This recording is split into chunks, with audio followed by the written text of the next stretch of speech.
What is up, ladies and gentlemen? Once again, welcome back to the PUBG Mobile Pro League, MENA and SA Championship. And today we have with us someone very special. Ladies and gentlemen, put your hands together for Freak from Nigma Galaxy. Freak, how are you doing? How are you feeling about this tournament? I'm feeling great, man. I'm feeling very excited. It's the first time that they put us together with some of the Asian teams, so I'm pretty excited. I mean, you guys are excited, we're excited as well to watch you guys perform in PMPL, MENA and SA Championship.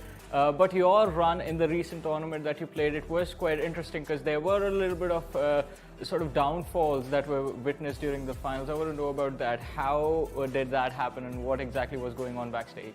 Well, we managed to keep it consistent in the super weekends, in the league stage. Yeah.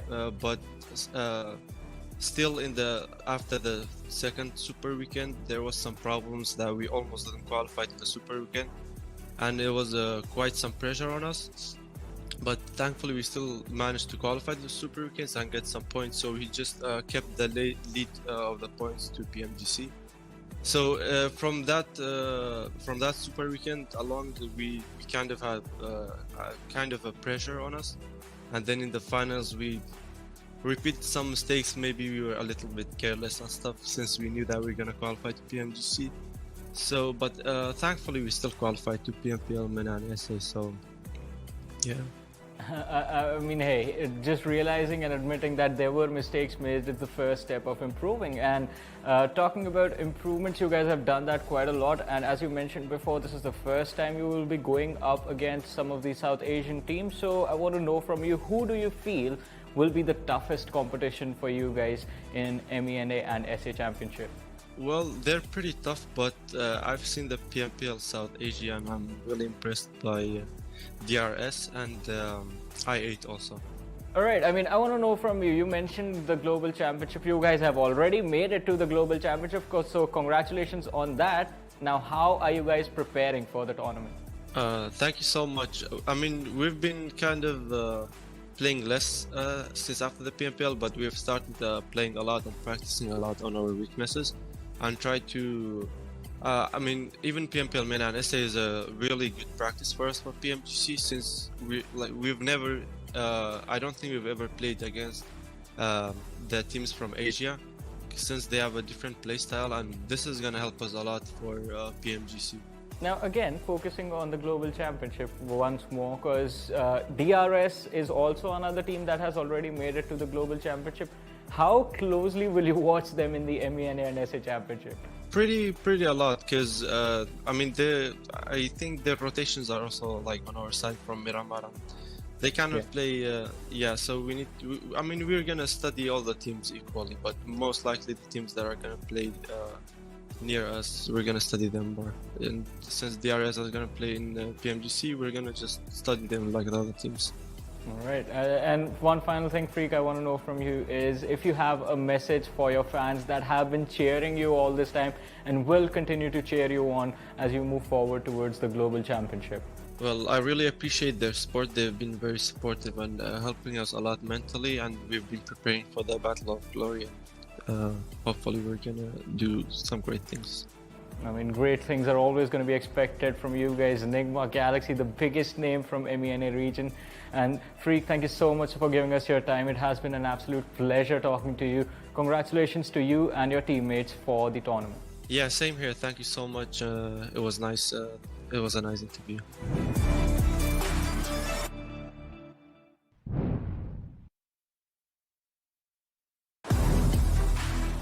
PMPL Season 4 को action त सकिएको छ, but overall अझै पनि next journey रहनेवाला छ। MENA end south एसिया च्याम्पियनशिपको म कुरा गर्दैछु। सबैलाई स्वागत छ यो भिडियोमा। आज हामी कुरा गर्नेवाला छ PMPL Season 4 को फाइनलमा दोस्रो स्थान प्राप्त गर्न सफल रहेको टिम डेडाइज अनि उनका IGL सिपुसँग। Welcome. Alright, thank you once and नमस्ते सबैजनालाई। म चाहिँ डेडाइजको आइजिएल एन्ड मेरो इन गेम नेम रहेको छ DE सिपु सर। हामी मेन मुद्दातिर जानेवाला छौँ सिधै। PMPL Season 4 को ओभरअल समरी कस्तो रह्यो त डेडा गाइजको लागि? एक्सपेक्टेसन मिट गर्यो आफ्नो प्लेयर्सहरू बीचमा, फ्यान्सको एन्ड सो अन। सो कसरी समराइज गर्नुहुन्छ PMPL Season 4 lie?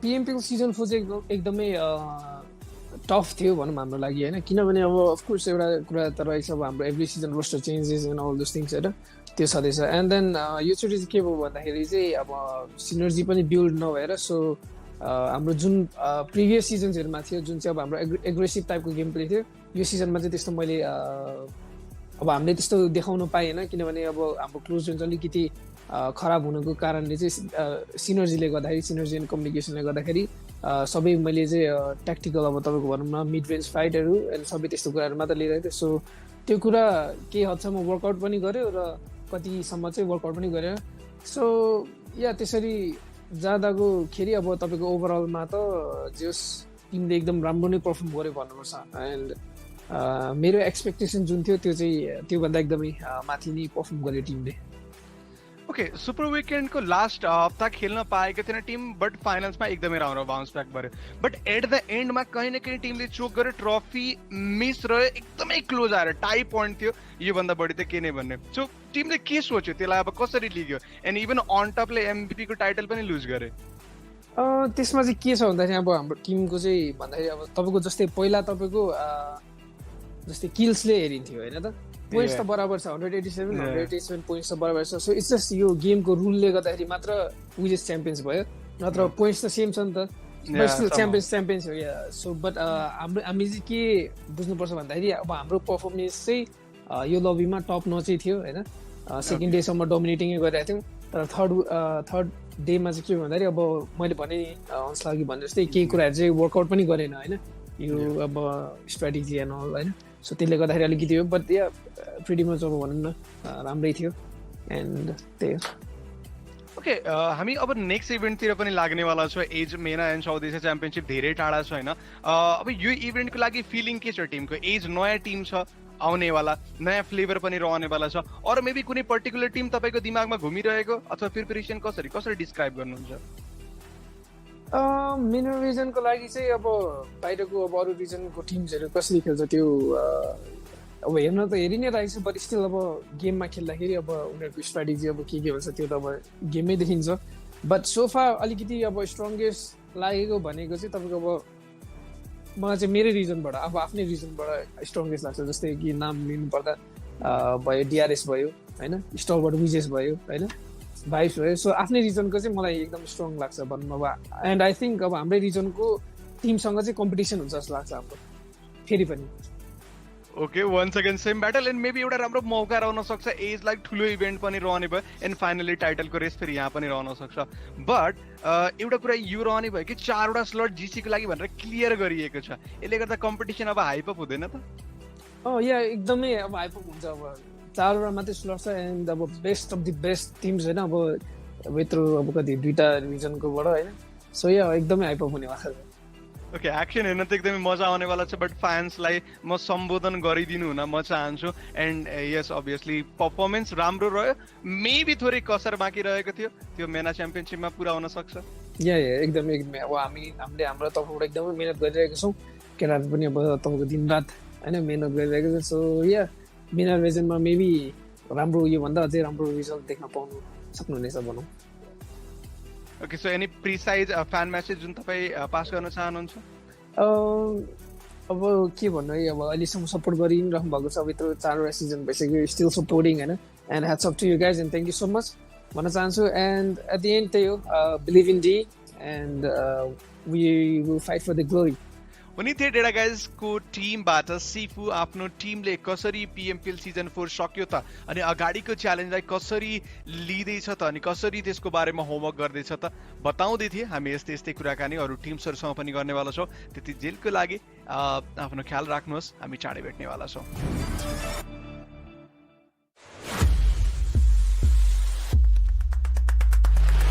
The boundaries will break here. The biggest regions will come under one roof. Here the weak will turn into dust. And survival is the only way to the top. Watch the elites make history. In the ultimate face-off, PMPL MENA and South Asia Championship is here. Battle for glory. 9th to 14th November.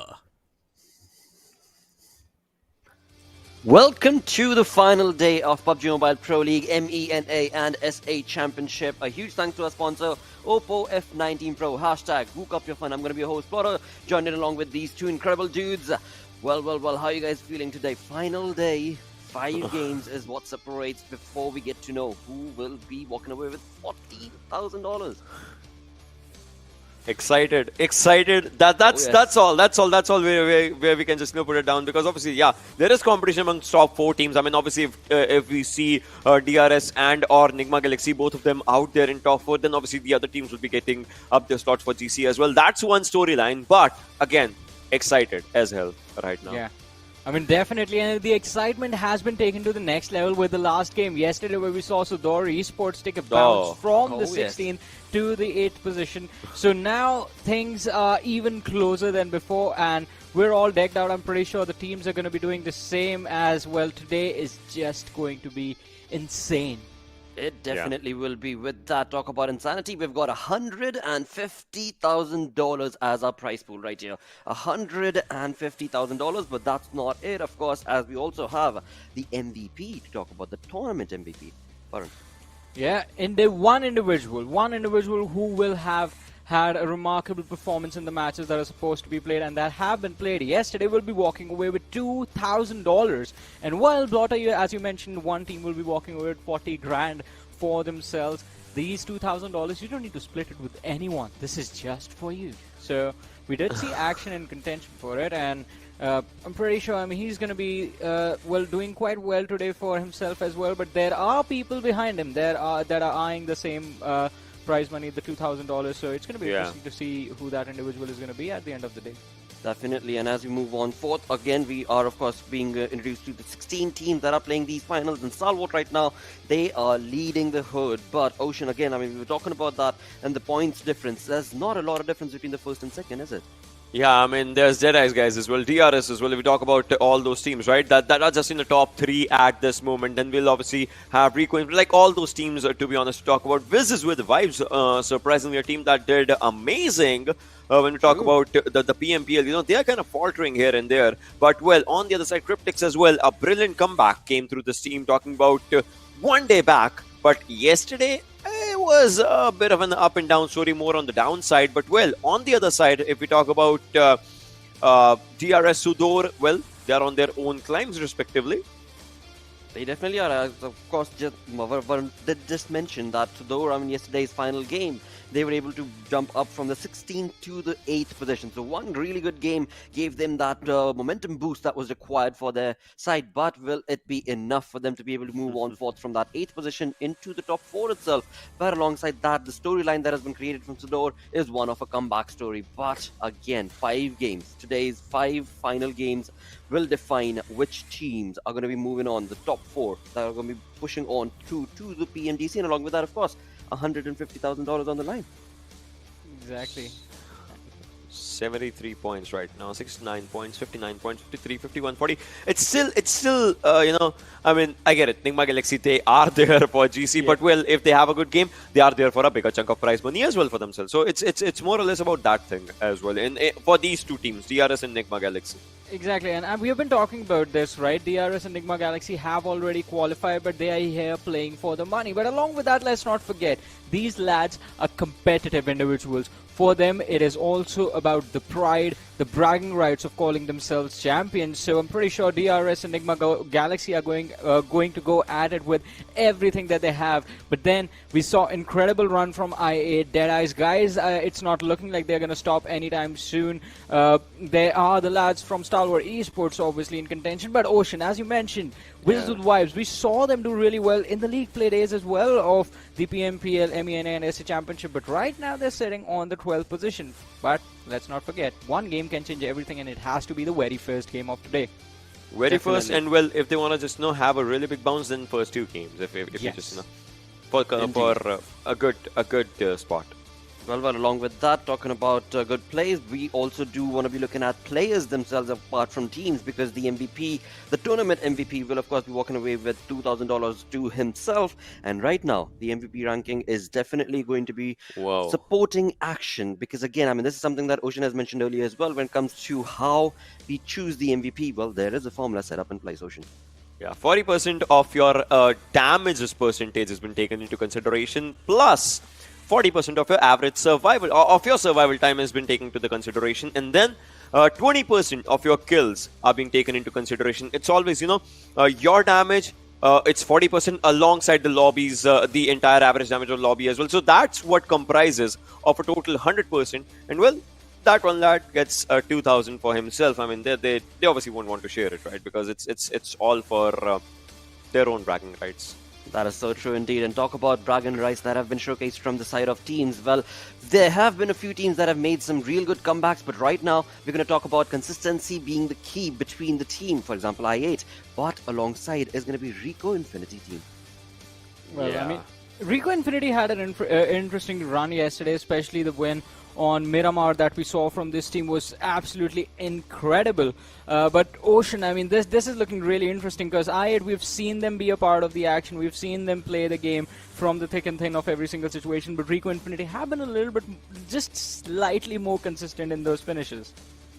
That's true. That slight consistency kind of just helps them, and it kind of shows in the average survival. Like, obviously they have like pretty close average survival times, given the fact they have pretty close total points as well. But where I8 is doing really good is the way they are dealing up their damage for them. So the damage numbers that they are increasing definitely for them. But on the other side, Rico, well, Miramar was supposed to be the stronger map. They delivered in that strong map, and well, they got good points, good chunk of points. But I8, look at this. This is all about understanding the game, understanding your opponents, and getting good plays. They did that. Vedant, we have seen this lad with NEM24, Car 98, AWM. He delivers, and well, he is still delivering.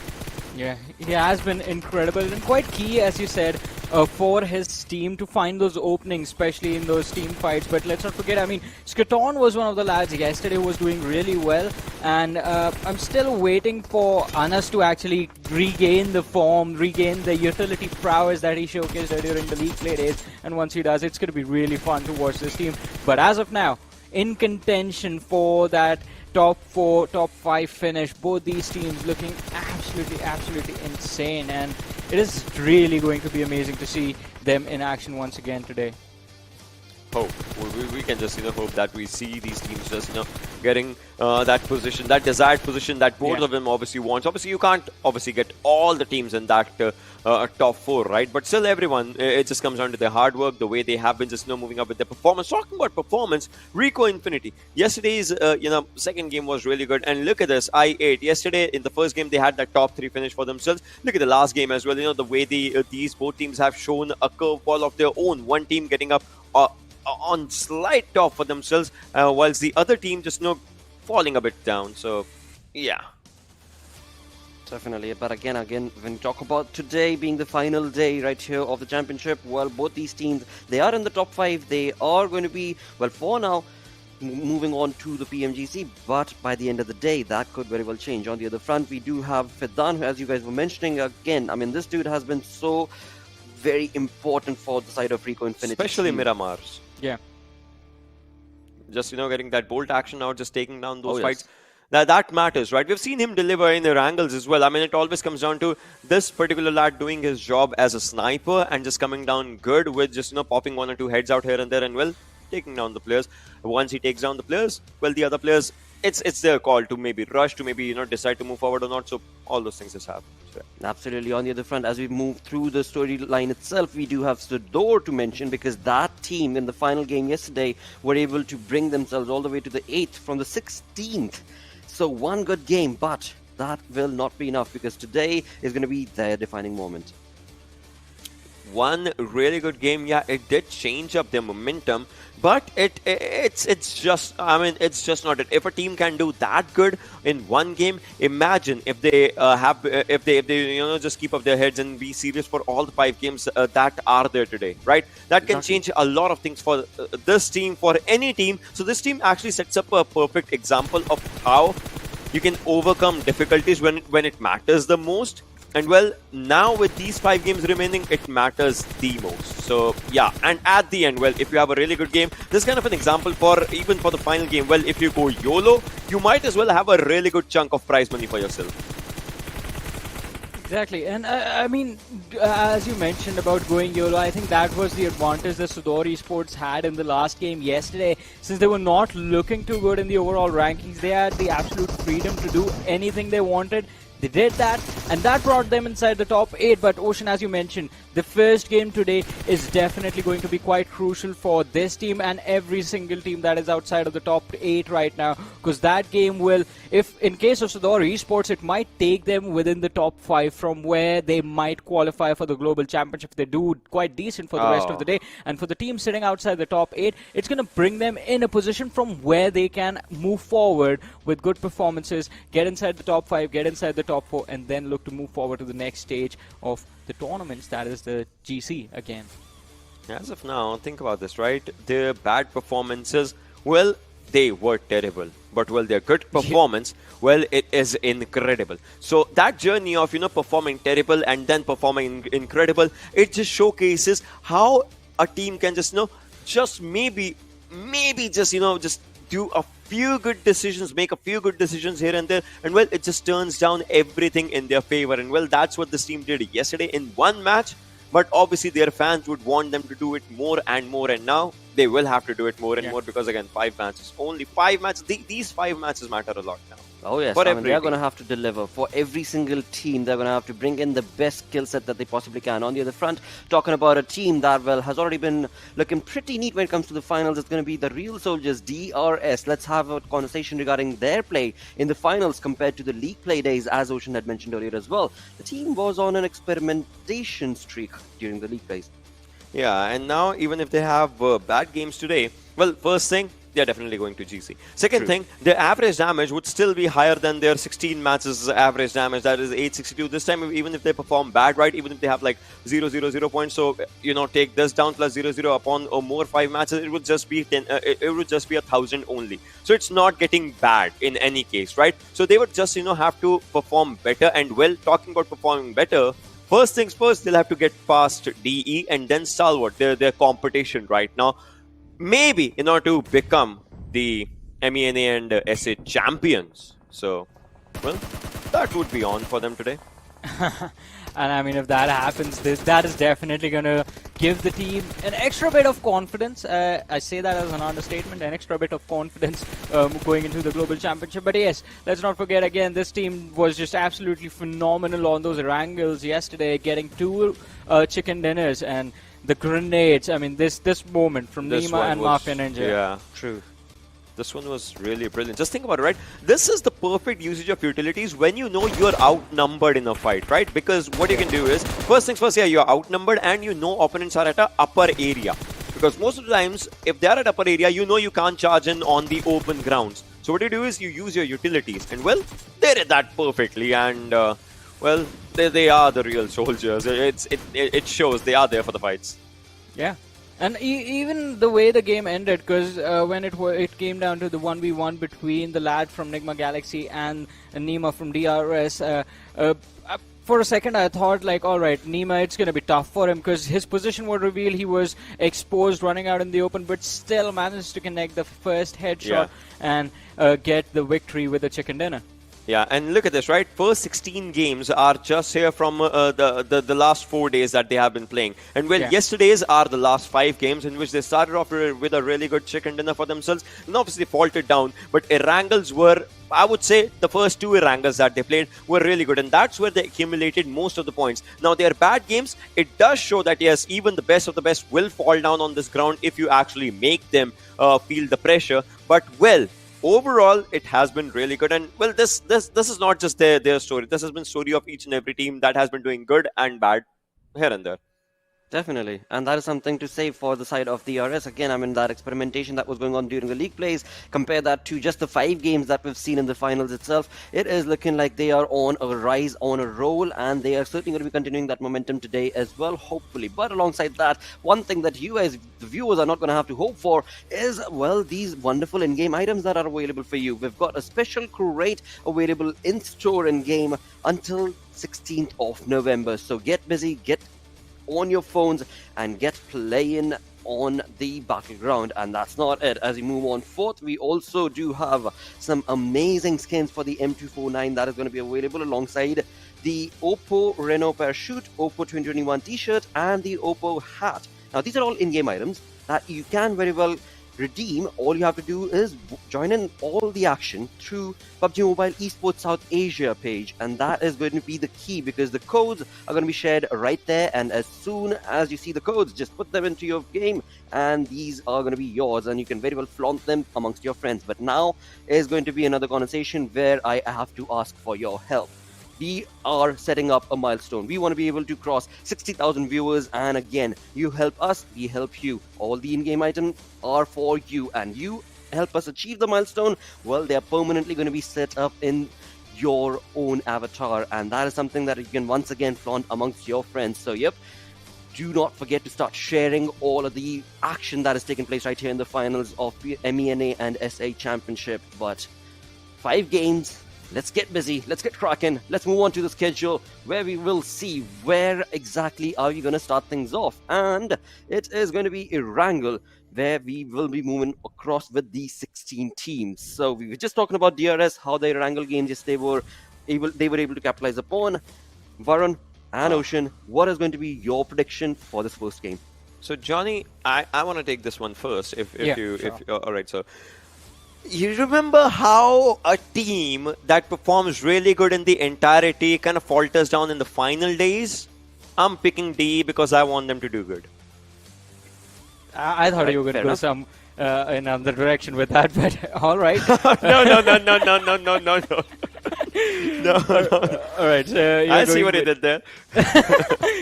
Ocean is going for DE. I'm going to go with I8 because I feel they're going to bring themselves within the top 3 with the first game itself. That is what I want to see this team do. Because, I mean, even though DR is there in the top 4, that means, I want them to get that chicken dinner for themselves. They will deliver. I'm pretty sure I8 will deliver. I just want DE to just, be themselves like yesterday. Right. Be good, be consistent, just be there for their presence overall. Well, there is a little bit of a storyline behind that prediction coming in from Ocean, of course, based on DEADEYES guys' playstyle and history, but we keep our fingers crossed for all teams, of course. There's no separating them. On the other front, as we look on to the map chance, well, DRS definitely did slide in 2 chicken dinners for themselves yesterday, and that does give them an upper edge, but will that happen today? We shall see. On the other front, as we move on along with these teams and the conversations, let's have a look at the head-to-head between DEADEYES guys and I8. Johnny, so you know it, right? How these stats right now can just change. I get it. DE and the Erangels, obviously they've had more kills than I8, but with one incredible game, I8 being classic, I8 they would like to take chances, and well, they would love to. They would love to, get those numbers racking up for themselves, and well, it might just happen. It might just happen. So I8 will deliver, but I just want DE to be DE, just not be the finals DE. Be good DE. Exactly. Not evil DE. Well, I hope these 2 teams do good. Exactly. And for I8, I mean, I want to see this team go to the Global Championship. They have done so well this year for themselves. They've improved quite a lot. And I believe it's high time we see them take the biggest stage that there is in the world of PUBG Mobile competition and just make their presence felt on that stage as well. But before they get there, they have to prove themselves over here. And I want them to start the day with a chicken dinner. Well, we shall see if that'll be the case or not. 5 games. 5 games is what we have in store. And these 16 teams, well, they are definitely here to prove their worth to their fans and, of course, bring on some entertainment for us in the background. But that said, it is time to get busy with the first game of the day itself. It is going to be time to cue in Mustache Dave and experiment. Thank you so much once again, Lakshay. It is the final day. Dave is going to be here looking fresh. Man, it is an amazing day for PUBG Mobile action. Everything is going to be on the line for these teams. Razor-thin competition. Dave, what are you expecting on this last day in this championship?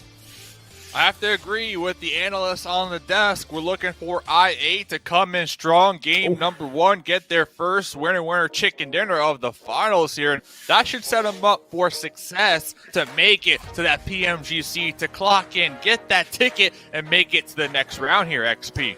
You know, they were talking about the GC being the biggest stage for PUBG Mobile. Well, this championship is definitely a stepping stone to that final destination. But without further ado, ladies and gentlemen, boys and girls, it is time as we are going to be taking to the skies. But before that, of course, let's have a look and see if you can pick your favorites from all the players on your screen. Dave, I already know who you're picking. We've got the lights, we've got the RGB, we've got those fans for cooling, 90 degrees sitting pattern, as you like calling it. I think these boys are ready, and well, Erangel is finally underway. Let's get it. 5 more games to go. Let me just start off by saying, DRS, hello, 2 chickens yesterday? Like, where was this team during league stage? Were they just relaxing? Were they just giving everybody else a chance to pop off? And then, you know, finally here in the finals, doing what we all know they are capable of doing. Currently in 3rd place. Now, the reason, XP, I'm bringing this up is because they already have the golden ticket to PMGC, right? So if they remain in the top 4 here at the end of the day, well, you know what that means? That means we look 5th place team to give them that spot. Well, that could very well be the case because, again, if you have a look, Nigma Galaxy sitting in the 6th position, this could be a similar story for them as well, you know, passing the buck on to the team below them. But again, 5 games are in hand for a lot of these teams to make it to the top 4. And I know you've been talking about Cryptics from day one, El Chapo and the boys. They have a monumental task up ahead of them today, but if anyone can do it, it's them because, like you said it, these boys, they thrive under pressure. And talking about pressure, the first circle is going to be forming on your screen. Pretty similar to what we've seen in the past. It is going to be pretty much central, a bit tipped over to the south. Of course, the Sosnovka military base is going to be in play as well. Elsewhere, I do see the things are pretty tickety-boo. I8 Stalwart Esports, once again, the only teams on the military island. Fate this time deciding to head up north, Dave.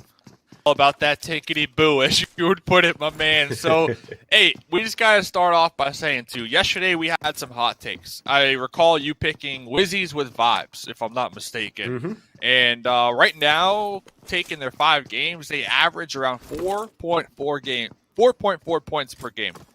Not a lot. And then my pick, Cryptics, they average 6.2 points per game on average. So I feel like both of our picks from yesterday, hopefully they took the time over the night, over the day, to review the footage, to go over their strategy, and really pinpoint exactly where they can improve on here today and bump up those averages. You know, of course, everybody's looking for those wicked dinners. That's 15 points.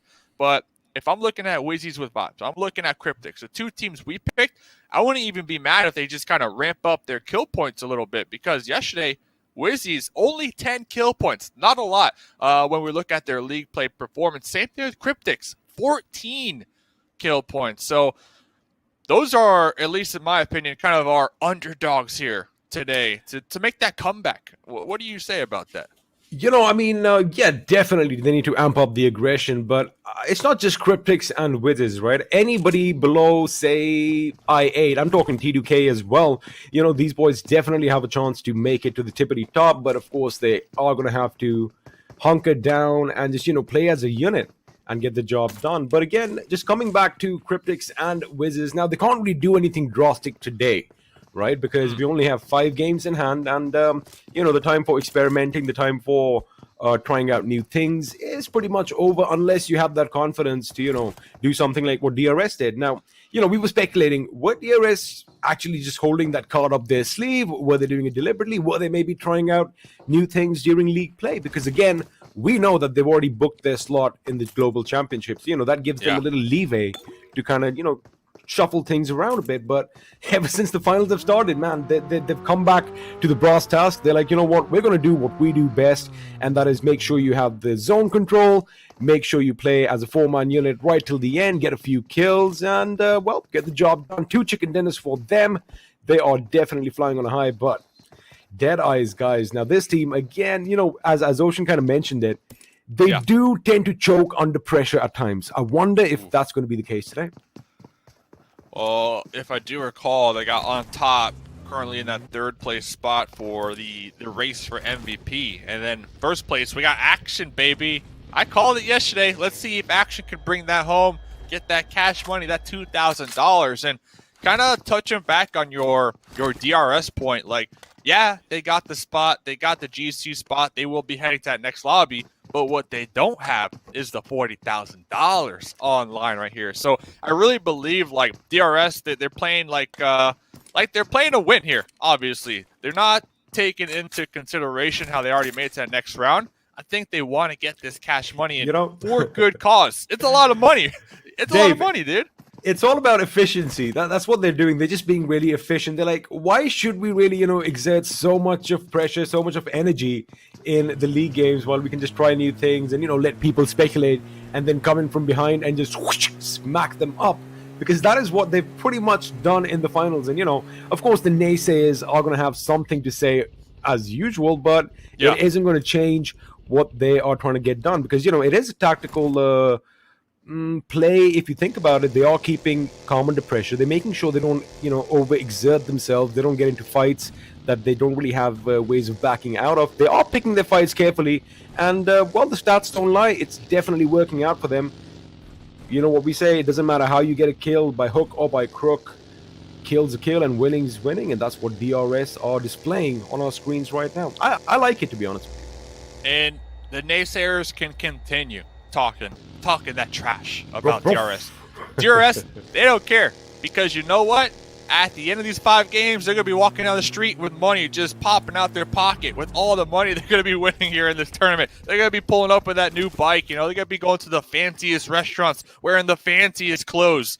And they're going to show up to GC looking fly because of their winnings here. So I think that's what DRS is doing, man. They don't care about that static outside the game. They're focusing on their in-game. They're trying to come into the battle, keep that focused mindset, and really pop off and perform. So DRS up there in Yasnaya, we'll definitely keep track of them moving forward. But I feel like we gotta kind of start to pay attention to these teams on the cusp here. XP, we gotta look at 4th place, we gotta look at 5th place, 6th place, like these teams that really have that potential, right, to qualify. Oh yeah. The best thing is that we have so many storylines for the finals today, because of course we do have, the top 4 positions. That's something that teams are going to be vying for. But again, there's a lot of bragging rights on the line. And us gamers, we tend to have a couple of, a little bit of an ego when it comes to gaming. So of course, all that is going to be at stake as well. But again, it is going to be that final golden ticket to the global championship. That is what all the teams are vying for. And to be honest with you, it can go either way. Even the teams at the top, if they have a couple of bad games and they are surpassed, things can go either way. It is going to be a game of strength. It is going to be a game of nerves, as K7, who have been hitting pretty hard on the first day of the finals. I mean, they are pretty much in mid-position on the table right now, getting their act together. I mean, compared to the league play, Dave, they've really started kind of coming together as a group now, as a unit. They are playing as a team. They're making sure they're communicating with one another. Just by the way, we've seen them take their fights, engulfing the enemy and cutting them off completely. Yeah, they're within striking distance, right? And that's what's important. I see them with 21 kills. They got a total of 32 points. But is one thing that I noticed yesterday is that they're always involved. Early game, mid game, they're always in the thick of it. They're always getting into these fights. And we can see that on the leaderboard because they have 21 kills. Around them, other squads on the leaderboard, they don't have that many kills. But the one thing that K7 are lacking, because they get into these early fights, they're lacking those placement points. So I think today, K7, we know they got the gun skills. We know they love to take the fights. But I really believe they need to prioritize on taking these fights towards the mid to late game versus the early to mid game. I guess basically they got to rein it in, make sure they don't exert themselves, and just, like you said, take those fights later on, because they do seem to expend themselves pretty early on. But right now we are going to have the first few shots fired in the game, and the intended targets are going to be the boys from K7, as they are going to be maneuvering by the coastline, trying to get to those high cliffs on the southern coast over here. Now T2K, these boys do love dropping near the farm and Milter from time to time. Looks like they have opted for the farm a bit more, spread out a bit thin, making sure they get as much loot and utility as they possibly can. But I like the fact that, all teams, Dave, they are taking it a little slow. Of course, a lot is on the line for them. But sooner or later, chaos is going to ensure, as I love saying this, someone's going to let slip the dogs of war, and everyone is going to be in a world full of mayhem. But right now, K7 are going to fall back as A1 Esports found themselves in a similar situation as we saw yesterday, with I8 creeping up to their position. Yeah, I8 looking for that comeback here.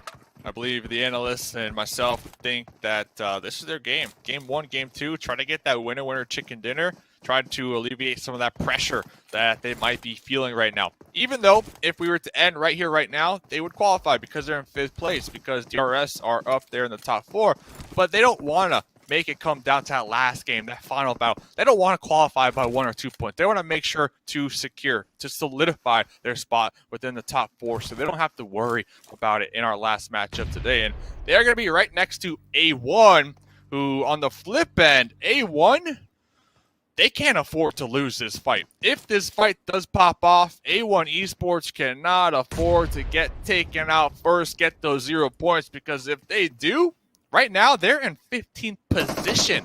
If they lose early game 1, well, they're going to be struggle city all day. It is going to be problematic for them indeed. Of course, 20 points, not a lot, but again, a couple of good games could propel them forward again. We're not going to be jinxing anyone, because it looks like Blade is going to spot out Jax on the little crevice over there, and well, that silhouette has been taken down as 6ix9ine Boy is going in for the revive. Now, what's interesting for A1, well, I was just going to bring up Dante's position. It looks like his position is known to the enemy, as he is going to get shot at from under that vehicle as Uzum is trying to go for his feet, but now Crypto is going to go on the right flank, a grenade almost knocking him off his feet, coming in from distance as Dante goes down, hits the deck, but Revius does have that angle, and now that Molotov is going to make him burn, but before he goes burned, he is going to be blown to smithereens by a grenade from Crypto. Now, A1 Esports finding themselves in a similar situation. They have lost man here, Dave, and now they have scattered to the winds as they are all trying to get out of this little hellhole. Yeah, we see right there, we had Dante in the front lines, kind of taking the brunt of the bullets, and then Sinister trying to wrap all the way around, trying to catch that flank, that off angle, to really get a nice little spot onto I8. But the thing is, this is A1. They're in 15th position. Like, can they afford to go for these high-level plays, these riskier plays where they separate here on the battlefield? Because, for example, what we just saw, Sinister, they're all the way out there on that off angle. Once when they get knocked, they're not going to get the support from their squad mates to get the pickup. You have to assume that. So with the fact of the matter being A1 all the way on the bottom, I don't know if they can afford these risky plays. I just don't. I'm kind of the opposite mind over here, because I feel, is it going to be enough for them to come back? Unless they, of course, have, chicken dinners after chicken dinners. I don't really see them making it to the top 4. So I do believe that they have to give it their all right now. But now I do see a couple of mistakes taking place over here, especially with Dante. He should have probably had a bit of trigger discipline, let Sinister kind of wrap himself around the enemy, and then set up that flank, which, of course, if you go 1 by 1, it's not really a flank. But now Marshall is going to be giving I8 a little run for their money. They did hear the commotion, and, of course, we know it's going to be a big, big day for Cryptics. They need those kills. They need those placement points, and the only way to get it done is by taking the opposition head-on, which is what they are intending to do right now, as Lazy Boy is going to be the first in the line of defense for his team, while Marshall and Senke are going to be holding their aims elsewhere. If you quickly have a look at the replay, we did see Blade just open this up. This is where it all went downhill. Now, as soon as he gets knocked down, you do see the revive coming in, but this is where Dante should have held his ground, wait for Sinister to wrap himself around, and then try and, catch the opposite team off guard. So, to go back to that, because we did watch replay, I agree with you where they need to go for these pop-off plays. Maybe a little riskier, take these early game fights.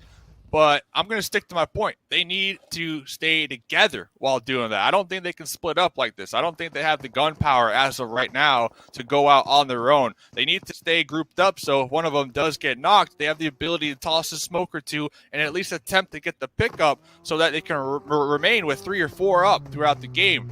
After that fight, right now, they only got 2 up. So with 2 up, 15th place on leaderboard, your chances of getting the chicken dinner, the 2nd place or the 3rd place, it just goes downhill from there. So little bit of both ends here. We'll see, though. They do get the next circle right there on the coastline, so they should be safe for the time being.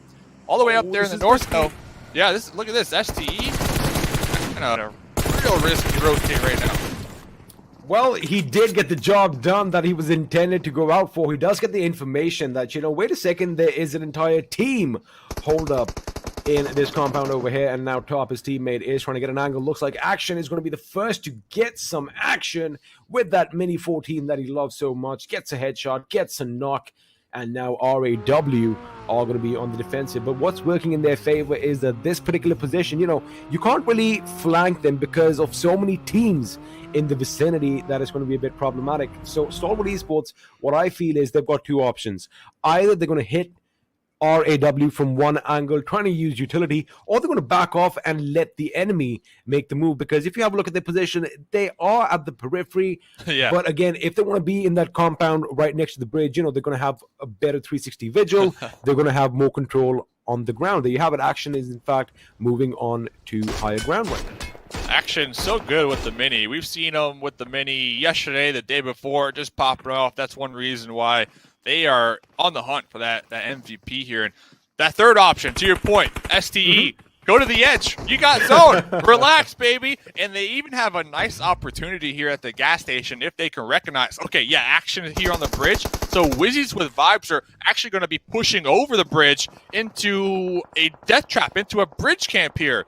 So I'm really curious to see what Stalwart do with this position that they're holding down here in the new zone. Well, Reaperbot is trying to get some information as to what's ahead on the bridge, as Action is going to train his M4 in his direction. Meanwhile, one of their members did make it through, and elsewhere, looks like Enigma Galaxy are opening up on Deadeyes, guys, because the kill feed tells me that one after the other, Deadeyes guys are falling victims to their soldiers. But right now it's going to be Delta who gets a knock in on Action the moment we switch to him, which means Stalwart now have lost one of their flanks, and Top's got to be careful because Rules over here is trying to get as much information as he can as well. Now, since Rules has Top pretty much mesmerized by his movement, this is when Wizzes can actually move in and do some damage. Yeah, we can see them trying to prioritize getting this pickup on Action. But look at this, Top over here trying to defend behind the broken wall. Will be taking out Delta, trying to connect on the vehicles out here. Not able to do so. But regardless, Top is putting in a lot of work to kind of put a halt to the push from Wizzes with Vibes. He is trying to do all this work, and Reaper with that grenade, it's not going to be good because, well, Top is going to be on the ground outside as Rules is going to try and get a couple of angles on him. Now, Pika is coming into play as well. You got to keep one thing in mind. Stalwart Esports, they're a heavy-hitting team. You can't really give them too many options, as, of course, the revive is going to come on through. This second grenade is not going to be good. It's a smoke, in fact, trying to make sure it conceals this position as he's making his move towards the enemy. Now, Stalwart did the right thing. They have kind of backed off. They are going to regroup, as A1 Esports should have probably done, but this is what we were talking about. Deadeyes, guys, PP28, thrown on the ground, get the biopod out. It is going to be destructive. STE, they're so good at recognizing when they're at the disadvantage and then pulling off that fight instead of testing their luck. They threw some smokes, they popped in the vehicle, pulled back and repositioned.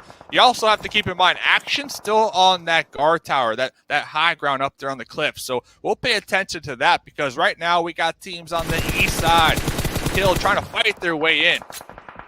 Trainer Kill trying to fight their way in. In fact, they pretty much took out the first aggressors, as K7 has been knocked out from this game. A little bit of redemption over here coming in for Deadeyes, guys, as T2K did take them out. But now DE still in the fight with one man alive in the second position. That is going to be something that is going to be interesting to see elsewhere. It does look like the boys from Fate Esports are taking fate in their own hands as they go up against Enigma Galaxy. Now, this is going to be an interesting fight. Of course, both teams in the circle towards the northeast. Fate do have a little advantage of the high ground, but the fact that NGX has those covers, has that little slope for cover, it can surprise the enemy. And looks like Raouf has other ideas, as he's taken a fight against SDR, in fact, gets a couple of knocks for himself. SDR so grouped up right there, but they are going to be in the zone, so that's a positive note. Fate over here trying to breach their way into the zone out on that east side. Going to be opening this fight with some grenades. Fate, they need these points. They need these kill points. We can see them currently in 15th place on the overall. This could be a huge fight if they come out on top against NGX. They are trying to give it their all. Looks like one of the grenades is going to find its mark. His Marshall is going to come in from behind them. Mind you, Fate now are going to be in a tough situation as they can potentially be sandwiched between two juggernauts over here. That last grenade could be good, but unfortunately it is going to be just a bit too short. Now El Chapo is trying to carry that torch forward for Cryptics as he does get a knock and a finish on a member from T2K. Now, mind you, CS are right next to all the action that you see on your screens right now. And Nickel Galaxy, although they have kind of fallen back just a little bit in this shack, one good grenade, Dave, could spell trouble as Suyog is trying to creep up like a predator on his prey. Very true, but they need to push downhill, and it's nothing but sightlines. SDR out here, though, they are going to be pushed out of their death shack trying to get these grenades because across the field, Rico, Infinity, and NASR pulling up on one another.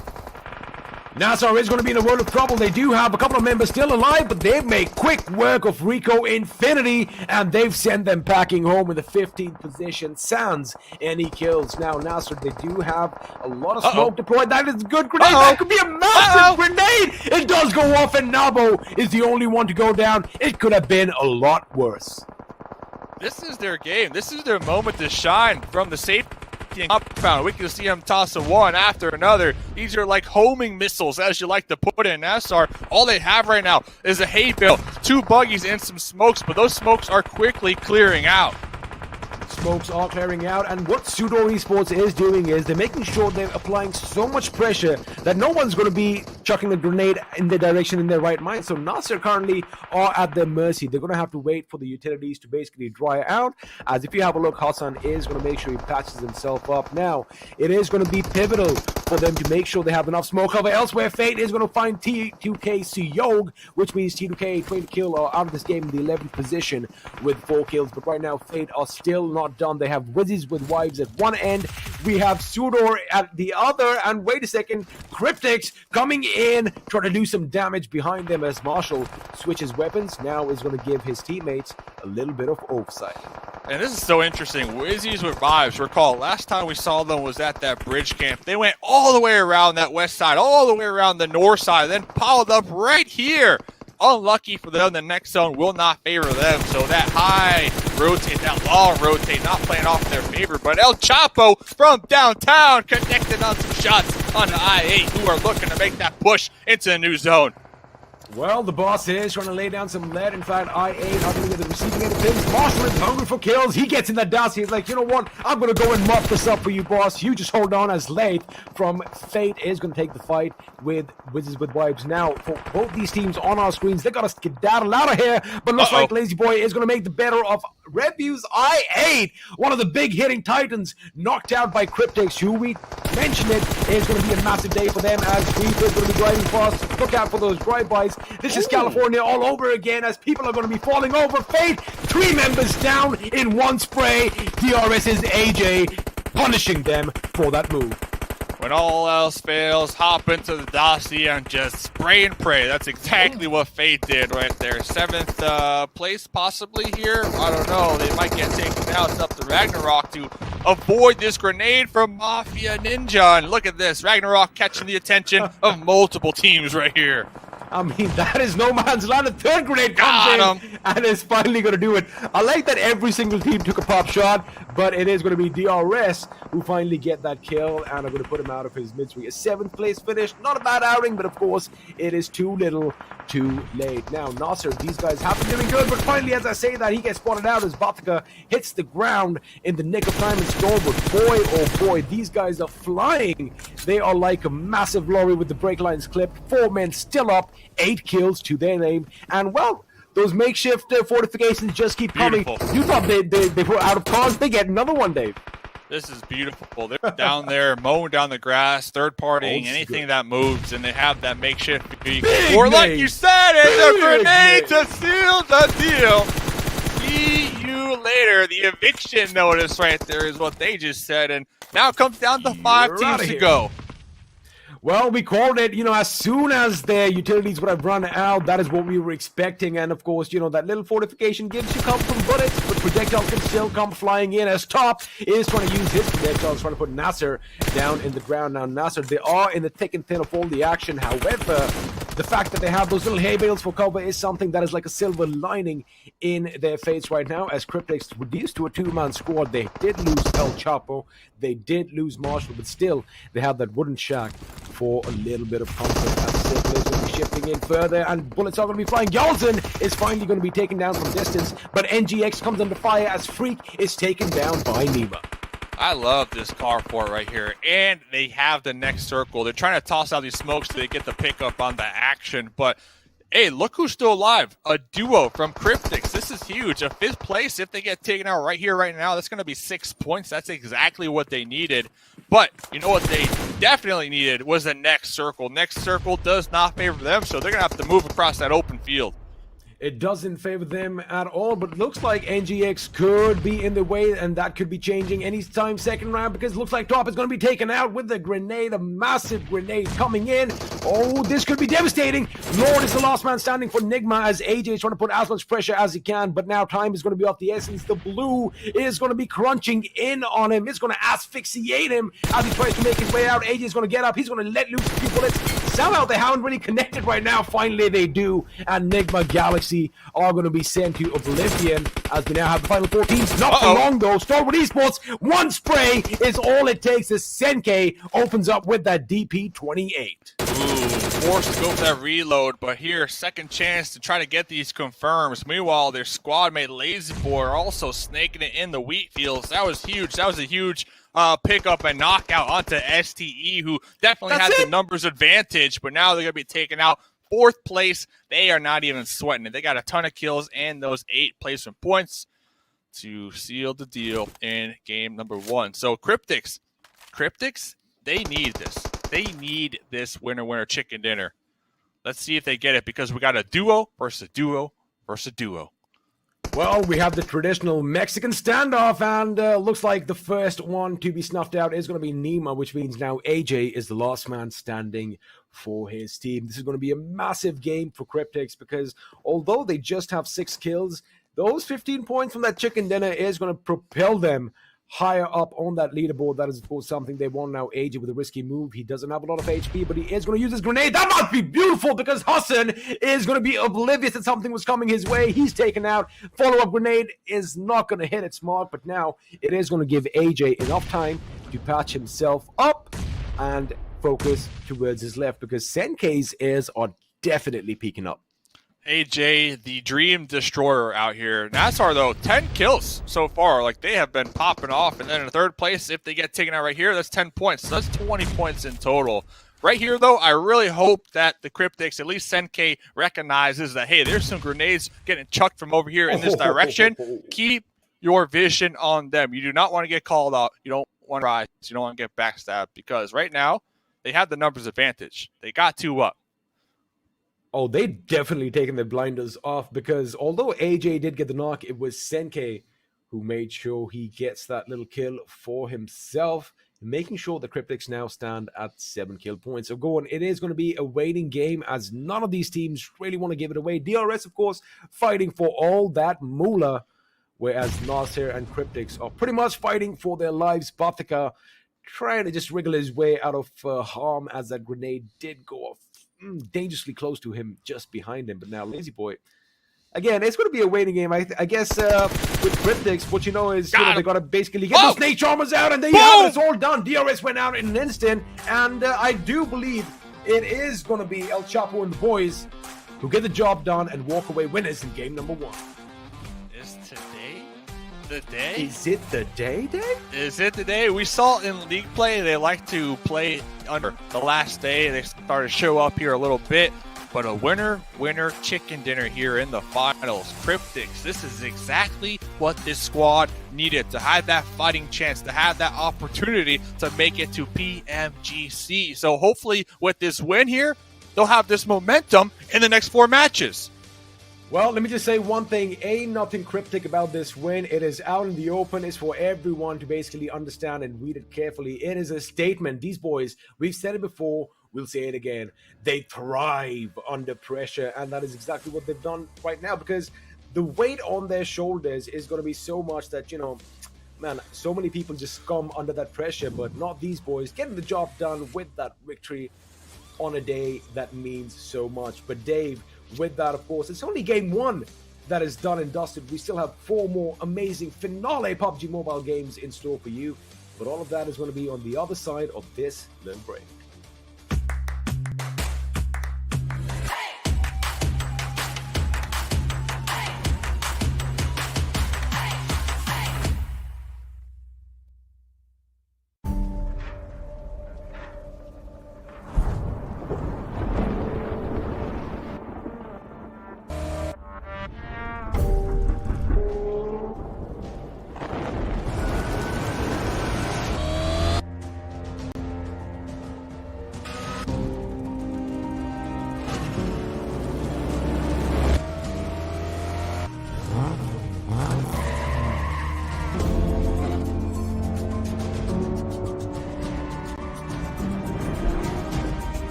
Welcome to the virtual world of PUBG Mobile Pro League, MENA and SA Championship. We are in the finals, first game done for, and with that, Cryptics moving up in the top 5. What a perfect play for them.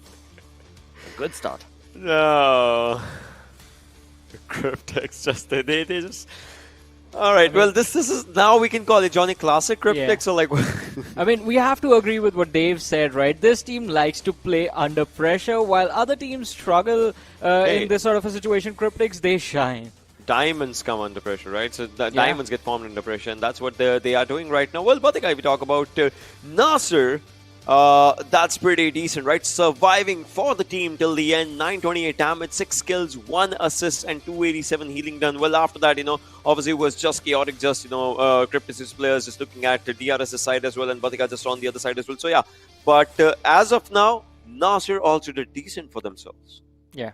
Completely agree with that. I mean, NASR Esports, even yesterday we saw a few good performances from their side, and today they're starting off on a really nice note.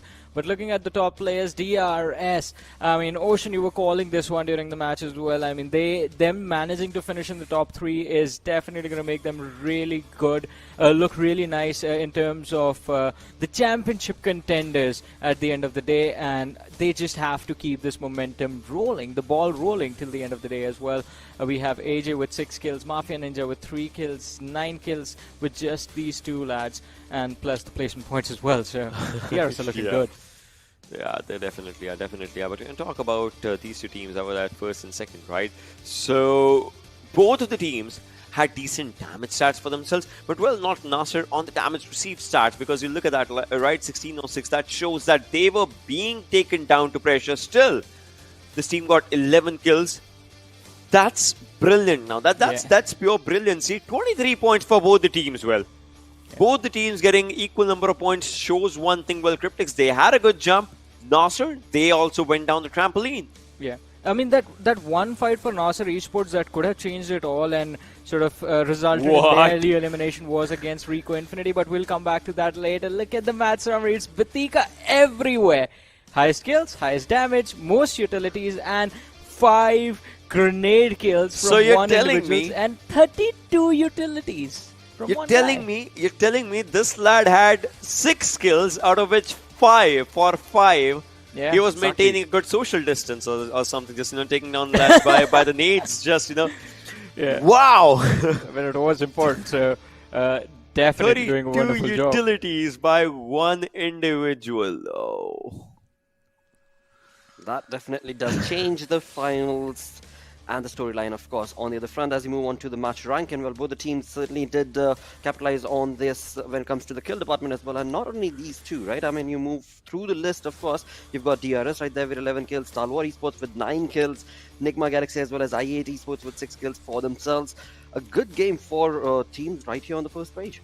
Yes, Yeah. good game for teams here, but DE, where is DE? Oh, I mean, Right, the final DRS, they will situation. get to the second position. They will be closing in on their gap of stalwart, but where is DE, Yeah. Johnny? That's... I mean, things are looking very intense because I was just going to mention this. Cryptics and Nigma Galaxy doing well for themselves means I8 would have felt some pressure. But as you just pointed out, DE and Rico Infinity taking an early exit makes them look, well, quite comfortable in terms of the overall ranking. So it's sort of a balanced situation right now. Until we have the storyboard, I don't know what to say. Well, before we talk about that storyline, let's of course have a look at the rotations made from these teams through the zone analysis. Yeah, I mean, talking about this one, this is zone analysis, as you guys can clearly see it right out here. And, well, just have a look at where Cryptics is, right? Obviously, this is kind of the standard style of Cryptics. Staying just onto the blue for the first circle, then, making up their markers. But, well, I8, they did rotate good. Remember, Stalwart and Wizzes, they had their own clashes as well when we'll be obviously having a look in the open moments as well, where Wizzes they tried to charge in on Stalwart. That thing happened on the other side, but as soon as the zone started shrinking, well, somehow all the teams they wanted to make up their marker, and well, this is where it happens. I mean, look at this. Teams were on one side. Well, there's another team just trying to move forward, and they did try to go for a rush and all those things. But on all of this thing, Cryptics already trying to make up their markers inside the zone, Johnny. Yeah, I mean, definitely doing quite a wonderful job. But in a situation like this, we did also, in fact, see the players from I8 get into a little bit of a troublesome situation. Yeah. But then again, I mean, this game was all about how Cryptics actually brought themselves into a really wonderful position, even after overshooting the circle by quite a lot of distance. Yeah, and after this, as soon as this happened, well, those two lads that were surviving from Cryptics, they just had to stay on the back lines, wait for the fights, wait for the chaos to break down. They were like, yeah, we're nowhere to be seen. Just they had an invisibility cloak or something on themselves, and as soon as the movement just arrived, they went for the correct fight, and well, they took down the lads that just were there. So that was good. That certainly was. And that one final player, AJ, from the side of DRS, well, he certainly did try his level best, even though he was just a one-man army by the end, but tried to give and put up a decent fight against the competition. That was, of course, from the side of NASR, but that was not the only fight. Again, I mean, we saw NASR has had a wonderful run along with other teams. Let's combine them through the Oppo F19 performance. Yeah. And again, even in this match, I8, as we talked about them, they took an exit with more number of kills. Just I believe they walked away with 1 placement points, but 6 to 7 kills to their name. On the other side, though, that bridge situation between Wizzes Vibes and Stalwart Esports, that was interesting. That definitely was. I mean, it kind of shows how different approach Wizzes was taking. Just think about it, right? Wizzes, a team that, if it's this kind of circle, I would still, hope that they go down to Potato Hill, and from there they move down to Pochinki and obviously get inside the circle, because this was a circle that kind of demanded that kind of rotation for a team around Milta. But this team goes to military base, and from there they start rotating. That shows the plan B that the team had and the way they were trying to execute it. But well, they were Stalwart, a team that would love the fight. Yeah, definitely. I think it was a little bit of a mind game being played, because they found one knock on that watchtower, and then they just ran in trying to take the compounds that are towards the western side. just close to the bridge, so they did not anticipate a split being there. And this was a situation where we all got confused, like, all right, there are two teams over there quite close to each other, and it was a very chaotic fight against the players of NASR Esports, but in the end it was NASR that came out on top, and they did in fact survive to the top 2 finish. that sack situation, one after the other, teams running in, one wiping out the next. Yeah. It definitely happened. I mean, I8, had they had taken down to a bit of a slower rotation, things might have been just different, right? But then they did go for it. Fast sometimes doesn't mean that you will win the race. Most of the times it does, but sometimes it might not. It just comes down to the hastiness of your decisions overall. But well, after this, obviously, we'll be looking at those final minute moments in which obviously there was DRS on one side just taking down the players, and well, obviously Cryptics on the other side just staying a bit away from the fight. You can see them in the purple, just, you know, staying a bit onto the back line, just trying to make their way around the circle, making sure that no one sees them. But well, when it matters the most, they will definitely be a part of it. And look at this, they were taking up the fights afterwards. Yeah, I mean, definitely doing a wonderful job in securing those points, and as you said, taking up the fights as well. But I mean, towards the very end, the moment that shifted the game in the favor of Cryptics was Hassan from the side of NASR Esports actually falling down to AJ's nade, because that made sure that Cryptics were the one with the advantage. It from a 2 versus 2 versus 1 situation came down to a 2v1v1 where they could have used their numbers to finish off the remaining players, and they in fact did a wonderful job of doing so. Not panicking, just remaining calm and just getting those points. Let's talk about Wizzes and DE right now. Raw is there, Rico is there. I mean, these teams did not get any points for themselves in the kill department, right? Obviously, maybe a few here and there for placements, but none whatsoever in the kill department. Now, this is a really big blow to these teams, because they would, I mean, talk about DE, right? I would want to see where the overall takes down, because in top 5, there would be big shuffles. There would be big shuffles in top 5. Well, as you bring that up, let's cue in the storyboard and have a look at what big shuffles have been made on the first page itself with this game. I told you. 90, 80, 70. All right.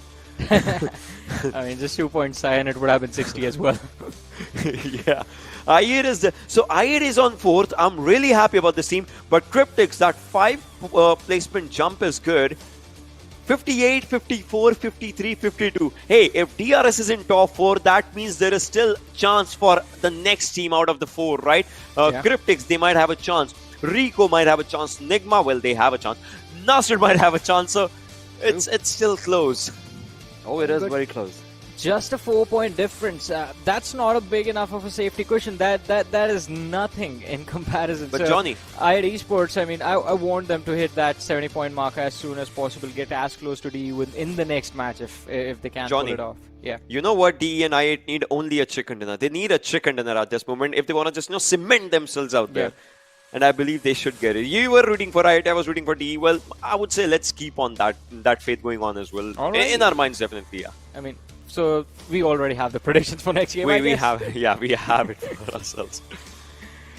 Well, with that, let's get moving along and find out if the predictions are going to come true or not. Let's bring up the schedule, where game number 1 is done for the day.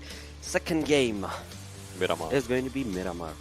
And we have seen only one Miramar from yesterday, right? So that's where it just comes down. Yesterday, Rico Infinity did brilliant. And, well, I would say Fixes, once again, this is the conversation that I had yesterday as well. Fixes would agree on this one. Rico, they have always had really good Miramars for themselves in their PMPL Arabia seasons as well. Yeah. But right now, we're talking about DE and I8 as well. Well, K7 is there and Cryptics. They are on a roll right now. And, I mean, as you mentioned, Rico Infinity, look at the win that they had on Miramar. Just one, but still 15 points for the chicken dinner and 17 kills. That was the domination that was displayed by this team, and this was the game that brought them into a position from where we were like, all right, Rico Infinity might just go to the global championship. If they can do this again, this is going to give them a really nice swing in terms of the momentum, and I believe it can definitely just topple a lot of teams over and put them out of the top 5 at this point, because again, as Ocean mentioned, DRS, they are in the top 4. Oh yes, they are, and that implies that the 5th team that is going to be there will be moving on along into the PMGC slots. But right now, speculations are done. Let's find out if they will come true or not. Without further ado, let's jump into the second game of the day. It is going to be Mr. Dave and Experiment to take you through this. Thank you once again, Blotter. Always a pleasure seeing you guys on that desk. And man, they look fly. I mean, Dave, I think you and I need to up our game a little bit. For sure, man. I need some style tips out here, man. That's a fact. But you know who doesn't need style tips? Cryptics after that last game, because now they're up there at the top. They are within that shooting range, that spot, that potential spot to get that top 4 and make it to PMGC. They have to be feeling so good. Only 4 points behind right now. Yes, there's a bunch more games to go, but they're here now. They're showing up. They're ready to go.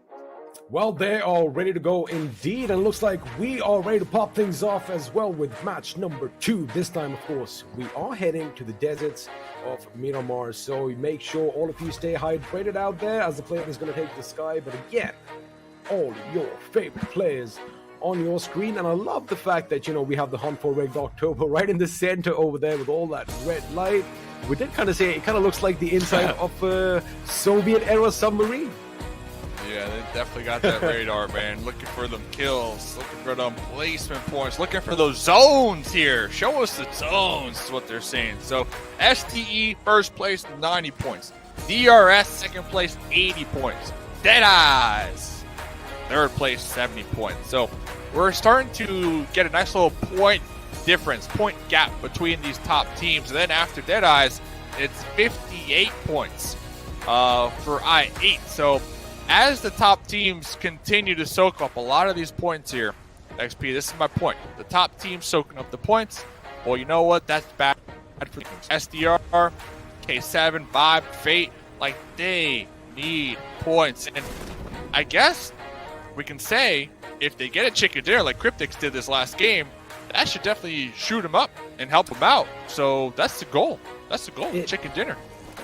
Chicken dinner, definitely. That should be the goal for most of these teams anyway. But again, you know, it also comes to play that the fact that, you know, like you said, the top teams are soaking up all the points. Someone is going to have to put a stop to that if they want to surpass them. But again, teams like Cryptics, you know, again, a couple of good games could spell some amazing things in their future. Rico, Infinity, and NASR are going to be close by as well, especially, you know, Rico's been popping off yesterday, and NASR's definitely started the day off with a bang. But the circle is going to make things interesting. We are going to be heading down south, and this is in proper Miramar fashion, but you have a lot of water, and what's happening here is a Sabi from Fate with a shotgun is trying to shoot some birds out of the sky. Unfortunately, the distance is a bit too much, but I like the fact that we have teams dropping in on one another right at the beginning. And once again, Dave, A1 Esports are going to get in the thick and thin of it from the get-go, but is it going to be the same that we've seen thus far? Are they going to be taken out early? Well, the difference here, right out the gate, is that it's not going to be up against, I8, right? One of the top teams in the lobby. So at least they have a even level playing field when we're talking placement points on the overall leaderboard, because it's going to be Fate out here in the distance trying to take this town for themselves. Meanwhile, A1 in 15th place. So that could be a good fight because there's only a 2-point gap between the two teams. So maybe they could duke it out, fight it out, try and get these 4 points early on, because they are in a good spot for circle number 1 compared to everybody else who up there to the north. Well, they need to hurry up, get that loot, get those vehicles, and start coming up with the game plan on how to reposition in circle number 1. Well, the plan definitely seems to be a sound one, but again, it's all about the execution that's going to differentiate as to how the teams are going to be doing. And I do hear some gunfire in the distance. Of course, pow pow. The teams on our screens aren't really going to be affected by that. I love that little sound effect in the distance. It's like, oh, somebody is nearby. But vehicles are going to be boarded right now, as we are still going to just have a look at what Cryptics are doing now.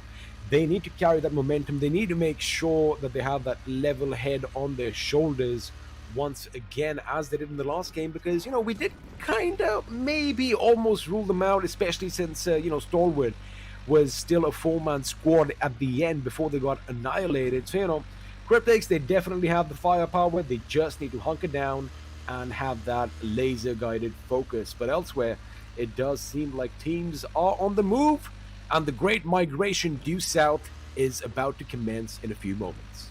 Yeah, Stalwart, they're just such a good team, man. I love watching them. I watch them on the mini-map all day long, just, taking notes on their positioning. They're comfortable playing all types of strategies. They're comfortable playing as 4. They're comfortable in close combat situations. They're comfortable splitting up, playing as individuals, trying to hit them shots, and they're so good at just being aware. Like last game, Action was out immediately. One of the squad mates popped in the vehicle, sent it to get that pickup, got the reset, and then after getting the pickup on Action, got back in the vehicle and went right back to the same spot they came from to make sure to hold it down for the team. And that was, just one of the plays that caught my attention last game. Not only that, they showed up late game, 4 up. They had 4 vehicles, building their own cover on the edge. Like STE, they are playing, I think, like 500 IQ while everybody else is like 300.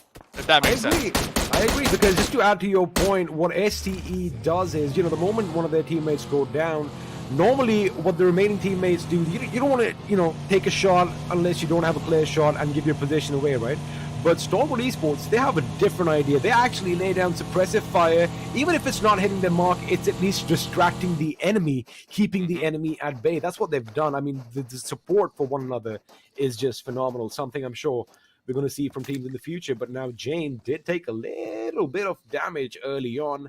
Is going to make sure he administers a little adrenaline shot, and now bandages are going to come on, because again, he has that one first aid kit. He wants to save that for a rainy day, whereas right in front of him, K7 are trying to conquer this little mountain, but the vehicle of choice, not the right one if you want to be going up. But again, this game does defy gravity at times, and there you have it. This is what usually happens when you take a Mirado up on these rocky mountains. They tumble over, and well, Chakshin does good to make sure it's back up on 4 wheels. Mountaintops versus K7 right here. That's the struggle, and that's their biggest enemy. That's their biggest enemy right here. Yeah, and kind of to put a bow on the STE, they were doing all that, everything we were talking about. They were doing all that while they were under siege, while they were getting shot from a team. Wizzes with vibes. They were taking shots from multiple angles on them, so very impressive. But getting back to the main story here, K7 versus vehicles. It looks like they attempted to get the golden one up and actually got another one of their cars stuck here. So, yeah, solid start to the day for sure. Buggies, UAZs, and the pickup trucks, that's what you want to use on this desert land over here. But again, the Golden Mirado being stuck and out of commission is going to hurt just a little bit, but it isn't as sexy as that Conic Seg in Erangel. But again, coming back to the game, no action breaking out thus far. Of course, this is going to be the final day, so you can expect things to be just a little bit slower. But now, a majority of the teams are going to find themselves in a safe haven as far as the circle is concerned. And just as I say that, shots are being fired. Chibble trying to get a little head start on Jian, but it's going to be Chakshin from distance who's going to bring him down to his knees. Yeah, look who it is, K7. We were talking about it last game. This is a team, they love getting involved early game to mid game. They love it, man. But the thing is, it's been hurting them on the overall leaderboards when we're looking at their placement points. So if they can come into these games, kind of tighten up a little bit, still get involved early game, that's their bread and butter, but survive. Right? Survive. Try to prioritize keeping your team alive in the mix. Well, K7, they just might have that chance to bounce up the overall leaderboard right here, right now. And with 4 more games to go, it's winding down, man. The time was yesterday, right? The time was yesterday. So we'll see. We'll see what a couple of these teams at the bottom can truly do here. I mean, if Cryptics can get a chicken dinner game 1 and pop up, shoot up the leaderboards like they did, I think that's a hope. That gives hope to these teams at the bottom that they could do the same. Well, I just suddenly had my hope kind of reinvested right now, because an M24 just went off, Dave, and it was a headshot, no less, as it does look like Prestige did get knocked out by RAW, and now Zexton trying to lay down some shots on the enemy, but it's going to be Killer once again. Now this time, he is going to be focusing all his attention on Deadeye's guys. That vehicle does go boom, as you expect in Miramar. Unfortunately for Vibes, no casualties for them so far, which means Shifu, or Frag Boy, I beg your pardon, can now in fact get a little bit of solace behind the vehicle. But if your foot does peek through under the car, chances are someone's going to shoot at it, and Assassin jumps on that option, but Looks like Fragboy is going to maneuver himself out of harm. Now the circle is going to implode in on itself. Deadeye's, guys, in a tricky situation because, well, although Fragboy is out in the open, he could easily be picked up. One of his teammates could come in for some help. And have a look at that knock early on. It was the M16 single fire controlled shots getting the job done, and of course, boom, off goes the helmet. Pow, pow. I wonder if Pow, they got to confirm. Yeah, and while that was all happening, there was also some interesting stats. Teams in the blue zone. I love that stat. You got NGX in the blue, you got a DRS in the blue zone, and that stat was showcasing how long they've been in the blue zone. So looks like DRS, they're about to pile in right here, right now, very shortly near power, but they're going to be pulling up right behind STE. And the reason I bring this up is because these two teams, they're at the top of the leaderboard. Right now, these two teams, they're fighting for $40,000. That's a lot of money. That's a lot of moolah. So let's see. I wonder if DRS, if they recognize STE and Picado, maybe take some shots. I know they are far for the time being, but you have to assume they're next to each other. They're in the north. They have a high chance of clashing. You know, had DRS not been in the blue right now, Dave, I would have said something's out of the ordinary because that is not normal. They usually love coming in late on Miramar, especially, for the first couple of circles on any map, to be fair, as far as DRS is concerned. They love playing with their backs against a wall, and that wall, they would rather have it as the blue zone than anything else. And, they make sure that they have their visuals are going to be all in one direction. They want to just be fighting on one front, which of course has been working out for them. But now Stalwart Esports have called Picado their home, and it does look like DRS are going to get that mountain range just to the north and could possibly be scouting out the city from a high position. But now let's have a look at NASR Dropkill. We did see this little early on in the kill feed that Uzum was taken down, completely oblivious that he was going to be ambushed as he drove past. Yeah, I'm real curious. I know we only looked at game one and now looking at this game, but I8 are they kind of slowly folding underneath the pressure? I don't know. We'll have to stay up to date with them. I know they are currently in 4th place, but their point lead only 4 points. That is not a lot of points within that top 4. So hopefully IA could pop off, perform here today, because I know all the fans, they are just cheering in the crowd. I8. So I would love to see that team make it to PMGC. Well, that would be definitely something to look forward to. Definitely they're going to be doing something over there. But now NASR could come under fire by SUDOR. They have been kind of popping shots at them, but SUDOR has done something pretty tremendous. Although the revive is not going to be coming in, as Bathika did try to run Seth over, but I guess the bullet is going to do all the talking now. Katan, they have switched their positions around. Question is, are they going to lay some shots in their backs, or is Nabo going to get back to his teammates unscathed? I think that does look like the option, as Nabo is still going to loot the enemy and still keep an eye out at one of their members in the distance. Now, Cotton doesn't really have a lot of options. I guess the best thing for him to do right now would be to regroup with his team without making too much noise, because if he makes a little bit of noise over there, he's going to be taken down. Well, talking about his teammate, he just fell to his death. Forget what I said. It's all on that one man now. Yeah, play like a mouse, right? Play like a mouse, try to remain undetected. You are that solo squad mate. And to make matters worse, oh no, the zone said, hey, we know you're solo. We know you need the points, but I don't care. The zone right now hard shifting away from that solo down there that we can see in the south. So best of luck to them, and looks like, okay, NASR are going to be pulling off this one. I wouldn't take the shots. I would not take these shots. Right now, I'm going to be looking for a vehicle and looking to possibly keep my distance, but kind of take the same pathway that NASR is using right now. Let them be your bodyguards. Let them be the breachers in the zone. And just try to survive here. You need these placement points desperately. All Carter needs to do right now is just stay in the wake of that team in front of him, and things should be pretty smooth sailing for him. But it's not going to be smooth sailing for K7, as they have been obliterated by Deadeye's guys. And now Joker tries to jump in on the action as well, but he's going to be spotted, taken out, and in an instant, True Love is going to put him 6 feet under. There you have it. It has all the makings for a good old-fashioned West End. We do have no man's land down the middle. Now, just imagine if we had a little hay bale just rolling along the street. That would have been picturesque, but Raw is going to be at one end of this little township and Deadeye's guys at the other, as vehicles are going to go boom. But Vibes, they do hear the commotion, and like opportunistic parasites, they want to latch on and suck as much blood as they can as well, but only one of these teams is going to make it out from this little compound. The replay comes out. Oh, that was devastating. Point blank, Sheep gets the nod, does his job, and his teammates come in to do the rest. Okay, so that's how it unfolded. I'm pretty sure too. I'm trying to recall Raw, the compound that they have. Wasn't that the compound that yesterday's game ended? I'm getting flashbacks. Wasn't this the same building that yesterday's on Miramar's game ended right here? It's really similar. So. Oh, is it not the same spot? Because, no, I think it is, because we do have a couple of these compounds over here. Yesterday as well, we went down south towards Los Higos, if you remember.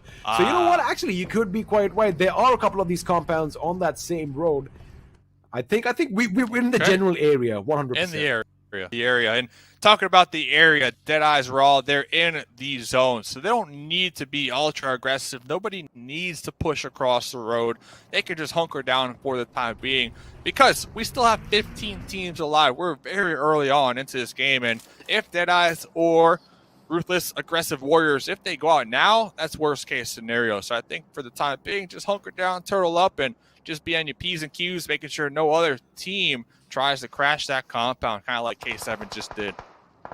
Amen. Basically, you're going to watch your eyes and watch your T's and rules. That's part of the enemy. They've been a little stationary, and now he's going to make them pay heavy, as one spray is going to make sure two members from Fate are going to be knocked down, and Delta is going to be going in, but he's going to be taken out by Lathe, which means Respawn is now going to be exposed to the enemy. Wizzes need to do something quick. They need to engulf the enemy on all sides, because it is a 2v3 situation. Booth is going to be the first man, and he does spot the enemy out as his teammate is going around, but El Savi is going to get the better as Lathe is taken down. Rules finally putting the final nail in the coffin as Reef is going to be brought down, and with that, Fate's fate, in fact, has been sealed. And well, Wizzes, we were wondering where they've been. It looks like they just woke up. 5 kills to their names, still a 4-man squad, Dave. Is it a bit too late, though, or can they make the most from this momentum? Not at all. Not at all. It's just in time. You know, right there, getting the double knock, and then Rules getting that clutch card for sure, making the pull-up.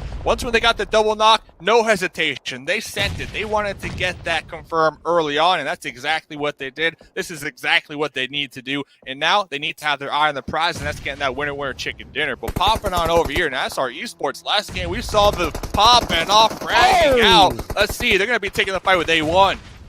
Jax just took a monumental amount of damage over here, courtesy of that grenade. He's trying to patch himself up, but now the molly is going to be thrown. The sound cue should be given out. Bafka is going to be relentless and firing with that smoke, hoping to connect the shot. He does finally spot the enemy, and Jax is going to be taken down. A1 Esports are at their mercy, but NASR, they've been playing beautifully. The way they surrounded the enemy, cut off every single flank before they could escape. But now Dante, he's got his work out of the last man standing for his team. He gets 1, he gets 2. It is still not over for A1 Esports, as now it's going to be Miracle coming up against him, who is going to have an idea where Dante is. All the information is given out. Shots are being fired. The blue zone is going to come in and do a tremendous amount of damage, but now it's going to be Miracle up against Dante, and Dante has been sent to Dante's Inferno as Miracle makes sure NASR are still in this game, although they did lose 2 members in that little skirmish. See, you said NASR have been playing beautiful. I think Bactica has been playing beautiful. We saw last game that player was on the top list for every single stat practically. So let's see what they can do. Only a duo. Now they're going to be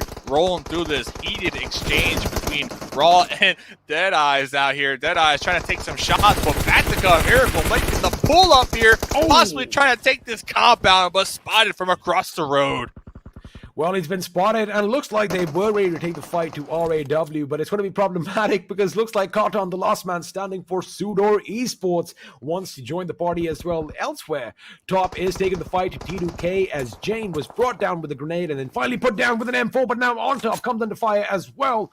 And Cotton from distance is trying to do as much damage as he can, but he's got to be careful because he is coming up behind these teams. The blue zone is going to be a major factor as Miracle from NASR is going to make sure that he just holds his ground for now and, well, strikes at the right opportunistic moment. But for now, Deadeyes guys, man, they can bully the opposition elsewhere. Malik taking on El Chapo and the boys. They can. They can, but they need to be careful because they found out firsthand. Once when they tried to get aggressive and cross that road, they got a couple sight lines on that road and it took some shots at them, right? So it really comes down to that next circle, who it favors. And, well, it's going to close here very shortly. We can see the zone closing timer counting down here, and got some mollies getting fired across the road. Next zone goes up, so Deadeyes, they need to make sure to take out these enemies so they don't get backstabbed moving forward because the challenge is ahead, and that's going to be Vibes. Vibes are definitely going to be a thorn in their side as El Chapo is going to cook that grenade. Could be a good one. Malik is the intended target, but it only does 20 points of damage. But Marshall, again, this guy loves being the man of action. He's going to be in his vehicle trying to get a little bit of a flank. There you have it, a bit to the north of the enemy as we have a look. Now, the only problem that I do see here, Dave, is that they are kind of focusing or rather funneling down on that one man.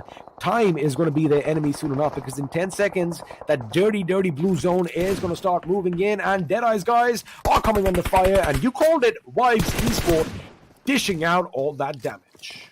Yeah, so Wizzes with Vibes, they're currently stuck between both I8 and Cryptic, so we can see them in the kill feed kind of just dying one at a time as they try to reposition and avoid all these sightlines. I don't know if it's going to be possible. Reaper brought the Lesser alive in a vehicle, trying to survive. We'll see. We'll pay attention to them because you talked about it. Vibes playing nice and slow for a reason because they have nice sight lines on a lot of these teams trying to rotate. Oh, no! It was a two right there. That's going to set him back a couple pegs. Well, wonderful job by Shifu to get a couple of kills before his life is finally snuffed out, but it is going to be problematic. Cryptics again, that Mirado coming down the mountain, tossing and tumbling over, doing them in as T2K come under fire. Relentless mini 14 shots let loose by Assassin as he tries to get the better of the opposition. Now Freak from NGX does spot I8 in the distance and looks like they're going to be ready for a little bit of a skirmish. Meanwhile, Praveen makes sure that he tops up all those utilities as now the two members remaining from Cryptics, Lazy Boy and Marshall. Man, they definitely have their work cut out, but from last game's experience, they still can do good things. That grenade missing its mark between the members of Vibes, who are currently under fire from T2K. This is just chaotic. Everyone's trying to murder one another. Yeah, Cryptics, they need to stay low. They need to stay in that dip because every single time they pop their heads up, you got eye behind taking shots. One thing I want to note real quick is STE, they are dead. They got taken out. DRS are alive. Remember, DRS are on the hunt for that $40,000. This could be DRS's game to take that #1 spot. And the position DRS are in is pretty phenomenal right now, but we're going to hold on to that thought as Malek here is going to be moving forward. He spots I8's plane. He's going to try and take as many kills as he can. He gets one, he gets two before he's finally taken out. Not a bad outing for him, making sure he gets another couple of points for his team. But with that, of course, I8 are going to be out of this game. It is looking like a dastardly last day for them. Looks like the pressure is mounting up here, Dave. And, well, they could come under it as T2K. Again, these men are made of steel, surviving grenade after grenade as Lord is finally found out by Marshall. Through the door, through the little crack. He gets the job done, breaks down the door, and they might just go in for the kill. Through the crack right there, Marshall lopping a grenade. I don't know if that was going to connect, possibly, but Vibes looking to push uphill and take this high ground spot before repositioning. The next circle doesn't favor any of these teams to the south, so Train to Kill across the road, they are set up. They are looking good here to practically gatekeep any of these teams in the south who will be making their way on in very shortly. I agree, but then Train to Kill, they've got a massive issue in the form of Rico Infinity because they don't really have a lot of cover from them, but it looks like Vibes are going to come in and help their comrades, or rather their enemies, out with a couple of suppressive shots and Cryptics. They do have the higher ground, but of course they're going to have to extend a bit more if they want to shoot down, and Killer gets the best of him with that barrel, knocking him on his knees, and now Cryptics could be in trouble because that grenade looks good! Just overhead the boys up top, and now the circle's coming in as well, but Legend from afar is going to put Vibes down. That second grenade is perfect! Boom! It rolled on down! Assassin goes boom, and Jiggles brought down to his knees as well. This is best case scenario right now for Cryptics up there. I believe they're trying to get the pickup. Lazy got the pickup on the Marshall from above. Blue Zone is going to be closing in, applying some additional pressure up there, and Legend trying to crest out, trying to make sure to get these confirms, get these kill points, and not let the blue take them away. Well, looks like the blue zone has a mind of its own. It's hungry as well, Dave, as it does take another life for its own, which means Lazy Boy, last man standing. Question is, does he have enough first aids on him? Because sooner or later, that red bar is going to go empty and Cryptics will not out. Forward 6, but right now Praveen is doing the knocking. He gets to Yog, almost gets Legend, but is taken down in quick succession as now Legend is going to have his work cut out. Sandation still alive as Wipes come under fire. Killer, last man standing for his team. Can he do something miraculous? He does open that scope up, but it's going to be from distance that he gets taken down. And T2K lost a couple of members, but they are still in this game. I love this, man. You pointed it out. Okay, so they're dead, but realistically, Rico Infinity across the way practically playing bodyguards right there, taking out vibes as they made their way across the street. Regardless, though, both teams taken out at the end of the day. We got 3 more teams to go. DRS, they are looking for the winner chicken dinner to possibly take this #1 spot, but they need to take out NGX, who are currently laying down a bunch of bullets right on top of them in their backyard. A 4-man squad, they are playing like an army right now, the way they are laying down lead in DRS's direction. All they can do is hit the deck and just let the bullets fly overhead, because Rico is going to be joining in as well. That grenade is massive. Nemo gets taken down. AJ is going to be on a sliver of HP. He is done for. Done and dusted. DRS, ladies and gentlemen, out of this game. And now it's going to be down between Rico, Infinity, and Nigma. Rico is going to be on the little hunt. It's going to be a 2-on-1 situation. A 4-on-1 situation, I beg your pardon, as Raouf, last man standing in this shack. Now his position's definitely been given away.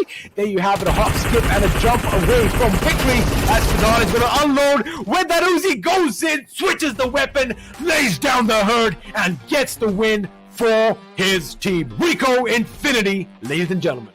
Salutes in the chat right now. We see him, Rico Infinity saluting the crowd, saluting the fans here.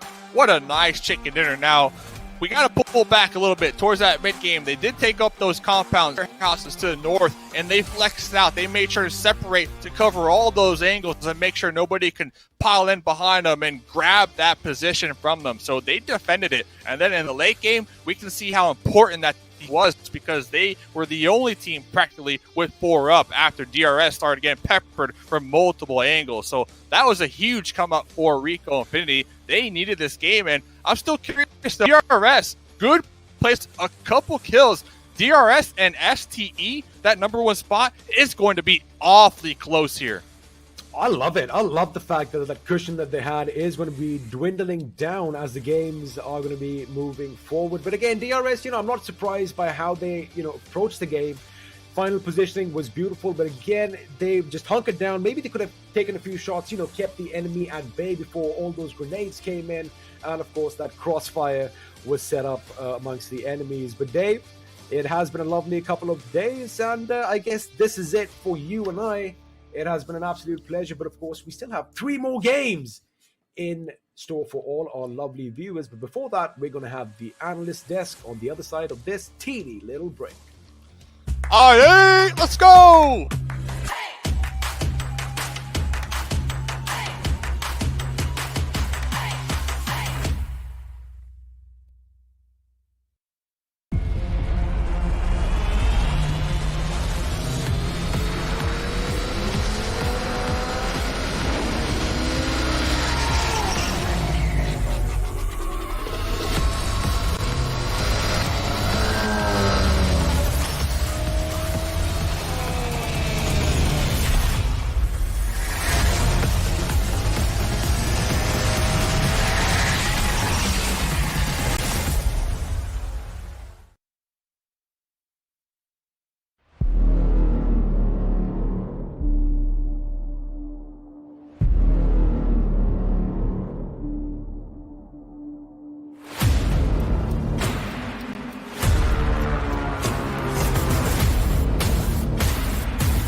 Welcome to PUBG Mobile Pro League, MENA and SA Championships. We are in the finals, and what an incredible 2 games we've had thus far. Rico Infinity making it into the top 4. I mean, a performance worthy of a salute from everyone else. Oh, yes. Quite a wonderful finish, and I mean, Ocean mentioned this before, right? This team is just absolutely phenomenal. Just completely insane on this particular map, and they have delivered again. Yeah, they have a perfect Miramar now. Perfect Miramar on the finals. Undefeated in Miramar. yes. That's the streak as of now. Obviously, it's a streak of 2 matches, but well, they are undefeated in Miramar. Absolutely. With that, let's move on to the MVP, the most valuable player coming in from the second game, and it is going to be True Love, sir, from DEADEYES. What? No heals. Just dipped out instantly after getting those 5 kills and 2 assists. It's like, I'm not gonna heal. No, not me today. Well, he did good. I mean, talking about 5 kills and all, that's definitely a decent number from him. But obviously, it's not just one-man show, right? I would love to see who are the other players as well that have had their impact overall. True Love is their freak from Nigma Galaxy. Well, this lad definitely had some good words of wisdom to share with you, Johnny, when the day started, right? Fidan, Skdan, and Assassin coming up with 709 damage. That's brilliant.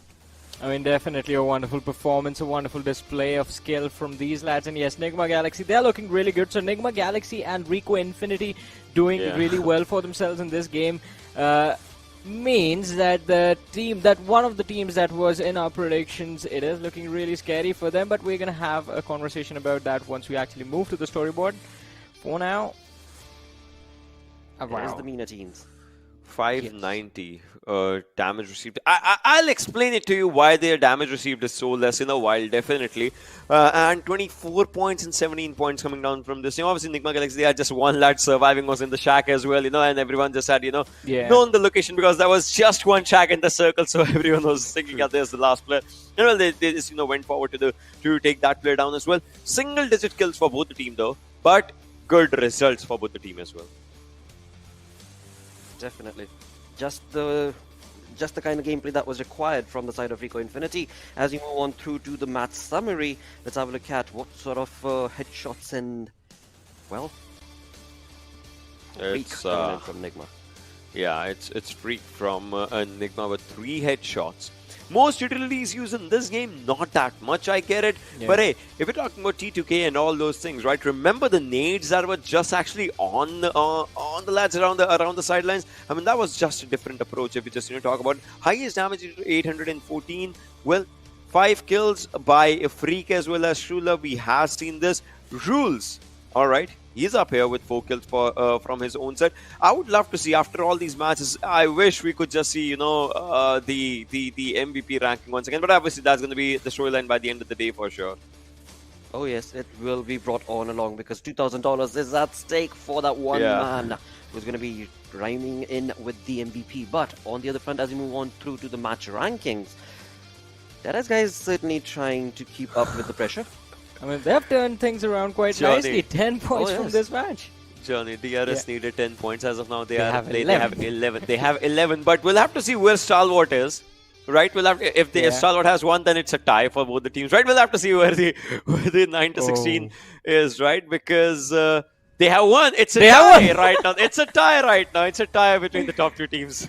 Yeah, but again, it's who's going to be on top. I mean, it is going to come down to who has gotten more consistent performances in terms of the ranking. And I believe that is DRS based on how their Erangels have gone. But still, I'm going to wait for the overall storyboard. And I8, look at them, just 2 points secured from this game.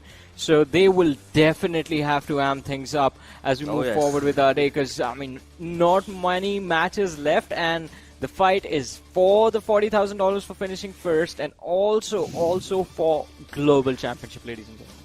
Absolutely, where 4 teams are going to be moving in through, and 2 have already been invited. Alongside that, when it comes to the zone that was being caught in this game, let's go through the zone analysis. There's always one thing that Rico just has in their favor when we just talk about the zones and all those things. Well, they have a good area around the circle. Well, kudos to DRS, right? Always just starting. This is kind of DRS strat in Miramar and in Sanhok. They kind of start slow. Well, if the circle's on them, that's a different story. But they kind of start slow, right? And from there, they start moving up forward with their own momentum. On the other side, if you just move this one forward slowly and steadily, you'll see how Rico is just holding up the grounds in a really good way. And well, slowly and steadily, as a circle shift here and there, they still kind of just have this area for themselves. And now, as the circles move forward, everyone is just thinking, right? It might just be Rico, it might just be DRS, but look at this. The area that they were holding after this one, they were extremely lucky, Johnny. Yeah. This is where they are. This is where we'll see a cluster of teams in a while. Yeah. A lot of fights will happen onto this area. A lot of fights will happen. But they never moved. Exactly, and after this this circle, the next shift as well, the beautiful spread that we saw from Rico Infinity later on, that gave them a lot of control. Like, look at this situation. DRS, they're left to deal with all the teams that are closing in from the rear, while Rico Infinity just enjoy the free real estate that was handed over to them. Just as Ocean explained, their rotations, their positioning in Miramar is just, it's impeccable. They always have the same thing for themselves. Every single tournament. We saw that in the map chance, and here they are just confirming that when it comes to Miramar, the team will definitely be able to deliver for their fans. On the other front, that was not the only team delivering, as we did see there were so many fights that took place. Let's move on through all those kills with the Oppo F19 Pro moments. Yeah. This is the best thing I enjoy about this map. People just getting caught off guard and not realizing that, oh, we are exposed. I mean, this just happens. That's the beauty of what do you call it? Miramar overall, right? Yeah. You can never feel safe. If you're at the topmost cliff, well, you still have a fear of maybe you'll drop down. If you're at the bottom area, well, obviously, if there is someone at the top area, they'll take you down. If you're around in the open, well, obviously there will be some teams. But then this fight was brilliant by DE. Yeah, this was an amazing moment. I mean, once the fight began, I thought, all right, they might be in a bit of a pickle, but no, just absolutely destroying the opposition within seconds, in fact. And it was a wonderful job well done by the team. But this is where we saw most of the chaos sort of starting to begin in this game, when the teams were trying to move towards, as you mentioned, that sort of mountain that was there. Just west of where Rico Infinity were playing, and every single team just had the same idea. All right, we'll climb that hill from the southern positions, and that sort of resulted in a lot of clusters of individuals being picked off. And well, that did good for the players, I would just say, for quite a lot of players. I mean, yeah. On the other side, there was Rico Infinity, just staying, just not even worrying about anything. It was like they were enjoying this Sunday at this moment. But, well, after that, they definitely just come down to understand where the fights are in DRS and then Nigma Galaxy. And, well, they just, turn up the tides in their own favor. But on the other side, if we just talk about this Miramar, right, obviously, we have unique maps, if you talk about it. Yeah. Unique maps as in, Erangels are there, then less Miramars and less Sanhoks. Now, Miramar's done. Sanhok can be the last-ditch effort for quite a lot of teams to make or break their game-changing effort for themselves. So, I'll be looking forward to that map, especially now. I mean, I agree with you on that. I mean, Sanhok is just going to be intense, especially considering it's going to be the second last map of the day. I mean, there's going to be a lot of pressure and a lot lying upon the team's performances on that particular game. But in this one key thing I noticed is the fact that we hardly ever see Stalwart Esports and I8 there. The sort of confidence that they move around the map with being used against them. And this time both the same thing happened to both this team. They were trying to push towards one fight, but they did not realize that they were getting flanked from the other direction, and just completely destroyed in seconds is the phrase that comes to my mind watching what happened to those two squads. Yeah, I mean, after this, obviously, the final fight that was just 16 bullets onto this lad. He takes down 11 bullets on his opponents, and well, there it is. The salutes by the lads that, that they are fighting, and they are fighting good. Oh, they certainly did, but the journey does not end right now, as 3 games still remain, and all these teams are going to have to, pick up the slack, as we did talk about I8. They're going to have to do something very phenomenal to be able to capitalize on that position that they were on earlier. DRS working just towards the placement points, but again, I mean, for DRS, they've already been qualified and have been invited. Nigma Galaxy as well. These two teams are decent for themselves on their own areas. But hey, we were talking about the ties, right? Yeah. Oh yes. After that, I want to see what Chaos now it just brings up, because 91-91 for these teams. This is where it is. DRS Stalwart, obviously maximum chicken dinners by DRS right now. So there are a lot of factors to the tiebreakers, ladies and gentlemen, boys and girls. If we just talk about it, first things first, obviously it just comes down to the recent chicken dinner. Then obviously it's about the overall performance. Then most skills in the recent games and all those. There are many, but right now we just need to understand that DRS has gotten the top position for themselves. Stalwart on second. DE is there. I hope they remain. Still till the last game, I'll still keep on hoping this one thing. As of now, Rico Infinity making up their marker in top 4. Well, as of now, guys, if Nigma's there, it just comes on to, Cryptics, exactly. Cryptics, I8, NASR, they have chance. They do have a possibility, but I8 they have not been looking good, to be very honest. The first game and this Miramar match, definitely not going their way, so it's gotten me a little bit worried, but I do still believe in this team. They can pull it off, and they have to make sure that they convert this next game. But I know I started the day with saying I want a chicken dinner from this team, but now I just want to see them in top 3. Yeah, survive is the objective is to survive. Yeah, absolutely, and get either the kill. Well, that is what I had worked towards, but placement point does not really hurt as well. And this time we're going to be moving back to Erangel for the third game of the day. But before we do so, let's talk about those $2,000 tournament MVP, and the list is going to be right here, where it is Action leading the chart. So, less kills though. Ocean, this is what I want to know from you. I mean, I want to know like what exactly needs to be done to topple Action, because you're the match guy after all. Yeah. By top or by true love? That's my question. Both of them. So, by true love, he just needs to, see, he has a higher survival time. Yeah. He has a higher damage time. Well, he needs to get 2 kills. If he gets 2 kills, he gets to the first position. Right now, if you're talking about top, right, his survival time is just 6 seconds lesser. He just needs to get like what 3,500-ish damage. If he gets there, because again 40% weightage. If he gets there, he gets to a greater chance as compared to Action. But well again, if it's Stalwart, well $2,000 come home. Either of the players. I mean, still, but you don't have to share it with your teammate. It is all yours.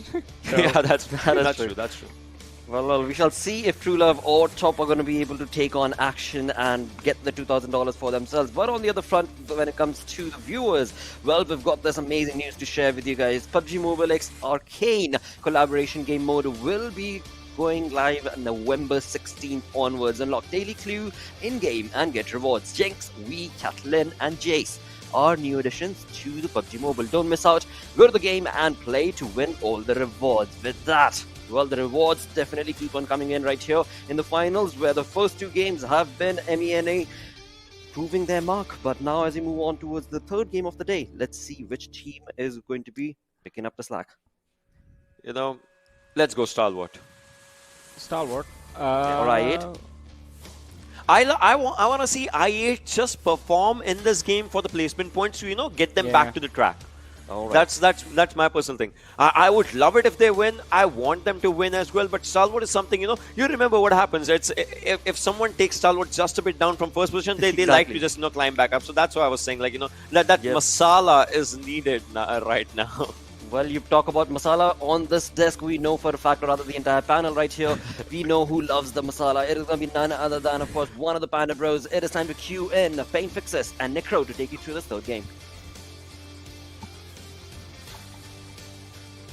Oh yes, it's hot than ever.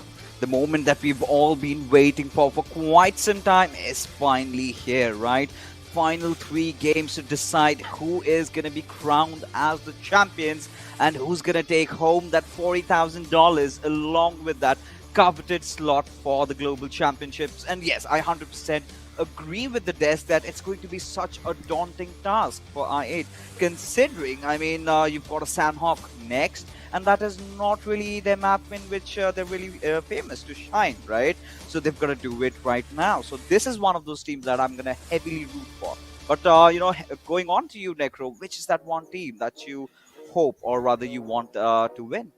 Honestly, I would say I really want Stalwart Esports to win. Yeah, I do understand I8 now are on this struggling phase, and they need to realize it's the final day as well, Fixes. And this is the third map that we are going to be heading right inside. So I8, the time slipping away, and so are the games. So I8 need to wake up, because choking on the final day wouldn't really be a thing that I8 would want.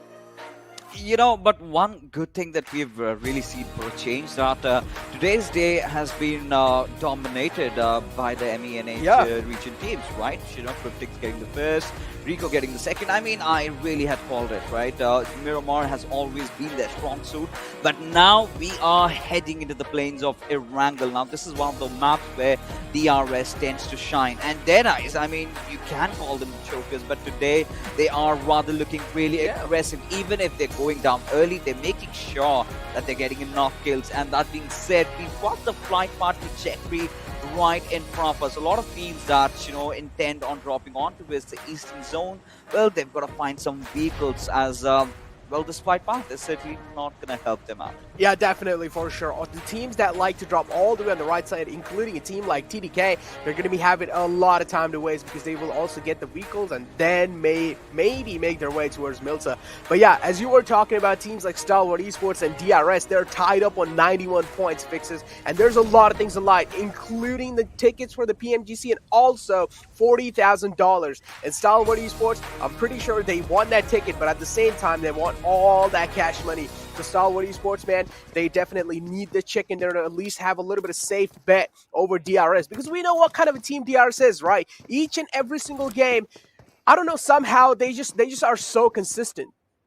You know what? They've cracked the code, right? They know where the circle is going to pan out, and that certainly does come with experience, right? As we have got the boys of Starwood right in front of us. So, it's also about the money, the GC, but more than that, it's about redeeming themselves, right, Necro?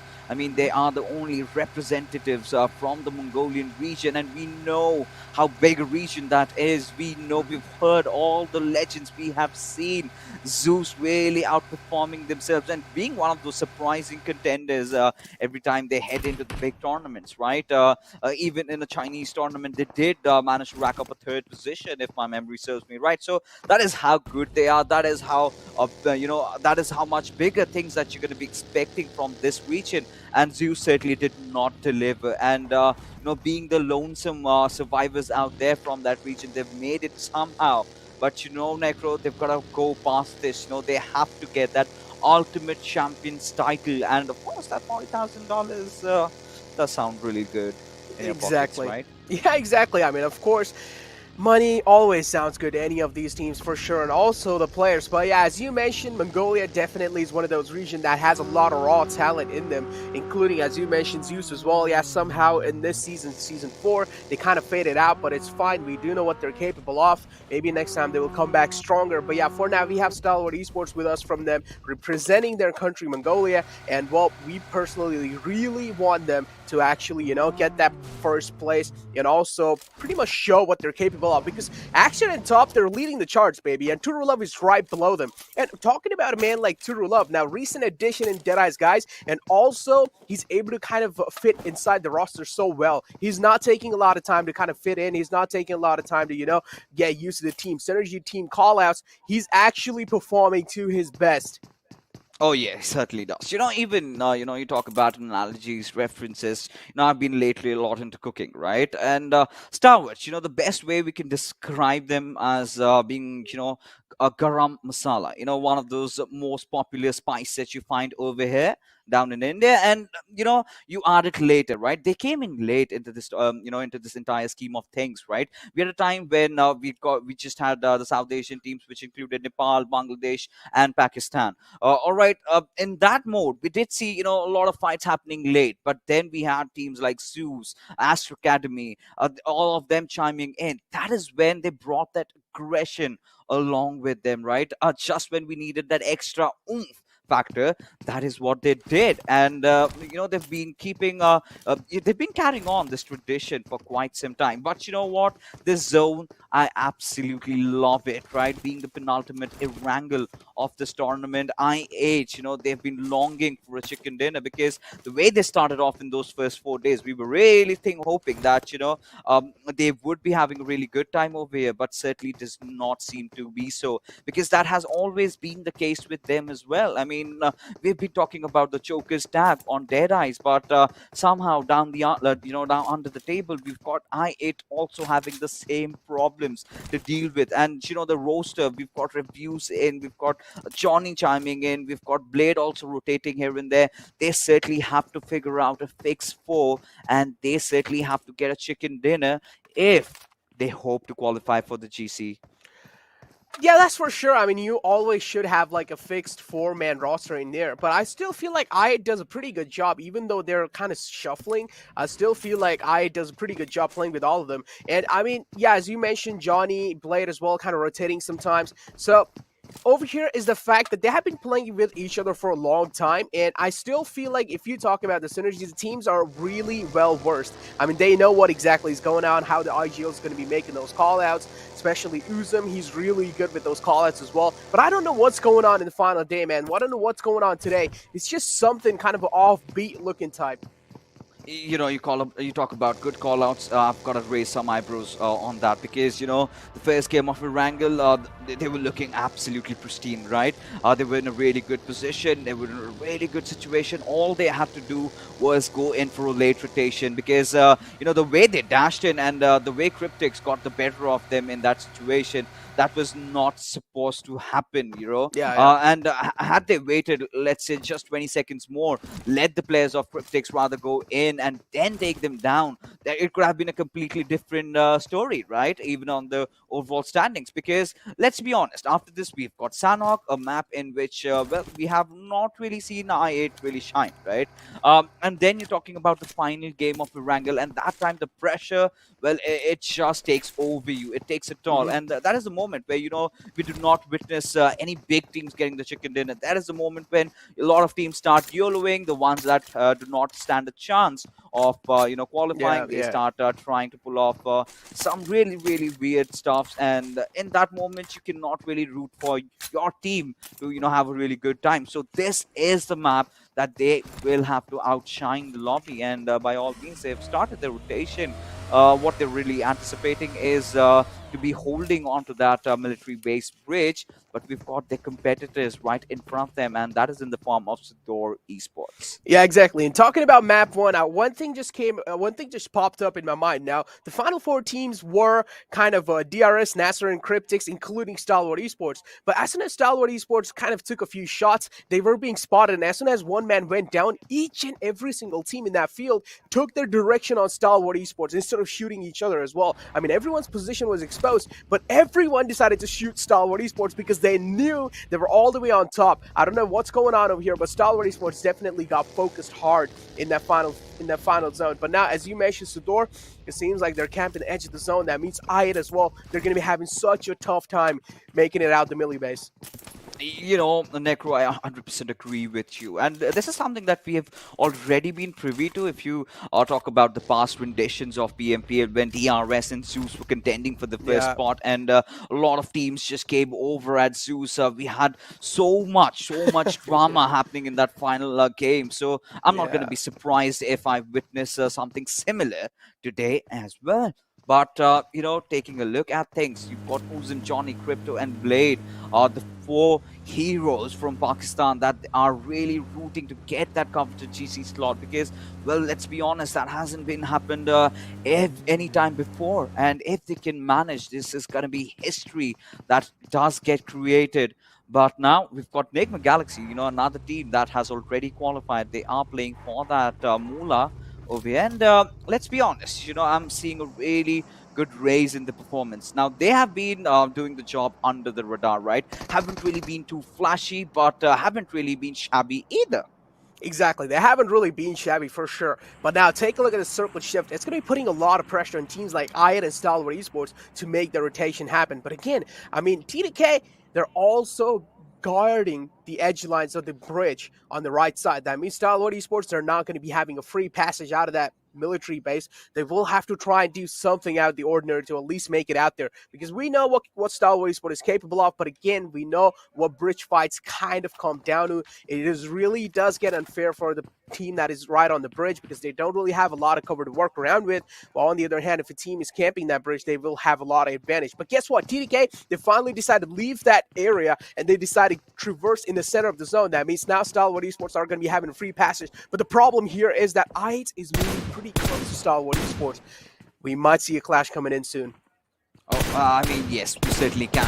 Talking about Stalwart, I'm not really concerned about them because T2K has left that area, but taking a look at Lord, he's going to be just taking a few shots at SUDOR's direction as, well, they're rather more focused on parking their vehicle. And that's a good thing to do because you never know where the next circle does shift. Now, we're seeing something really similar, right? Nothing out of the ordinary from DEADEYES, again, contending for the center. That has been their go-through plan. And either ways, just they dash in for the center, they get some good number of kills. And even if they get eliminated now, well, they might not be contending for the top spot, but what they can really contend is to qualify for the global championships. That is where they've all got their eyes set at. As I8, well, they are crossing the bridge just about to, well, I believe they've spotted out Stalwart making that rotation, and they've got that really important information that Stalwart is around the gas station. So they're going to be playing their cards really,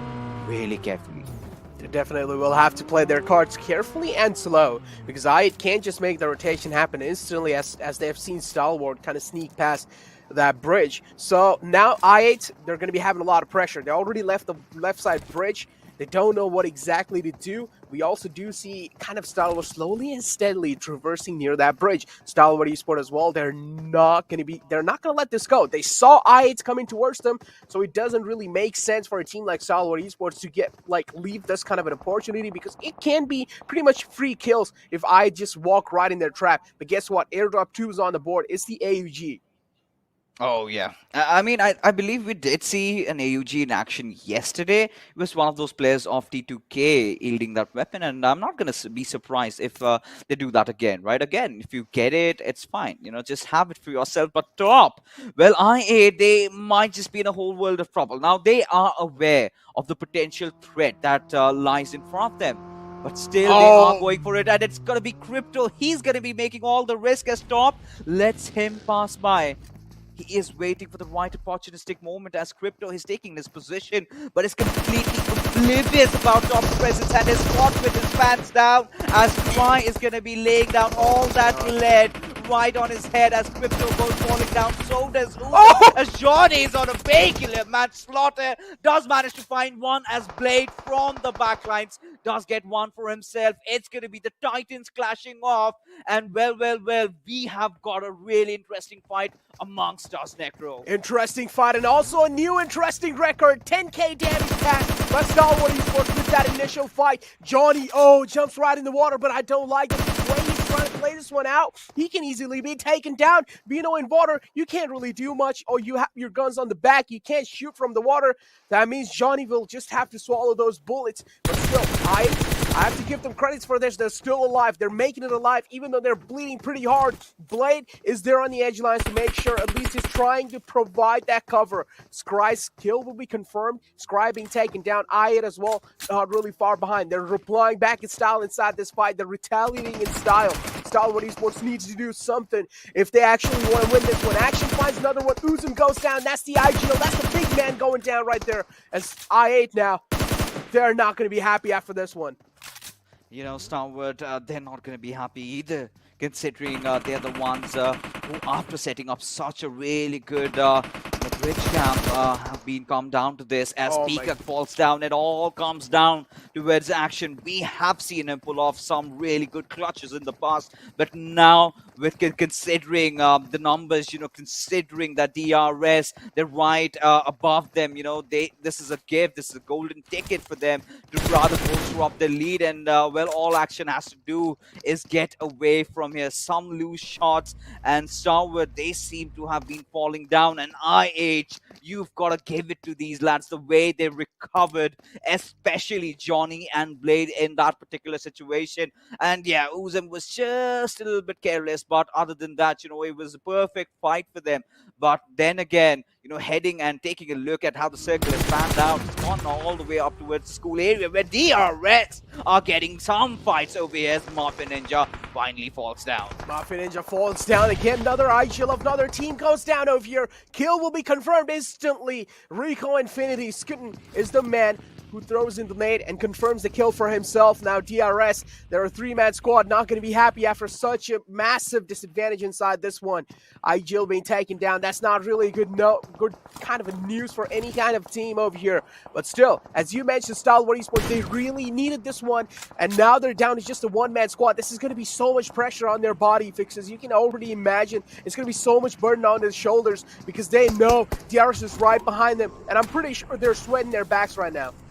Oh, they certainly are. I mean, of course, they still are in contention to qualify for the GC, but they do want that top spot, right? This is one of those teams that we know can pull off some big surprises. And then again, we have got a Sanhok, which is, of course, one of their best maps. So I'm not really worried about them. But yeah, if DRS manage to secure a chicken dinner, that is when they're going to start sweating, right? But look at this zone shift, completely taking a western curveball as we've got some, we've got some potato hills in contention over here.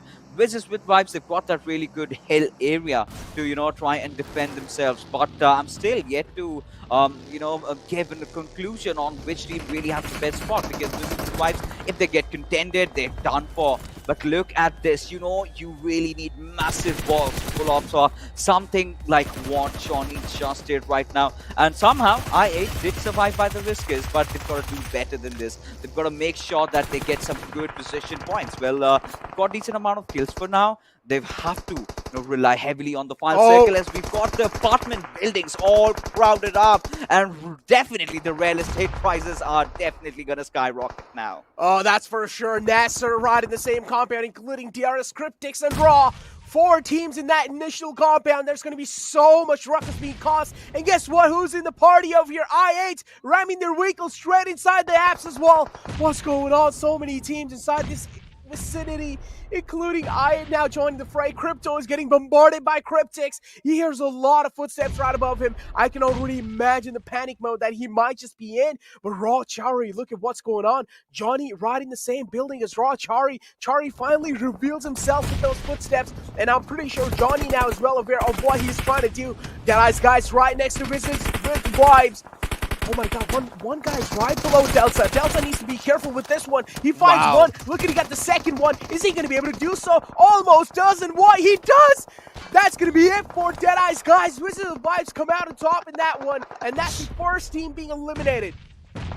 Talk about the last day shenanigans, and we've seen this from Wizzes with Vibes in the past as well as A1 Esports. They did try to go up against the door. Well, the sun has finally set for them, as they have also been eliminated, and I8 making some really bad decisions, ramming in for the center compounds when we had that edgy compound where Blade is right up for right up for grabs, right? This was the moment they should have seized that opportunity, and I really believe that there was no point in taking the apartment buildings up, right? We all know that the circle is going to shift away from it, and oh, this does not look good at all. But Malik, slippery legs, and gets knocked out just by falling. Yeah, there's a lot of soap on that floor for sure.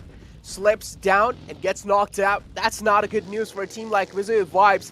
Again, they are one of those teams that have the golden run inside this one, and they want to make sure each and every single step they take is for success.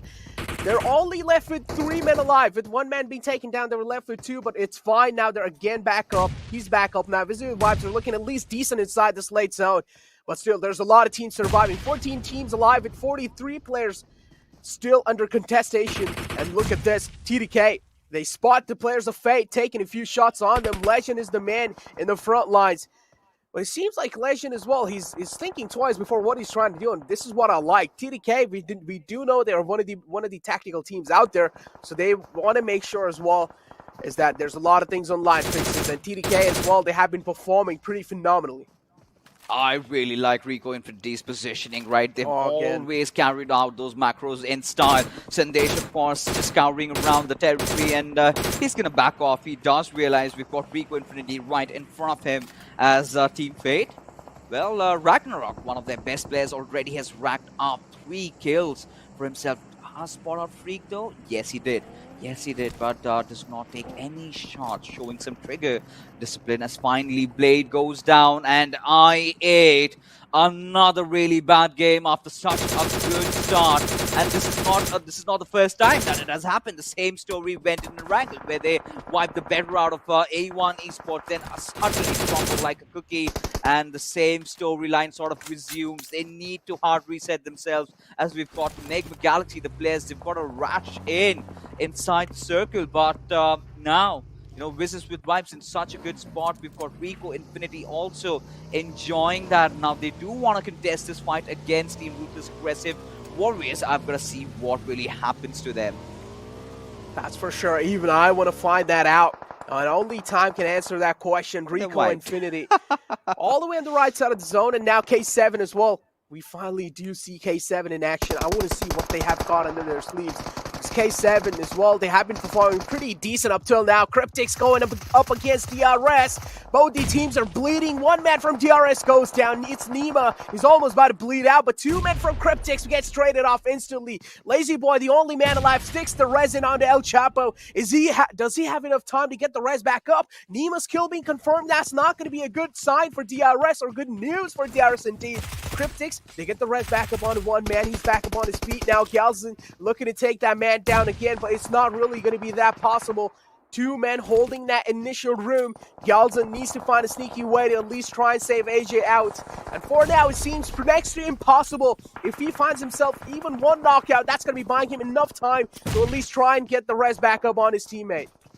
I think all AJ can do right now is just give away the players give away the position of the players of Cryptics, right? Because that is the only contribution he can do. He had his time, you know, DRS rather opting for the apartment buildings. Now, this is something that we've not really seen out of DRS. And Wizzes with Vibes, boy oh boy, Necro. Are we talking about Wizzes with Vibes pulling off some surprising plays in the final days? Because I for sure never really thought that they would be winning the finals of the PMPL SA, but they did it. And in the final moments, when it all matters, they do somehow come out on top. 7 kills already, have lost out their best player Rules right now, but still they are looking really good and promising. Now, what they're really focusing on is edge camping the players of Enigma Galaxy. They're not going to let them have a really sweet time getting inside the circle. That is what the intention is. As Rico Infinity, they are definitely going to start rotating inside the circle.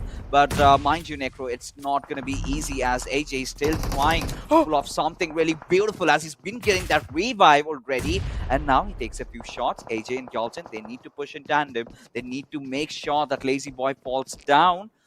Now, well, they're just trying the luck with those grenades. Yeah, it doesn't really seem like they're finding any connections. Lazy Boy, the only man alive from Cryptics, he's also trying his best to stay alive in this initial situation, in this initial stalemate. DRS, no connections being found. A lot of utilities being used in that initial fight, but no connections being found yet. DRS as well, they will need to make it inside the zone. They're being held outside. NASR is right next to them. Oh, I feel like this might just be it, Fixes, because even making it out alive from this apartment, that means you will have to run out in the open. One man falls down to the zone. RDR is going to be able to make it. The signs are looking pretty thin, but on the other hand, Enigma Galaxy, they're down to just 3-man squad. They were, just like a second ago, they had all 4 of their players alive. I believe it was the players of Wizzes Vibes who take down 1 man, Enigma Galaxy. And yes, Wizzes Vibes now trying to take a dig on enemies' hells over here. Their enemy is going to be Enigma Galaxy. They have managed to find one, or also find a second one. Malik is the man who finds the second opening right there. Enigma Galaxy, they're looking pretty hurt. Oh, they certainly are, but you know, I still like Ralph's rotation as well, but he's got to be careful from his back, because Al-Shadri is present, but Reaper Bot, he is absolutely shooting every single possible direction he can find men at, and that is where this all pandemonium just has broken out. It's everywhere. It's chaotic, as Delta seems to have fallen down, and it's going to be Lord who is behind that clip of that grenade that we have. Wizzes with Vibes, they will have to, however, revive the teammate, but Skeeton, He's just below them with vibes. Malik has he sensed him though. He needs to have his spidey senses tingling, or else it's the match really slipping away from their hands. Top 6 teams alive, ladies and gentlemen, in this game of Erangel. Visit the Vibes with their legendary run up till now. Are they going to be able to win this game? Because this game is really important if you want yourself a slot in the PMGC.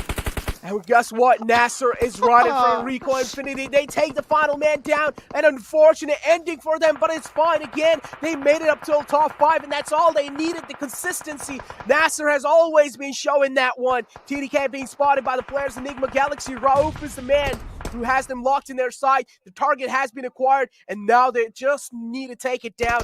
Guess what? Visitor Vibes now looking to challenge a fight against Rico Infinity. All 4 players alive from their side. Few shots being rattled off in their direction. Some shots being traded off, but no connections. As we talk about connections, that's a connection right there to at least take Delta down for now.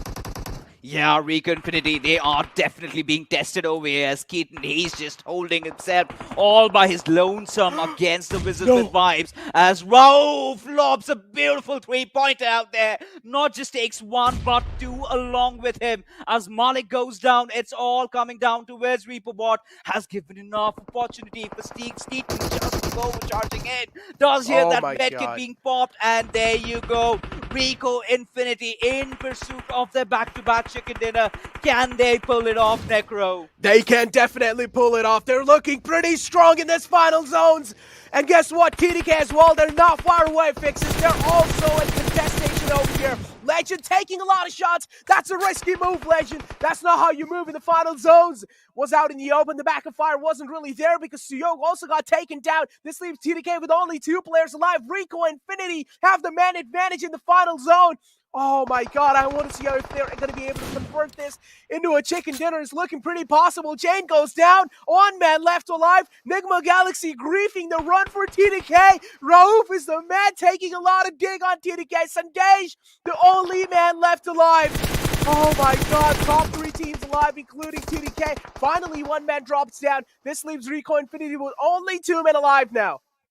But they still have 10 kills to go along with. Quite a really massive jump is what we're going to witness from this side, as it has all come down to this Mexican standoff. It's going to be Sandesh against Rauf Lord and Skeeton Fidan. It's going to be a 1v2v2 situation, as Suyog, I did not see him getting that revive anytime soon. As Lord, he is definitely going to take him down. Fidan, he's going to be lobbing all those grenades, but nothing really seems to have connected.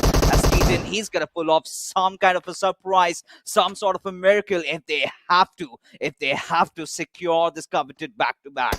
That's for sure. He will have to. Enigma Galaxy as well. They have 2 players alive. And guess what? The tables have been flipped. Now Enigma Galaxy have the man advantage inside this one. Man goes down from Rico Infinity, getting the rest back up on the final man. It's going to be pretty tough. It's going to be next to impossible. There's no way he's going to be able to get the rest back up on the fallen man. And yes, that's what exactly happened. Kills get confirmed. Enigma Galaxy now looking to get this chicken dinner. And they might as well, because they are one of those teams that have already gotten themselves a slot. They're only playing for this prize money. And if they're able to at least pull off some shenanigans in the final day, that can help them out quite a lot to at least try and secure those prize pool.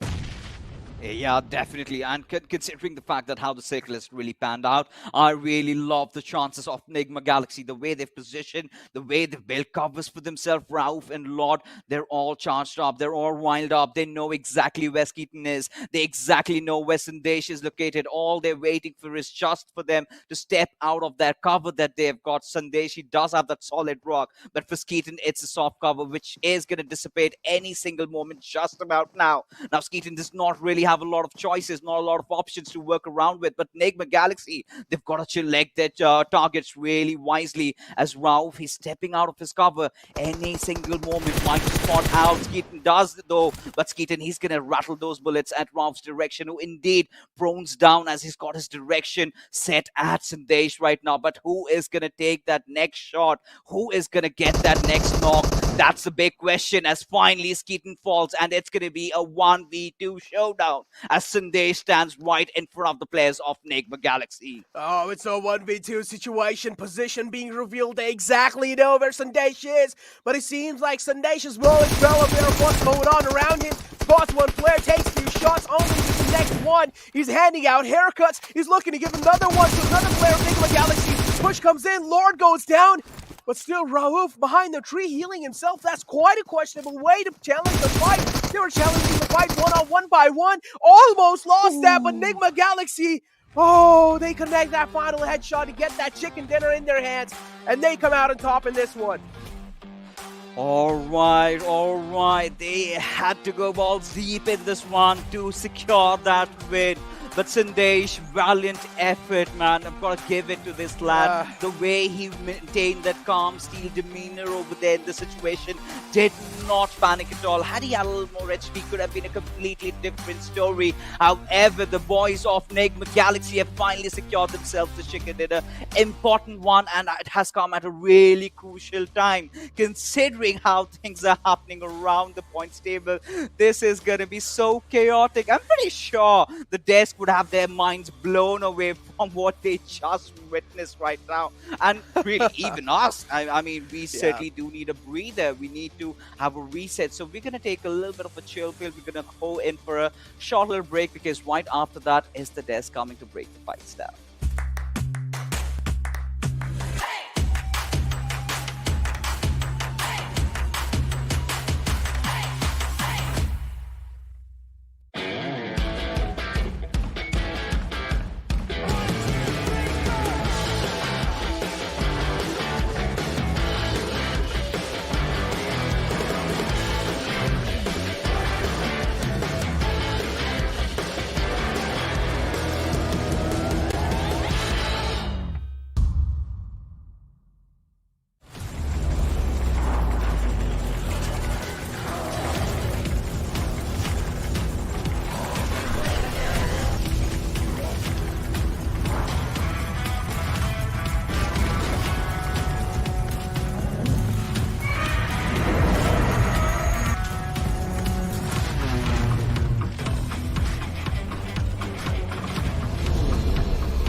Hello and welcome to PUBG Mobile Pro League MENA and SA Championship Finals is where we are at, and this day just keeps on getting better and better from one game to the next. MENA definitely proving their mettle right now. Yeah, they are. I mean, the way these teams are playing today, Oh my God, they are just incredible. It looks like a full-fledged MENA day so far. With I mean, obviously, out of 5 games they have secured 3, so that's a really good considered number that MENA region has for themselves now. So, well, talking about numbers, let's have a look at the most valuable player coming in from this game. Oh, Malik. Malik. This was a good comeback from Wizzes, yeah.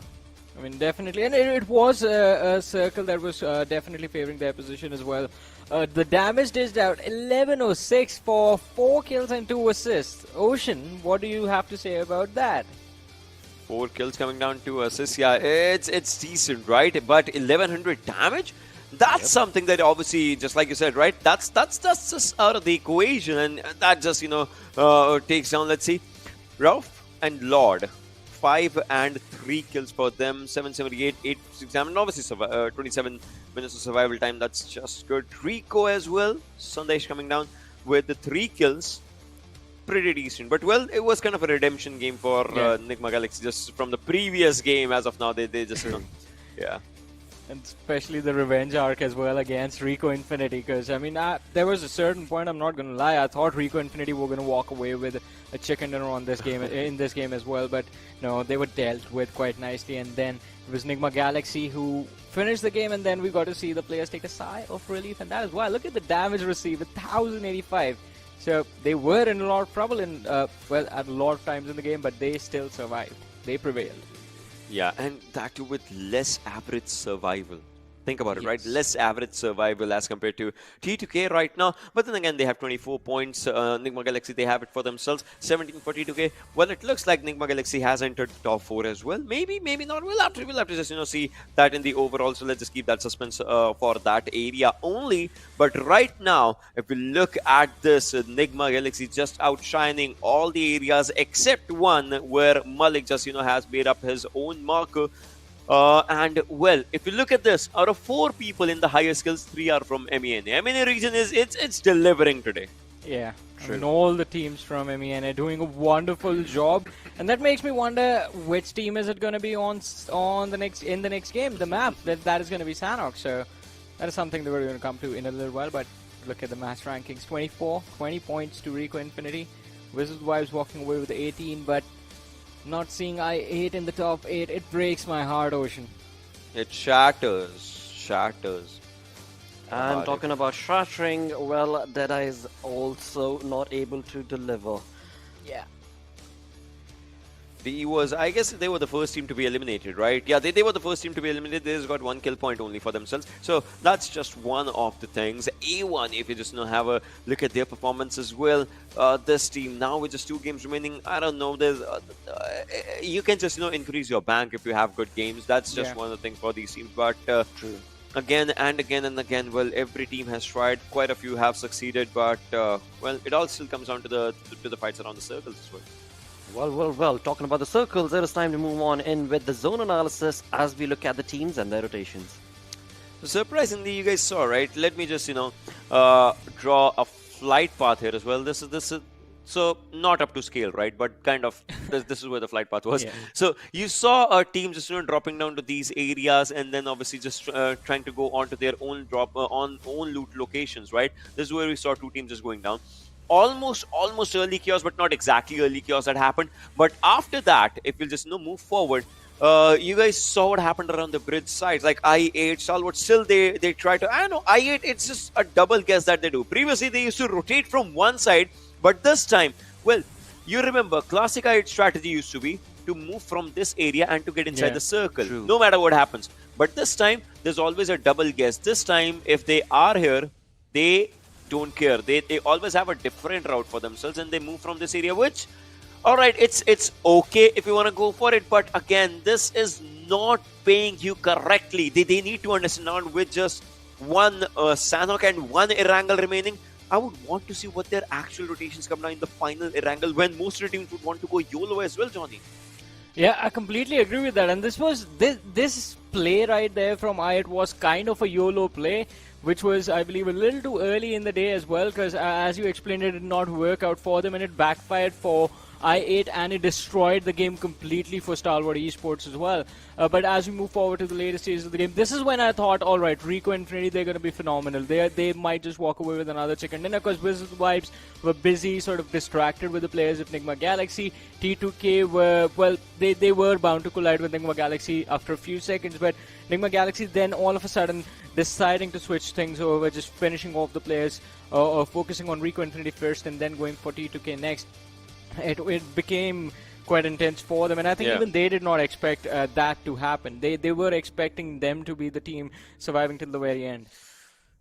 Definitely. I mean, T2K's final place, and they did try and level up, but was not allowed to do so, and Nigma definitely walked away, Nigma Galaxy, with that chicken dinner, confirming them in the top 5 with some wonderful points. But along with all of that, there were so many other fights that took place that has combined them through the Oppo F19 Pro moments. Oh, this is the one that I'm talking about. Think about this, right? Obviously, so you take one player down, you think like you're doing really good, but then Johnny comes in with his vehicle and just rams you over. Well, then after that, IA did try to get a few confirmations here and there, so does Stalwart, but still, both of them, the damage was done for both of the teams. And well, it's not just a damage in game, it's damage on that reflects on them mentally with the pressure moving on and building up forward. Yeah, and talk about pressure going into Sanhok, it is going to be at its peak. Because if Sanhok does not go I8's way, if they don't, now I want to see a chicken dinner. Because if they don't get a chicken dinner on Sanhok, it's going to be too late for them to recover. That is correct. Just that recovery might not just happen overall. We'll have to see definitely for that match to just come down and what happens onto that one. Because so here's a speculation, right? Yeah. Now for these two teams that we are talking, DE, I still feel they have a comfortable spot, because obviously DRS is there, and Nigma Galaxy might just be ahead of them, so they might have a comfortable spot. But for I8, they need to have 2 flawless games with a lot of pressure coming up, with everything. I don't know, do something. Just maybe stay backside of the circle. Get your heals to one place, just like NASR does, right? They give their heals to Nabo and just that lad goes for the heal. But just do something out of the blue, but get those points. This is really important for that region in its entirety. This is really important for those players in its entirety. And well, GC, that's at stake now. 2 games remaining. Like what? 1.5 hour. That's you have to give everything in this 1.5 hour for yourself. Yeah. The final 90 minutes of this tournament to decide the top 4 that will be moving forward to the Global Championship, joining Nigma Galaxy and DRS. And I think Rico Infinity is definitely going to be moving forward. The way they are playing, it is, again, flawless performance from this team. So they, as you said, DEADEYES guys, they are. It looks like they are in a comfortable position, and I would put Rico Infinity right next to them at this point. But Sanhok, I guess, is definitely going to be critical for every single team inside this. Okay, look at this. Just trying to be stealthy. I mean, sneak 100. Yeah. But I guess that worked against T-Rexes. It is Rico Infinity. They are not dinosaurs. They are really, really wonderful players. So even if you don't move, they will see you. Sure. But now, after all this happened, the final fight and all those things, obviously there was just one lad surviving, so you could just funnel the players out, try to funnel the players out from 2 directions and all. Well, it just did not work out for T2K in this one. But Nigma Galaxy finally, look at that, they still had a sigh of relief. That shows that again, even the big names are facing pressure. Ooh, the pressure is rising, that's for sure. But talking about the games that are going to be upcoming now, based on the previous one, well, the damage are looking pretty neat, because so many of the teams were part of fights.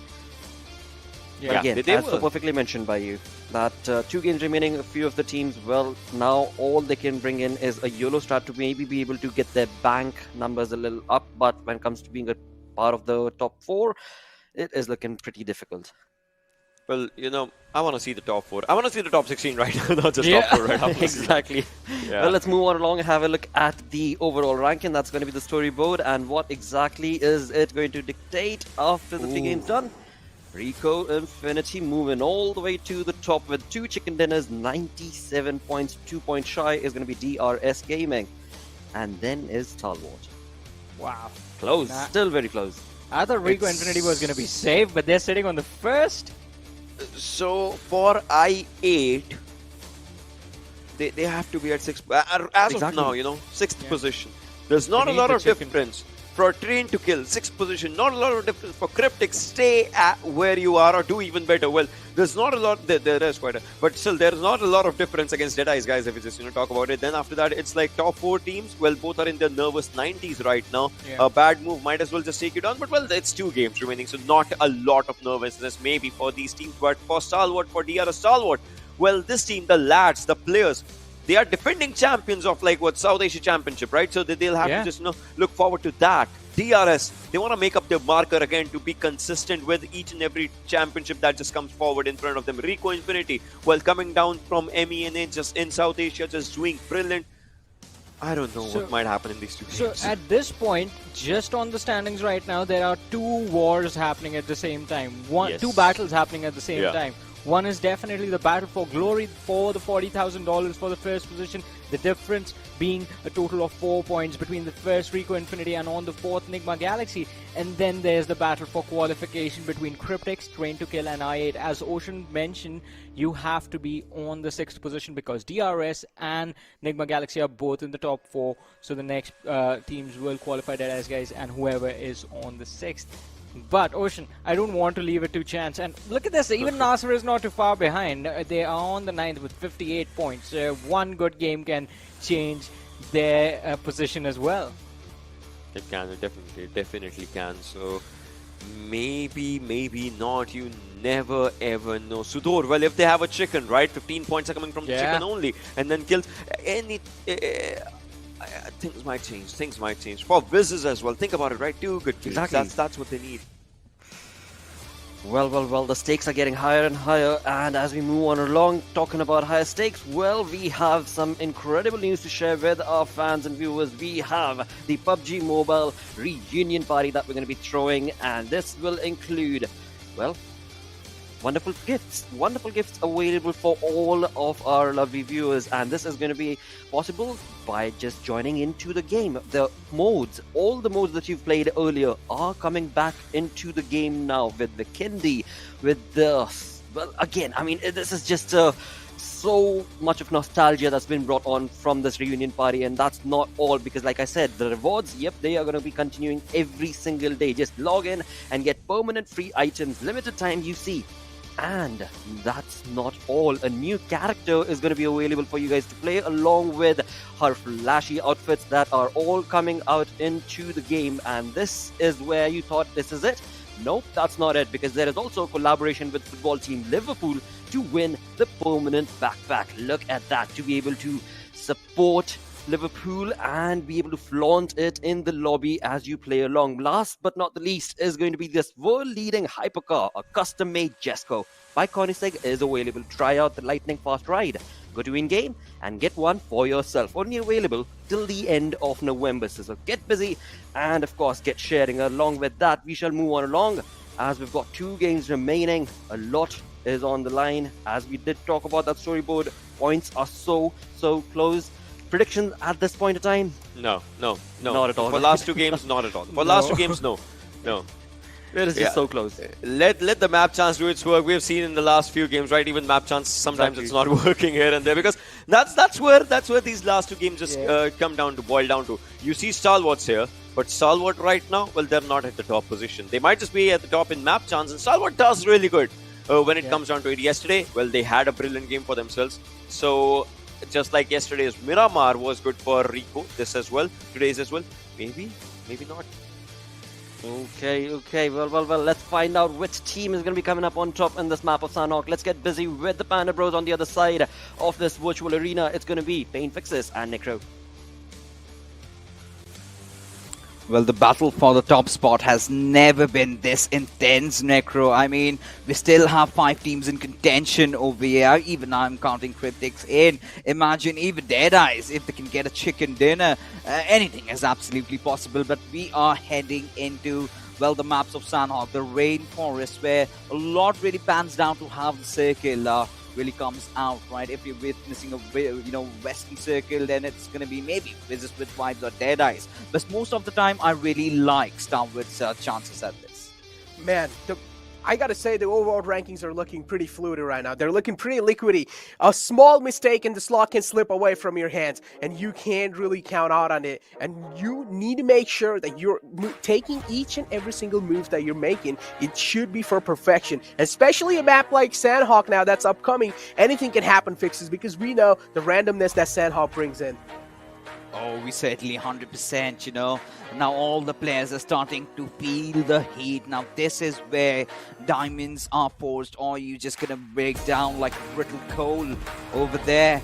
But either ways, finally the big bird is in the sky. We're heading all the way from Hathin towards Bantai. Now, well, the way the trajectory has formed, I mean, anything can possibly happen, right? Does not really matter because the zones in Sanhok are pretty random. Yesterday we did see a circle happening around the ruins area where Starwood had no trouble in getting that sweet chicken for themselves, but can they repeat it? This is the final Sanhok for this tournament. This is the penultimate map for this championship. Everyone sort of eyeing out for the top prize, the $40,000 that is on the line. And Rico Infinity, I love their chances, the way they have been speaking in volumes in terms of how good they have been with the rotations especially, and even carrying forward with that, the sublime gun skills, you know. But now they're going to be put at test. Can they handle this pressure of being on top? The second last game of the grand finals, Fixes. This is where it all comes down to. If you're gonna let this game slip out from your hands, that means that's it for you. At least if you're all the way on top of the leaderboards. But here we have Visited Vibes spotting the players, the Deadeyes guys. Took a few shots, gave his position away. Malik's position being compromised. But still, no connections being found, so at least they're looking good for now. I8's on the other hand as well, quite close to A1 Esports. Now, A1 Esports, again, it has been one of those teams that have been pushed out of their comfort zone. But I also want to take a look at the map, because the thing is, I see one man from Rico Infinity trying to take down a man from A1 Esports. That's going to be 9boy. They've dropped in quite close. Oh. Well, I mean, A1 Esports, they've always been the X Factor team in Sanhok, right? Because we really do not know where they're gonna drop. You know, this is like the third or the fourth time they've changed their drop location, and well, you know, this is certainly gonna be really harmful for a lot of teams, right? Especially for IA, DRS, and Rico Infinity, considering the fact that Skeeton is right beside 6ix9ine Boy, and we have a few knocks here and there. I mean, we're definitely gonna get back to it, but this circle, right? This circle is really interesting. Now this can go any ways. Now I8, this certainly looks like a game that they can finally win. Now if they get a chicken dinner, they will definitely be contending maybe for the 6th position, right? Considering the slip ups.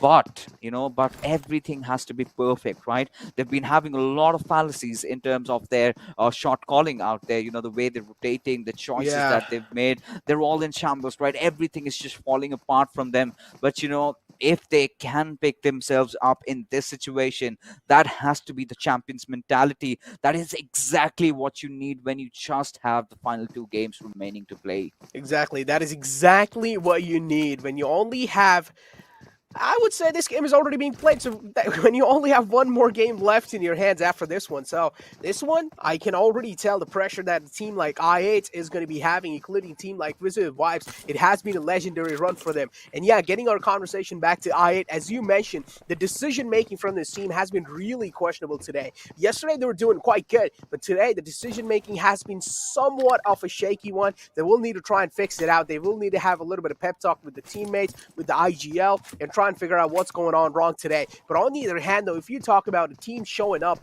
Rico Infinity having the most consistent and the best day of their lives today.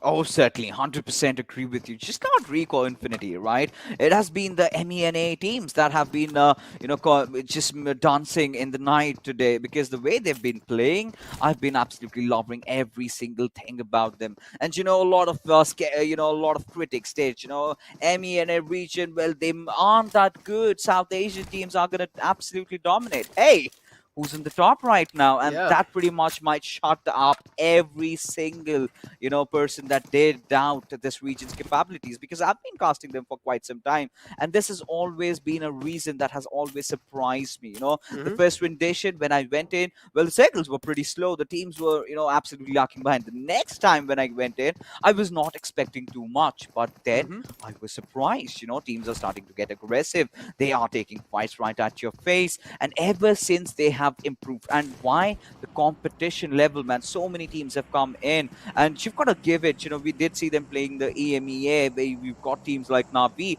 who is apparently one of my favorite teams, heading into the GC right now. But we'll talk about that later, because Team Vibes, another big team, but they've been trying, they've been good, but they certainly haven't been the way that their fans and they wanted, right? They've had a few good games, but the consistency has always been lacking in their departments. Consistency for sure has always been lacking, and as you brought up the subject of the MENA teams for sure, and I gotta say the presence of mind that they've been showing so far inside the final day of the grand finals, it's looking pretty phenomenal. This is where other teams like TDK, I8, they need to step their game up, because if they don't, things are slipping away from their hand, including the time of the games. And as I mentioned, after this they only have one more game left. You can already imagine the burden on their shoulders, the pressure. They're probably sweating right now while they're trying to hold their devices in their hands. And what's going on over here? NASR, NASR as well, one of those teams that have been doing pretty good. They've always been kind of there in the top 5, top 4, but still they're on the 9th position of overall rankings. Just positioning is not going to do much. It's not going to cut off. You also need to shine in those kill points.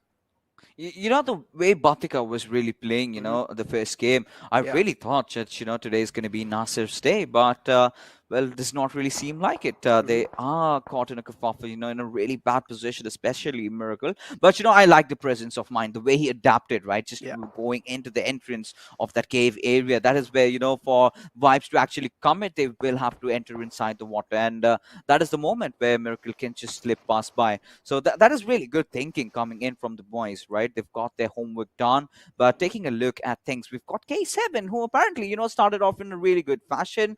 But to be honest, Necro, they sort of have fizzled out. Don't you think so? Yeah, for sure. K7, they haven't really been getting that much limelight in the grand final, especially on the second day up till now. They haven't getting no limelight for sure, because it's just that they haven't really been able to show themselves up on the performance board as well. They're on 13th place, so that means they're not really looking good on the overall rankings. That means second day has been somewhat of a struggle. But if you talk about presence of mind and if you talk about adaptive nature, I definitely got to give some props to a man like Turulov. The way he just came inside the roster and the way he's able to kind of make himself one of them Deadeye's guys players as well.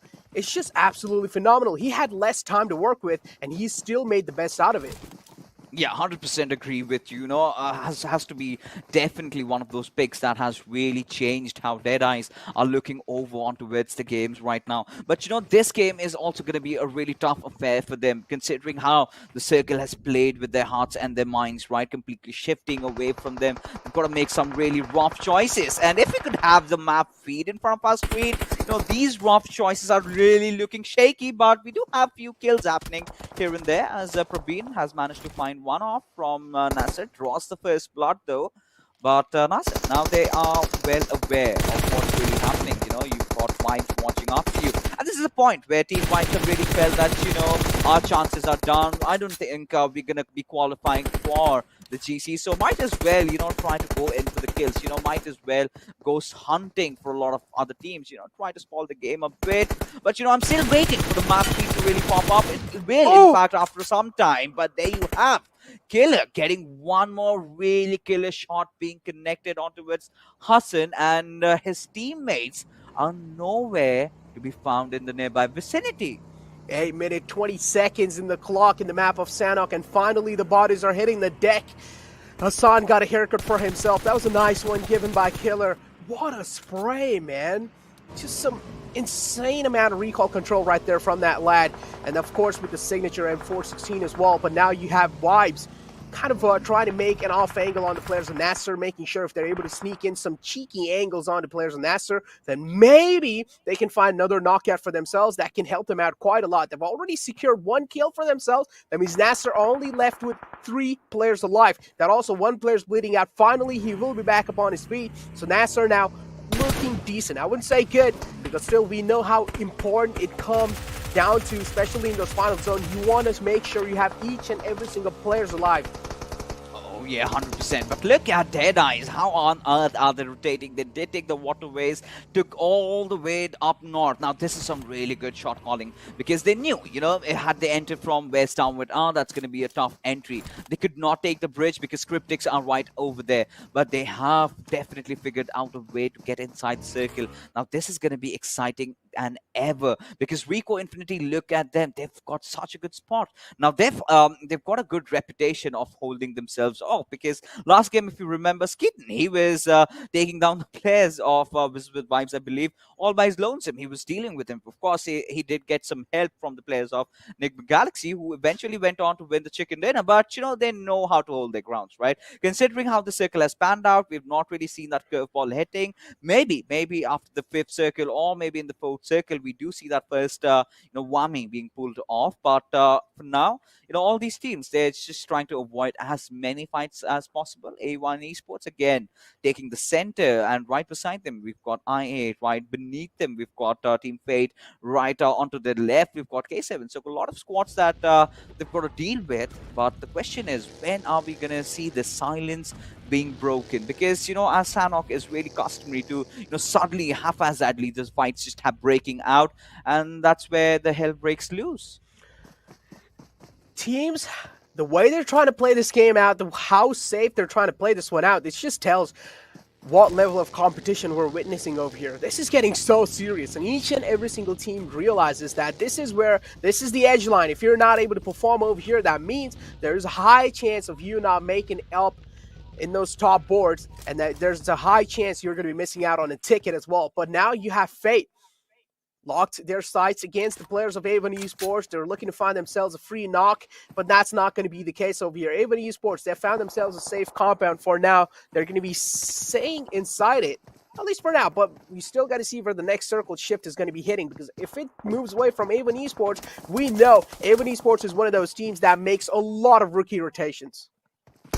Yeah, I mean, now it's not about A1 Esports anymore, right? They're not really in contention, sitting at the bottom. We've got better things to discuss about at this point, you know. So much happening in the top 4 over there. Look at this, you know. Who would have thought we're heading into a final game, which, you know, with 4 teams, anybody could, of course, win that one out. And even if Deadeyes gets this, anything is even possible as well. And I'm really liking how they're making their entrance inside the circle. The big question is, are T2K anticipating this? Are they going to be anticipating, you know, an attack from their backlines? But DRS, Nima, he's got his eyes set at the players of T2K. And True Love, finally he's making a rotation inside the circle. Now Shifu, he's going to be the first person in contact with the players of T2K. But the big question over here, Necro, is, are they going to engage in a battle? That's what I'm wondering as well. But you know what? I really want Wizzes Vibes to actually qualify for the PMGC as well, because this has been a legendary run for them, and I really want them to be on that top board. But hold on to my words over there. Fate, one man goes down. It's Lath who followed down. Oh, he's bleeding to his death as well. And guess what? On the other hand side, it seems like Stalwart Esports as well. They have challenged a fight against Rico Infinity. The opening has been found over there. And same thing goes over here as well. Vibes, they have found an opening on the players of Fate. They're looking to compromise on it. They're looking to capitalize onto it. But it seems like they're just not able to find the second opening. And this is what they really want. But also see one man from Fate. He is quite far away from the team. He can make a few things happen over here.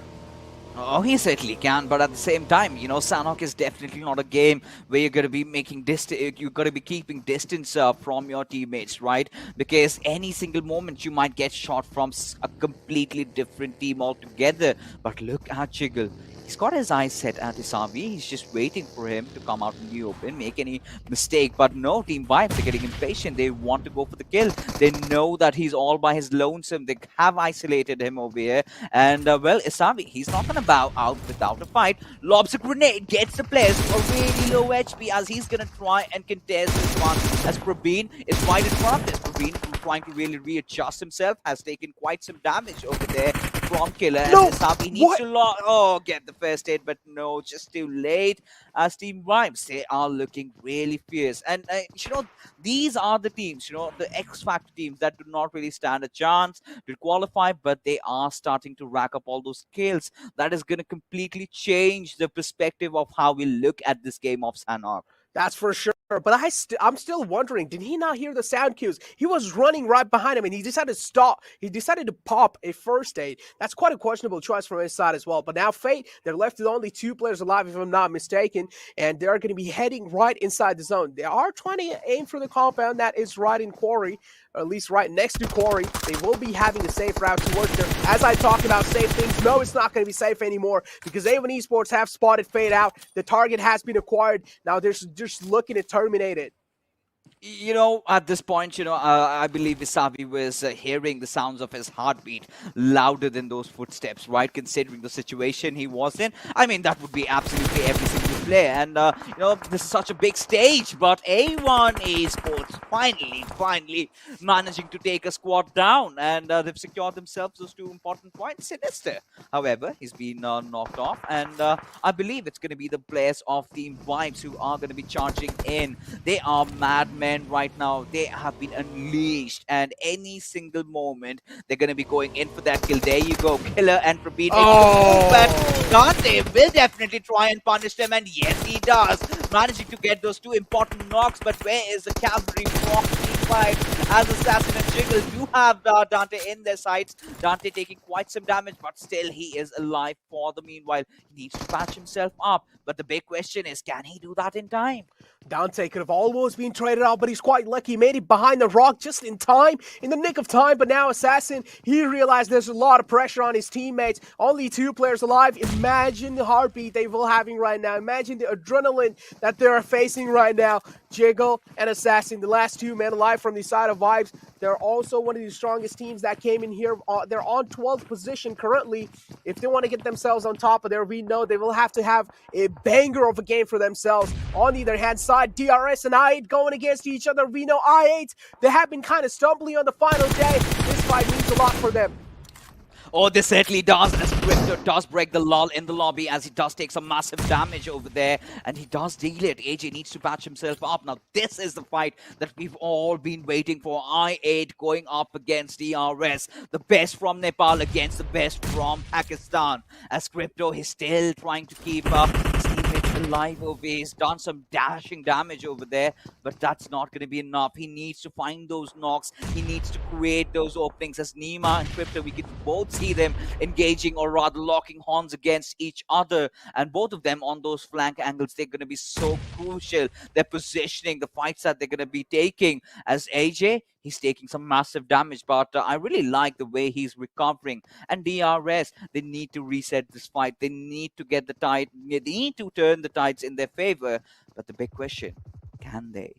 Definitely can, for sure. They have all their 4 players alive, including the same thing goes with I8. The man advantage is equal right there in that fight. But guess what? K7, another fight panning out for them. Vibes is the team that is in a lot of trouble. K7 have 3 players alive. On the other hand, Vibes only left with Assassin. Now we know what Assassin is capable of, and what Assassin able to connect those crucial headshots, able to take Wanuo down. The man who has clutched in the past this time is not able to stand up against a man like Assassin. And Vibes putting up an incredible fight against a team like K7. Last 2 men alive. It's a 2-on-1 situation. Assassin as well is kind of on a back foot. Uses those utilities to try and take out a little bit more damage, or at least to try and chip out more damage on the players of K7. No connections being found yet from the side of Assassin, but still, the damage has been done. K7 must be stumbling inside this one. Assassin looking to take another man down. K7, here comes the push. He takes another down. It's a 1v3. What's going on now? It's a 1-on-1 stalemate situation. Assassin almost could have clutched that out, but Chalkson comes out on top in that one. Yeah, just running out of bullets on both the weapons. Had he had a few more, he certainly could have pulled off a few more disappointments. But now getting back to the fight we did have in hand, I8 against DRS. AJ seems to have been a little bit isolated because Johnny, if he can enter inside the compound from the entrance, then DRS, they do not have any vision at that. But Uzim, he certainly has taken some damage. Mafia Ninja trying to cover that blind spot for DRS as Blade and Johnny pushing in tandem, getting inside the compound. AJ, he does need to have to hold himself off. He spotted Blade but hasn't really peeked out, finally managing to take the shot. AJ, his position has been compromised. I8 just waiting for the right spot to strike as they've gone in for a reset. AJ somehow is barely surviving, but finally falls down to Johnny as the fight has finally begun. I8 gaining a really good advantage as Mafia Ninja, he gets knocked out, and it's going to be the big boy Crypto who finds the knock. But Galzin, he's hiding behind the tree. His position completely not compromised right now. I8 have no idea where he is. Now we know he can pull off some really good surprises with all that grenading prowess that he has, and hasn't really made a sound right now. Rather opting for those energy drinks. What he can do right now is go in for a heal battle, but does not have enough first aid to work around it. But Nima is going to take a few shots at Crypto, will get really thirsty and get the finish as well. Oh, I8, that's not a mistake you want to make. You had the advantage in this fight, and now it's crumbling down from your hands. I8 slowly, steadily falling down inside this fight. DRS, oh, that's some calculated placements right there from their side. I8, they had so much advantage inside this one. Now they're left with only 2 players alive. One man was taken down from Nima, and the other one got taken down from somewhere else. I8, this match is really important for this team, and if this thing just keeps on slipping out like that for them, they're going to be having a lot of disadvantage, at least in the final zones. K7 still inside this compound. 3 players alive for this team. SUDOR, though, looking pretty strong inside this one up till now. All 4 players alive. Safe, though, taken down to a little bit of HP. I feel like he should be able to patch himself. Yeah, he should be able to patch himself back up. You know, take a look at the circle Necro, completely favoring the boys from Starwood. And we know what happens when they get the better of the zone. Look at the spread, look at the control, and I8, they could not have afforded to, be complacent at this particular moment, and them being punished. Well, they've always had such good situation, and they somehow tend to mess it all up as Uzim and Johnny just stand. Uzim somehow keeping the grounds alive. Dante and Jax, they will have to be falling down over there, but Uzim rather opting for the revive. But Sinister, he's gonna have his eyes set at Rico. Infinity does manage to find a knock and would want to get the final kill, but now the last man surviving. He has completely been spotted out in the open. He has nowhere to hide. All he has to do is run right now. But can he escape Sinister's gaze? That is it. And there you go. Sinister in the meanwhile making sure that he's going to rack up some kills for himself. 7 kills is what they've got for themselves. And Uzim, he's right out in the open, does have the growth. Sinister is going to be taking shots at him. But Uzim falls down elsewhere. And there you have it. I8 again being eliminated so early in the map of Sanhok. And finally, the chances of qualifying for the GC start looking really bleak. Oh, I8 being taken down on pretty bad spot, that's for sure, on 13th place, and that's not going to be helping them quite a lot in the overall rankings. They needed a massive help, but this is not the start they wanted to have in the map of Sanhok. But guess what? Visitor's Wife now looking to challenge a fight against SUDOR. 2 players falling down. Same thing goes in Visitor's Wife's left with only 1 man alive, but Malik makes that clutch happen. SUDOR goes crumbling down. K7 now, they have caught the eyes of Rico Infinity. Rico Infinity as well, they're sitting all the way on the top of the leaderboards. And team like Stalwart Esports, they want to make sure they're getting that position back. They're getting that throne back. So Rico Infinity will have to bleed over here. But instead, it's K7 who are taking a lot of shots from somewhere else. Oh yes, now things are starting to heat up. We've got our final 8 teams remaining over here. Rico Infinity with just 4 finishes. Well, the final 2 players alive. I mean, they need a lot of kills if they need to. They need to hold on to that first spot that they have, considering how the zone has really panned out. Unless he's making a move inside the circle, and this is the right perfect time to strike. This is where Stalwart Esports are at their weakest, and if they can capitalize, no, the chances are also slimming down as Shashin, he's definitely pulled off the disappointment. He's not going to make it inside the circle. Can he though? Does make a mad dash, does somehow survive, eventually just to fall down to the players of Ruthless Aggressive Warriors. Oh, a little bit of greed not really paying out for K7. Eliminated on 7th position as well. Now Raw still have all 4 of their players alive. These are the final teams, final 6 teams of the game of Sanhok in the second last game of the grand finals.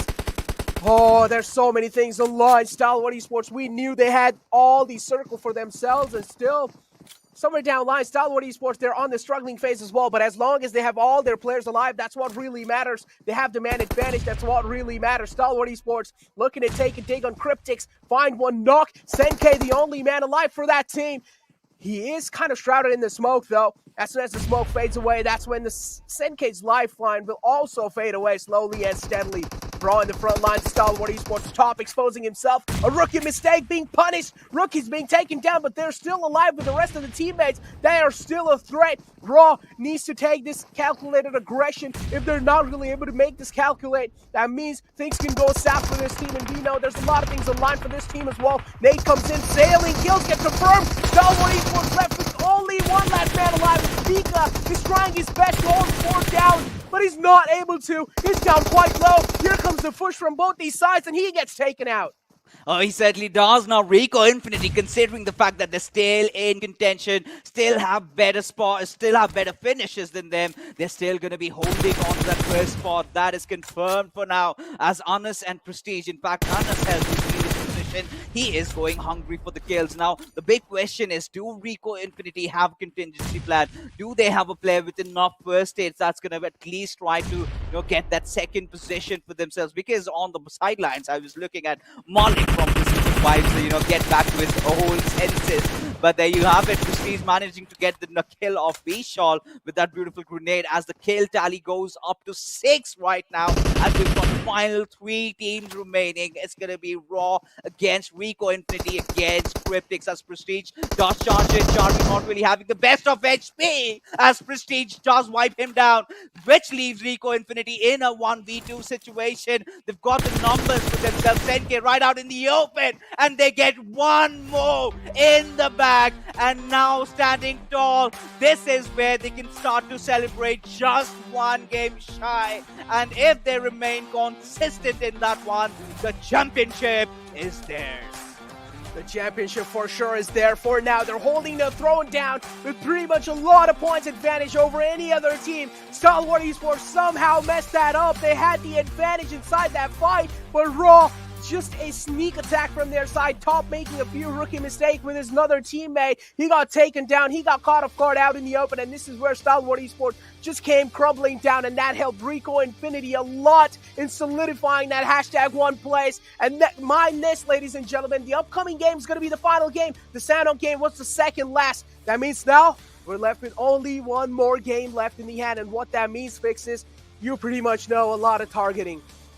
Yes, I certainly do. And where Raw certainly have seemed to switch off the lights out of Stalwart Esports, the way they aggressed at them, this game was certainly supposed to be theirs. But look at how the tables have turned. That being said, ladies and gentlemen, we definitely need to catch a breather over here as things are getting so very intense. And we're going to be right back after the shuttle break. Is the desk, they're going to break all the fights down, so you do not go anywhere at all.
we keeping it real? I'm calling shotgun, wanna see my baby run. Oh, what's the word on the sea? Kicking up the dust, if you know what I mean. We got a good thing going. We got a good thing going on. Hello and welcome to PUBG Mobile Pro League MENA and SA Championship. The finals is where we're at. The final game is what is remaining. But Rico Infinity, what a team, what a day this is turning out to be. MENA region, what Oh, a yes. region this is turning out to be. Yeah. Just think about it, right? True. Oh, we were mean- talking. So in League, Johnny, sorry, Yeah. in League we used to talk how Wizzes with Vibes were like comeback kings or something. Well, Rico, MENA is like a comeback region or something I mean, overall. during the league stages, I said I love how Rico Infinity have been playing, but I did not expect this to be pulled off by them in the finals. Yeah, I you're mean, like, yeah. amazing performance. This was So- next level. So you're telling me like Absolutely you with loved how they play, but you never wanted to love them that much the way they played, right? I Or mean, something. to be honest, this is surprising What? because this is next level consistency Hey. being displayed. But 2 kills for an MVP player. Exactly. yeah, in 930 17 damage minutes dished of survival time for an MVP player. out. So what were the rest of the players doing in this game? Exactly, what were they doing? I What wanna see the happened? top list. Well, chaos happened. Sanhok happened. MENA feel like- happened. That's all that happened. I was just gonna say I feel like Ant-Man returning after the snap and just being like, what happened here? Yeah, that is true. So you're saying like Rico, they're like Thanos or something like that? Yeah, After they everybody. were just snapping left They're and right and just snapping, yeah, they're snapping making the wins people for disappear. themselves. Well, proceeds with 4 kills, 590 damage, 24-4-4 survival time for the slide. And that's brilliant, right? But I want to see, you know, what Rico and, well, their counterpart did in this game, and that is Cryptics. I mean, Cryptics, 1 kill. They got 12 placement points for themselves. Survival is the key for this team right now. Yeah, Survival. so- I have a question. How were Cryptics alive? 247 damage dealt, 914 taken, but still that average survival time is 22 Well, minutes and in that- 20 seconds. In that case, what we can say is, well, the last damage taken was by the last player. Obviously, you know, was by the player who survived till the second position. Before Yeah. that, it was you know, damage being dished on them, revivals, damage being revivals. But well, when it mattered the most, they got 13. Yeah, they got all those placement points. I mean, as you said, that was the story for Cryptics the entire game. But Rico Infinity did really well. 8 kills secured, 1400 damage dished out. And now, I mean, it is going to make this overall rankings look really, really interesting. Big Mark Alex. See, this I believe this is gonna give them a huge jump. Look at the heals. 2,691. Highest of like the tops the last 6 days. Yeah. 2,691 by one individual. We've seen 2,400 on the second day, but this time it's 2,000, almost 700 coming down.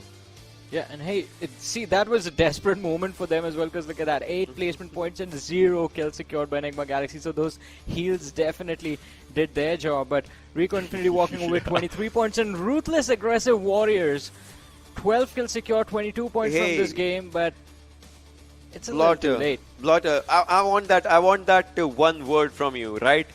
That IIO, because DEI8. Yep. I was definitely thinking about that, guys. This is something that we have been talking about since the start of the day. And here we find them, Deadeyes guys, on the second page with only 2 points from this game. Well, as Varun did mention, is it a bit too late already? We'll see. Is it too late now to say sorry? Oh, Alright, also, we're Let's have a look at the team rotations that were made throughout the game, of course, Ocean, and that is going to be Yeah. your cue to take us through these rotations. Yeah, that is me. Right. So this is where, you know, where we would talk about a lot of teams that were at a really comfortable spot when the game was there, right? Look at this. Look at this. I8, they had a good area. Never, no doubt, they took really good fights as well.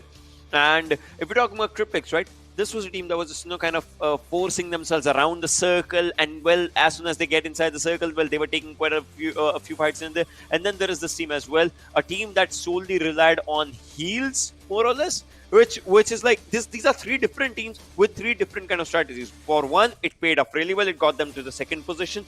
Stalwart is a team where I was thinking, right? Think about it. Stalwart had a really good chance for a lot of areas. They start from here. They move in. They kind of had like really good area for them around the circle, inside the circle. But then one bad push, which was bad for them definitely. But one good push from Raw, well, it changed a lot of things for them, Johnny. Yeah, I mean, it completely Look at this. They had the game. They almost had the game. It turned the game on its heels for them, and I mean, we've been seeing those unexpected moments throughout the day today, where the strongest team, the team that looks like the strongest team in a position, definitely does get taken out. And look at the situation for Rico Infinity. It was going to be so tough for them to close things out, but still they managed to get what they want. That is the point. Raw, they survived good. Well, Cryptics, I mean, Senke just surviving out there for his team. He managed to get good thing, and well, Rico, they are just getting those numbers and numbers and numbers and numbers. Miramar just being flawless for them. They got their third, which is just really good. But here's the question now, though, right? Cryptics were the team in contention on the 6th position. And we did see two more teams behind them. One of them was I8. So now what is the difference going to be? Because Cryptics, the top 3 finished, I8 on the other side, just 5 points secured in this match. A few probably, not a lot. We'll have to see what happens in the last game. Because last game, a lot of teams would want to go YOLO. And a lot of teams would want to go strategic. So, yeah. Well, we'll see. We'll see when the game is live. But right now it is time to recap all the fights that took place on this Sanhok. And it is time to, of course, queue in 4.5 for moments. So many fights. So I'm surprised there's not a lot of water rotations. Obviously, given the fact that the zone was not off that stature though. But still, not a lot of water rotations happened. Not inside as well. Not even inside. But this weapon is broken. So it's like. I mean, the weapon is broken and the man wielding it as well, because we almost saw him took down an entire squad. When we needed him to be an assassin, he was an assassin, living up to his name. Yeah, that definitely is correct. But just moving up forward, we will see quite a lot of things happening. And that's chaos. That's Sanhok. That was the penultimate game as of how it just unfolded. Now, just as this happens, we saw K7's the one player just trying to make it inside the circle as well with last-ditch effort, only to be taken down by Raw's players as well. So a lot of fights around the zone, and well, a lot of gatekeeping the areas. Those were the things that were happening. But well, all that's done. It's in history now. It's in the history books. Now we are looking forward for one final game where it just comes down. One match that is going to decide the fate of a few of those teams that will, well, maybe they're going to move forward to the GC, or maybe they're not.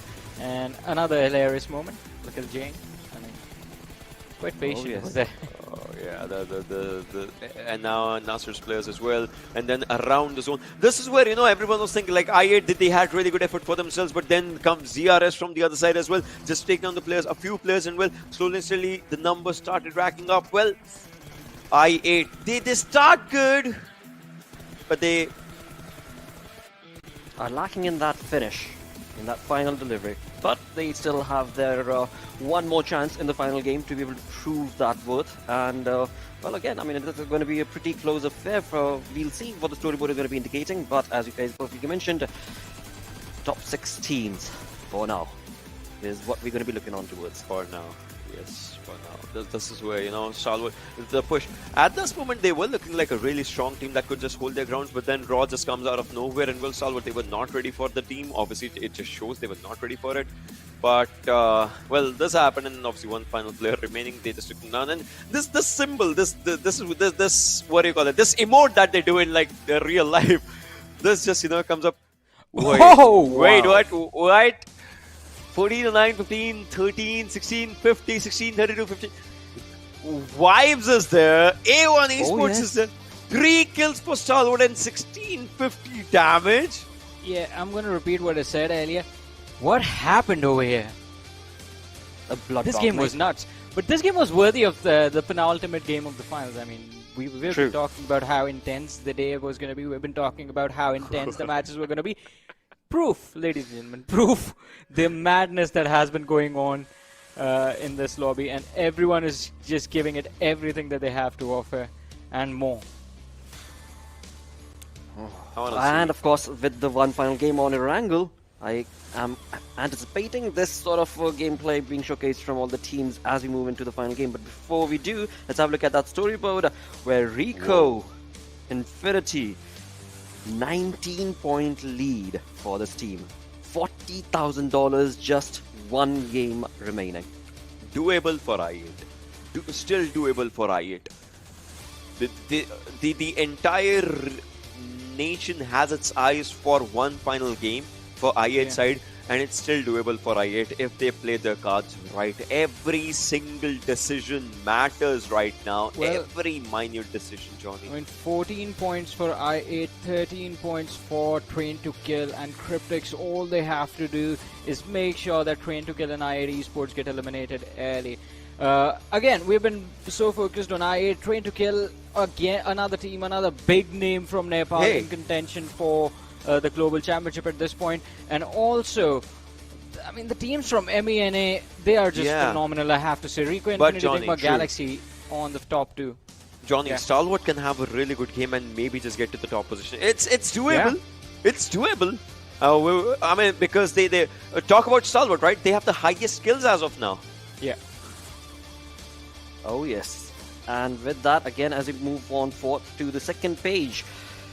Now, for these teams on the second page, as Ruthless Aggressive Warriors did just showcase that now it's all about just going YOLO and trying to get as many kills as possible, because, well, there's still going to be money in the bank for you to move on along from one position to the next. With that, talking about next, let's bring up our schedule for one final time, as Erangel is going to be the final game right here at PMPL MENA and SA Championship. And I have to say, MENA teams, well, they are rocking the finals today. You know, Johnny, Plotter, we started yesterday from a military circle.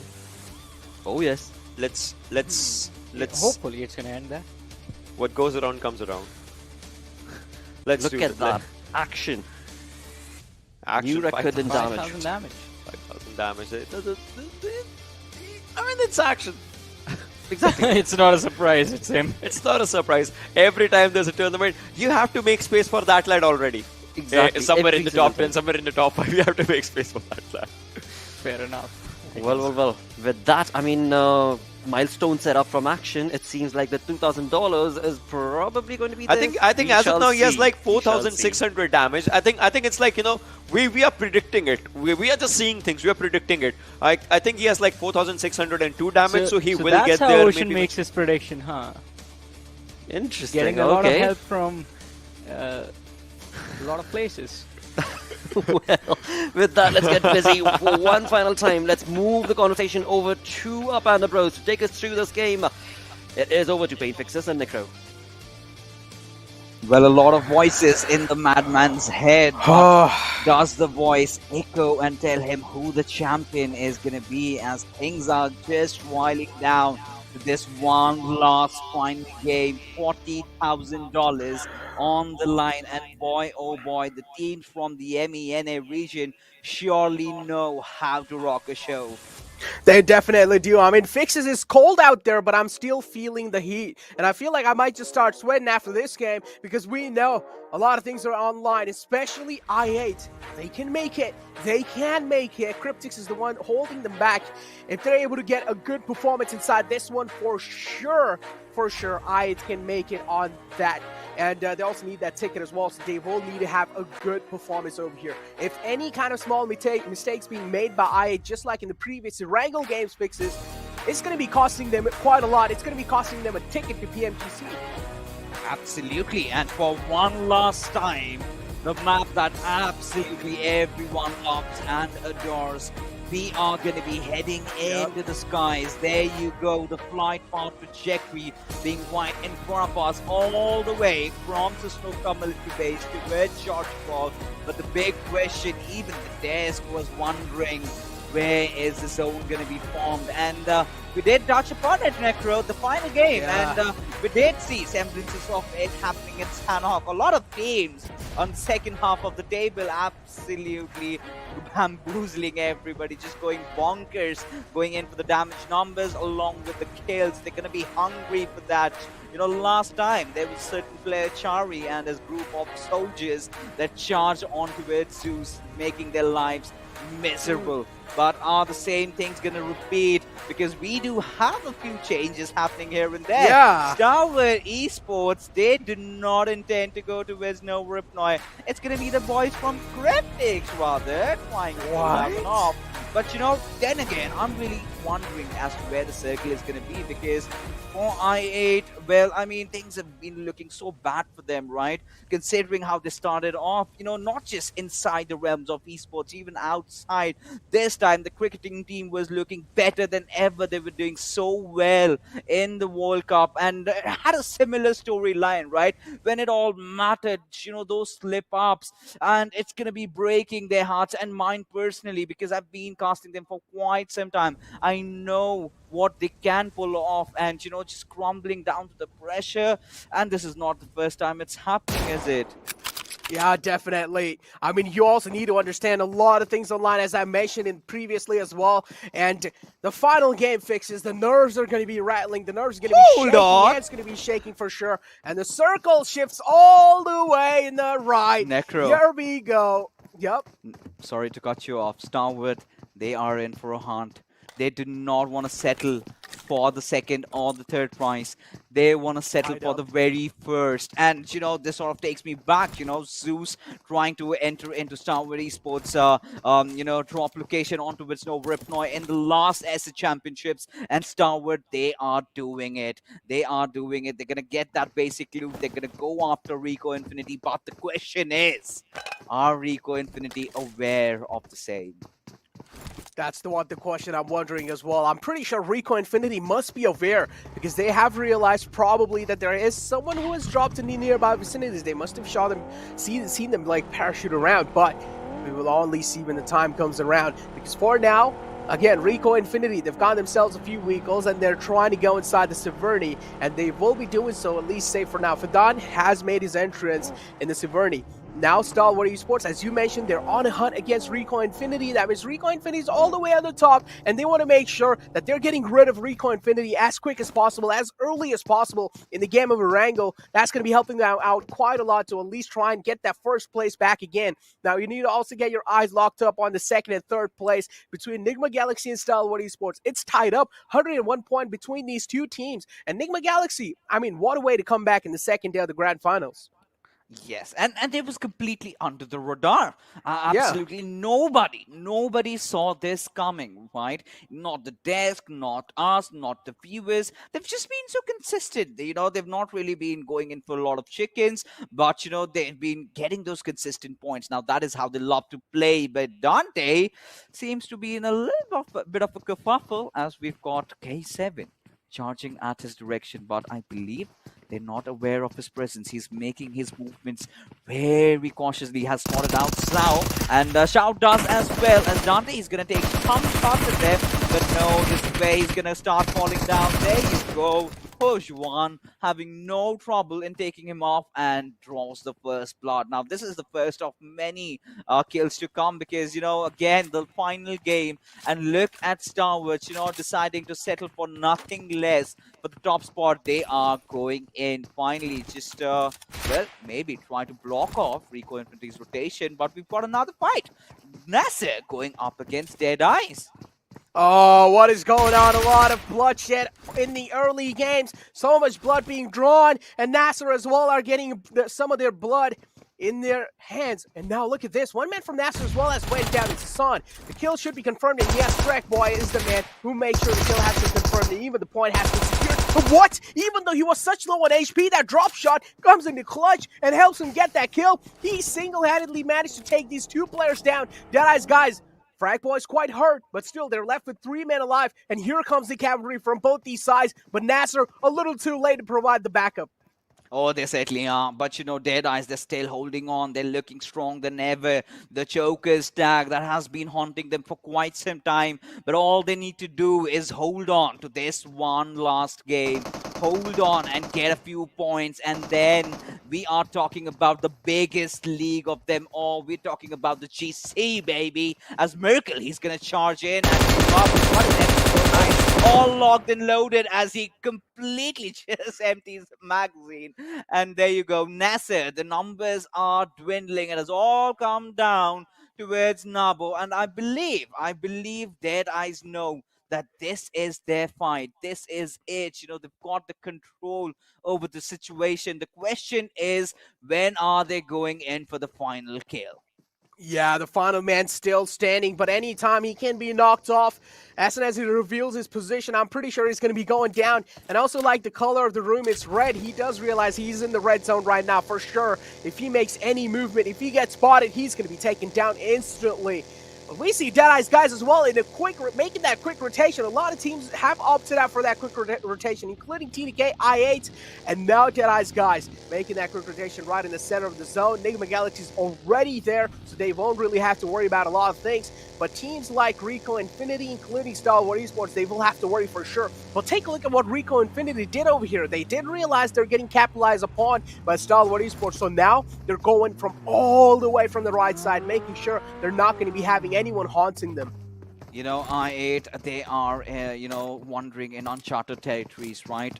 Why am I saying that? Considering the really fast rotation. Now, they've got to, you know, completely look into this game from a complete different perspective, right? They're not accustomed to it.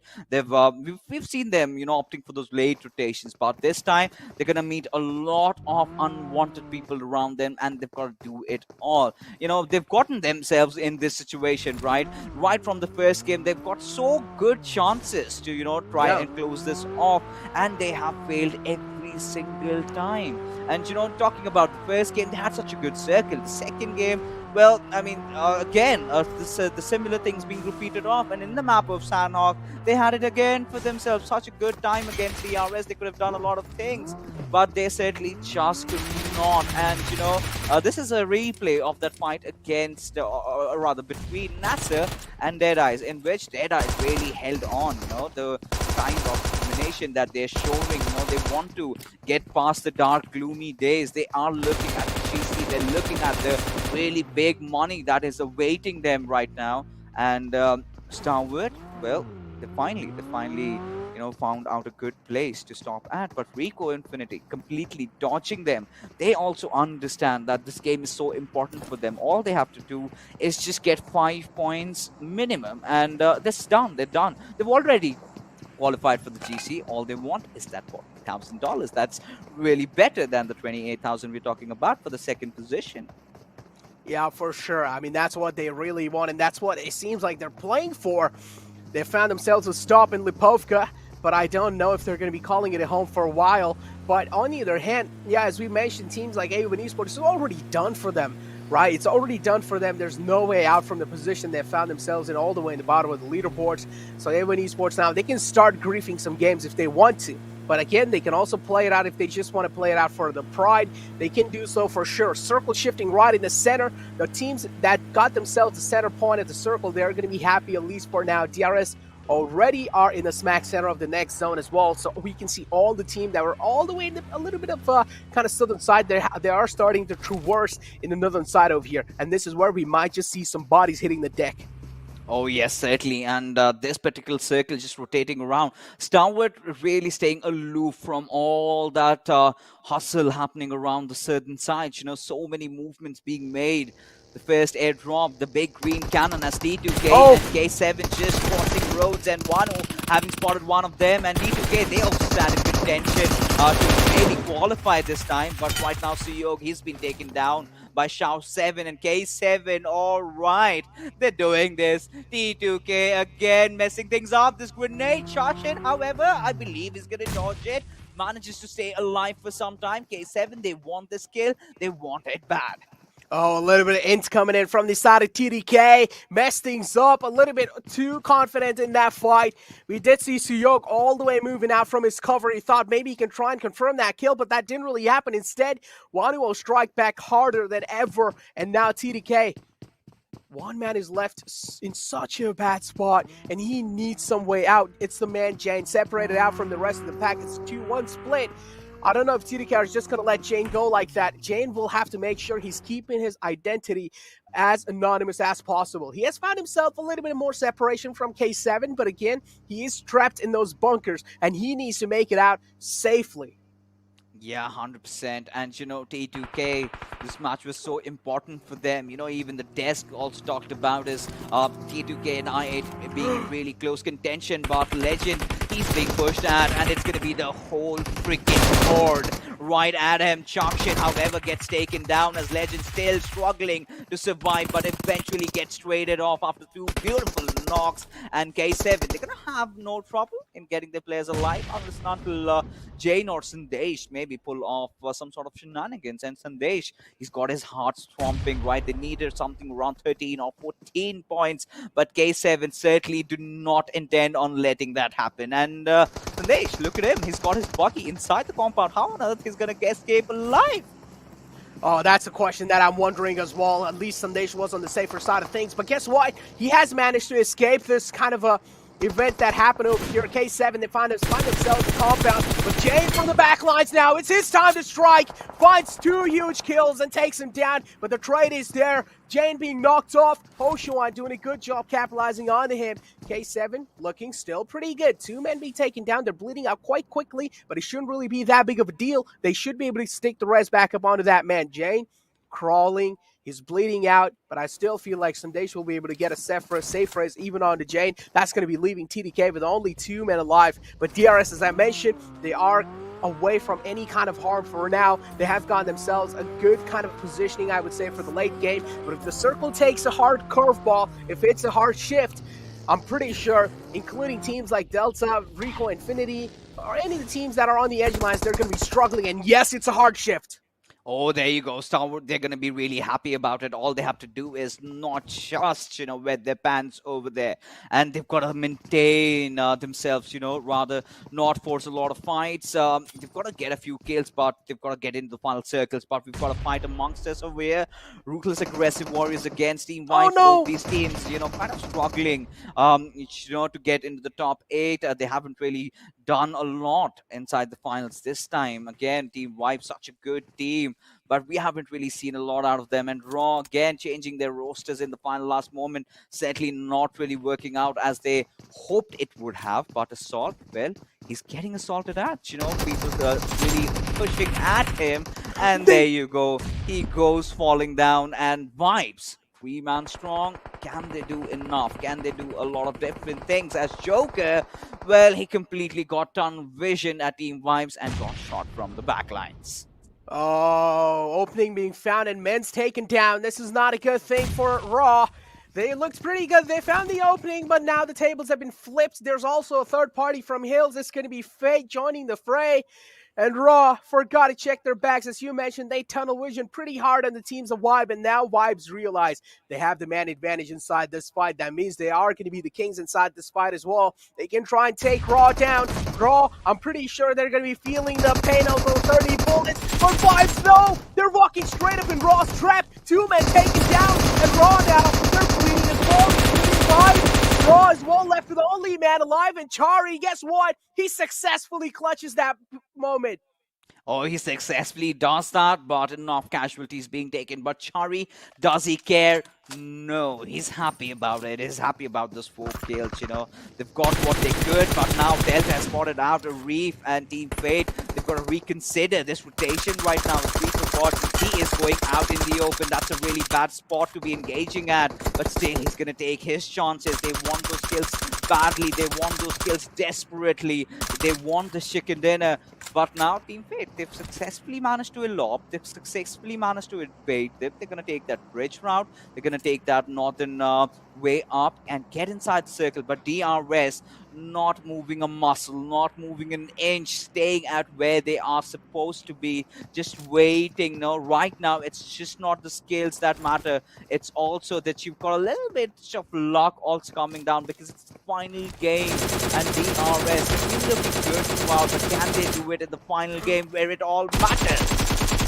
Oh, that's what I'm wondering as well. And look at this, K7 unloading their mags on the players at TDK. One man has already been taken down. This leaves Sundays, the only man alive from this squad. TDK as well had a bit of glimmer of hope, but not anymore. He's fading away from them. Oh, managed to heal himself back up in the nick of time, but he's taking a lot of damage from the zone. K7 realizes that Sundays right there, and all they're looking for are some few shots. But no, K7, they're bleeding on the other hand as well. K7, one man being taken down. This leaves K7 with only 3 players alive, and I don't feel like getting the res back up on Yanuo. Wanuo is going to be that good of a choice, and yes, that's what they exactly do. They let the man bleed out to his death because they don't have any of their choice left. And talking about glimmer of hopes, IAT as well, they have their number in it.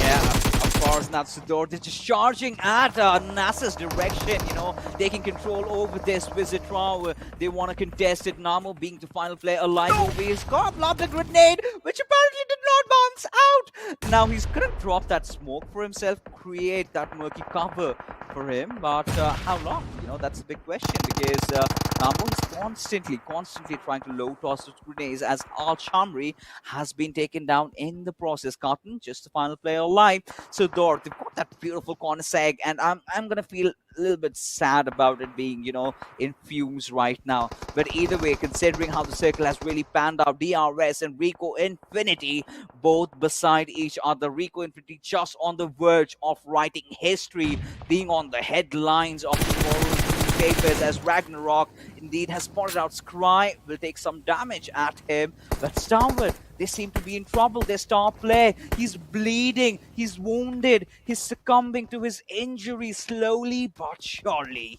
And not just that, he also needs to get the record on his name of the 5k damage. Oh, you can't go down like that, Action. You have a lot of things to come for you. Going down like that is not going to be good news for Stalwart Esports as well. Yes, he is the star player for the team. They need him in each and every single gunfight. But on the other hand, SUDOR, oh, they're barely making it alive. Instead, this Wizard Tower, they're looking good for now, but I don't know how the future lines are going to be looking up for them. Nabo was barely able to dodge that nade as well, so he's now alive on top. And I can understand how uncomfortable SUDOR must feel, especially knowing that there is an intruder, there is an imposter in their building. Necro, Deadeyes, look at them rotate. They're taking that longer route.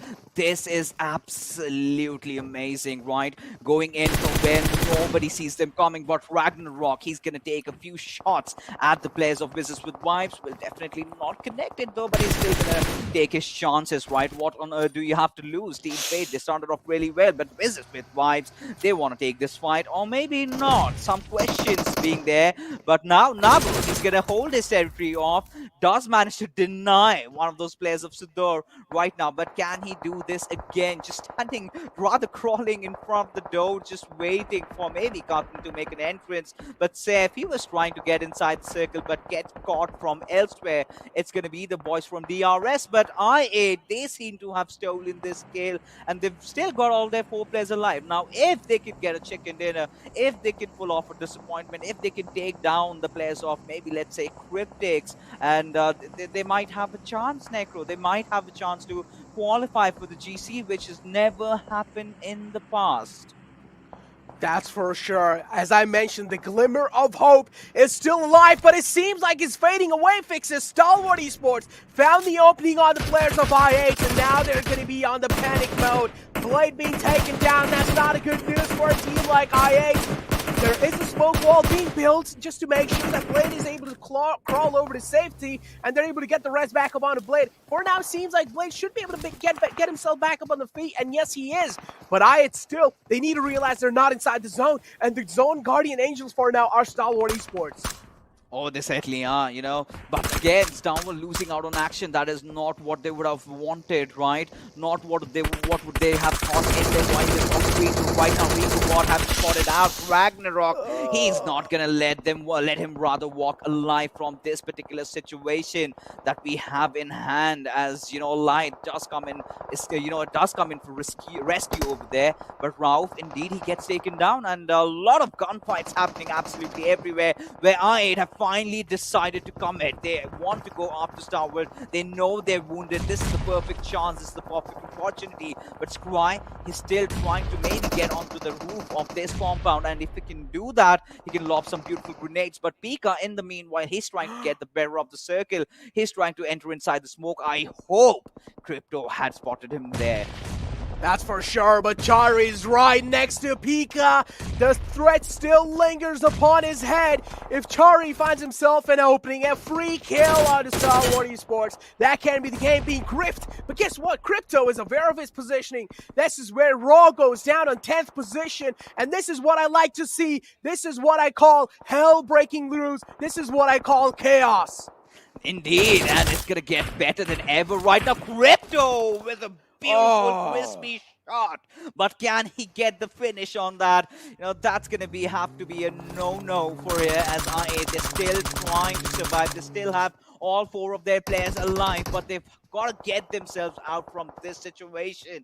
Just surviving on the peripheries of the circle, but that's not going to be enough. They have the big guns right beside them. It's going to be Blade being taken down by Pika. Pika not on really good HP, nor does he have a lot of first aids to, heal himself up with, as Uzim goes falling down. And again, I8 are messing things up. Yes, for sure. Some questionable decision making for sure. The presence of mind seems absent. And what? Stalwart Esports erasing them from this ticket, erasing them from this game, and the glimmer of hope fades away. Unfortunate for the Pakistan region right here, Fixes. I'm pretty sure the fans are going to be so disappointed. Thousands of hearts being broken, and like that, I8 have succumbed to the pressure, and there you go, their dreams being shattered from qualifying for the GC at least. But DRS, look at them go, 8 kills already, and they have spotted the big fishes out there. Not just fishes, the sharks. Stalwart Esports, who apparently are really having a bad time for themselves as well, as the circle takes a shift. Cryptics in a really good position over there. Few replays around us as Johnson, he is absolutely mental this moment. The way he's getting all those shots connected, just thriving amongst the chaos, just utilizing all that situation in his favor. But AJ, look at him go from the window. You certainly are. You certainly have to be mental for even thinking of trying something like this. Such a risky move.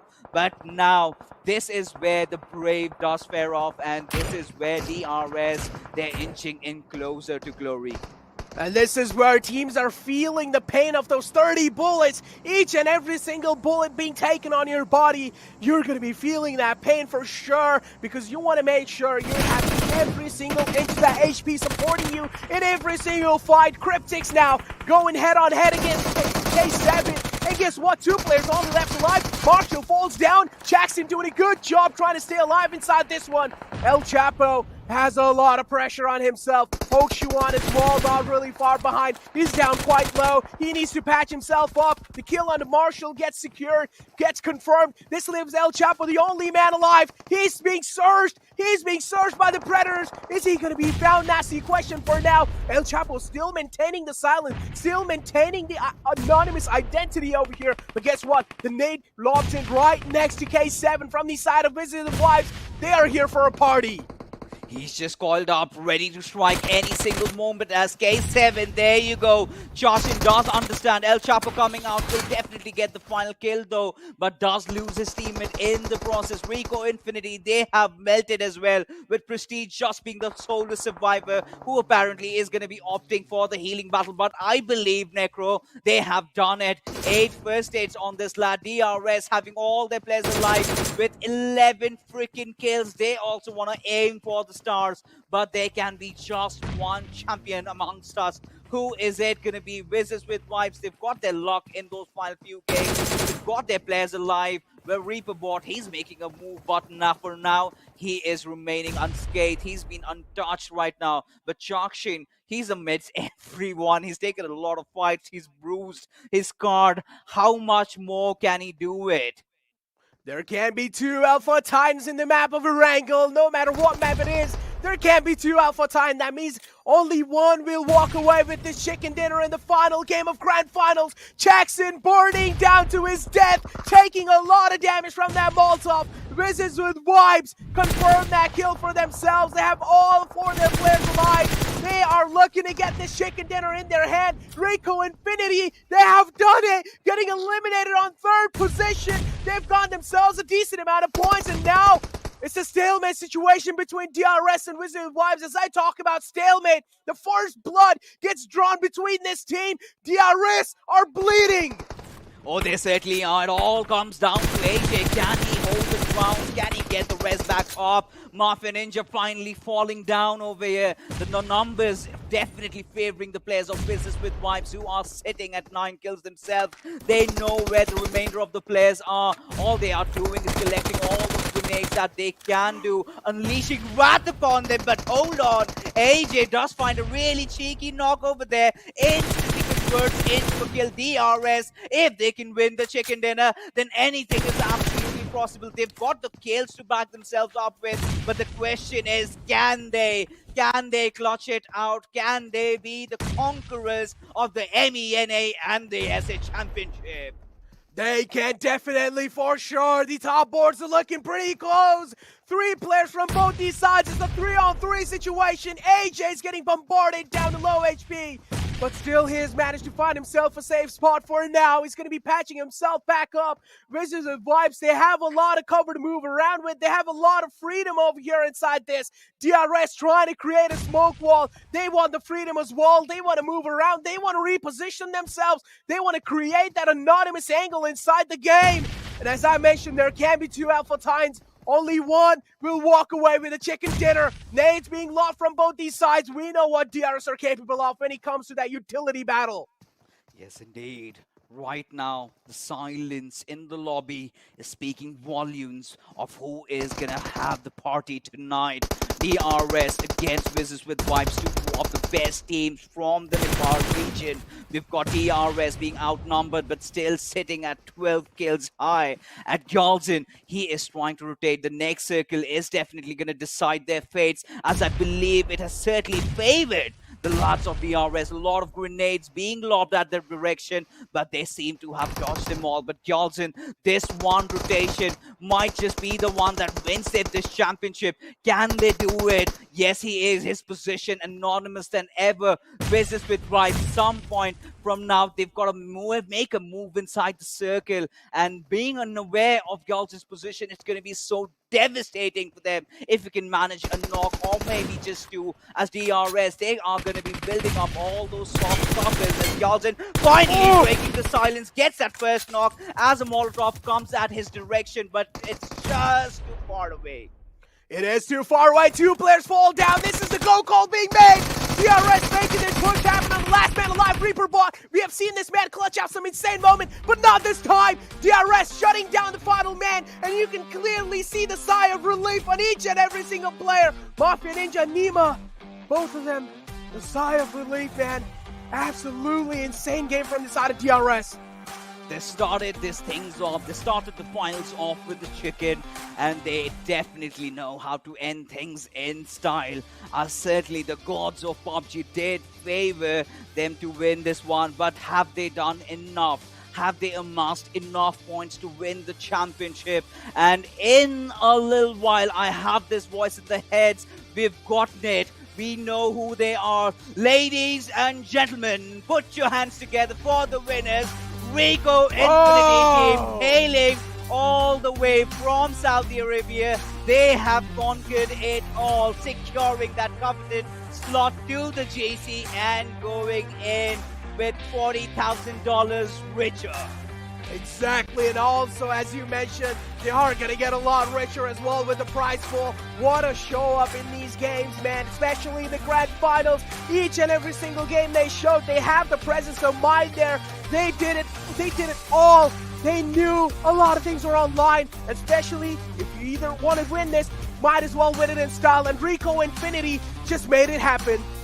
Oh, they certainly did, right? And in what fashion? Getting those 2 chicken dinners, even in the final game, they knew all they had to do was get those position points, and they exactly did that, you know, dodging Starwood over there. Starwood, of course, putting up a really valiant effort, but it was just not enough. But I still believe they have made their cut for the GC as well, as we've got the Mongolians still fighting hard. But DRS, you gotta feel bad for them, man. They got the chicken dinner. They did everything possible that they could have, but still were a few points shy from grabbing that title. That definitely does, hurt them. But of course, they qualified for the GC. They were playing for the money. They're even gonna have a lot of new fancy cars in their garages, whatever they want to do. But right now, I think they're in for a party. But Rico Infinity team, a team for the first time qualifying inside the GC. Well, they've been sort of silent during those league stages. We always knew they had the fuel in them. All they had to do was just explode. And in the final days, they did that in style. They definitely did that, and pretty much a deserved champion right here. Started their day off with pretty much consistent times, and then in the end as well, pretty much ended the day on a consistent note. Rico Infinity did not let a single point slip away from their hands. Each and every single game, even though they knew, okay, maybe the game's kind of falling out, they always had those positioning for themselves. And even in the end, they knew they had it all secure, Fixes. That's why they went for that healing battle. Instead, not to challenge the fights, at least try and secure as many as placement points as possible, because the rest of the team was falling down. There was only that one last man alive, and he made it happen. Oh, he certainly did. Prestige, surviving when it all mattered, getting those 1-2 points. I'm pretty sure the difference would be very minuscule, even to, really note over there. But that being said, ladies and gentlemen, we are finally done with all the games for this tournament. We did have our winners, and it was such an amazing time to be on the desk with my Panda brother. But that's enough from our side. I'm pretty sure the desk has got a lot to talk about, all the games that have happened. So let's directly head at them.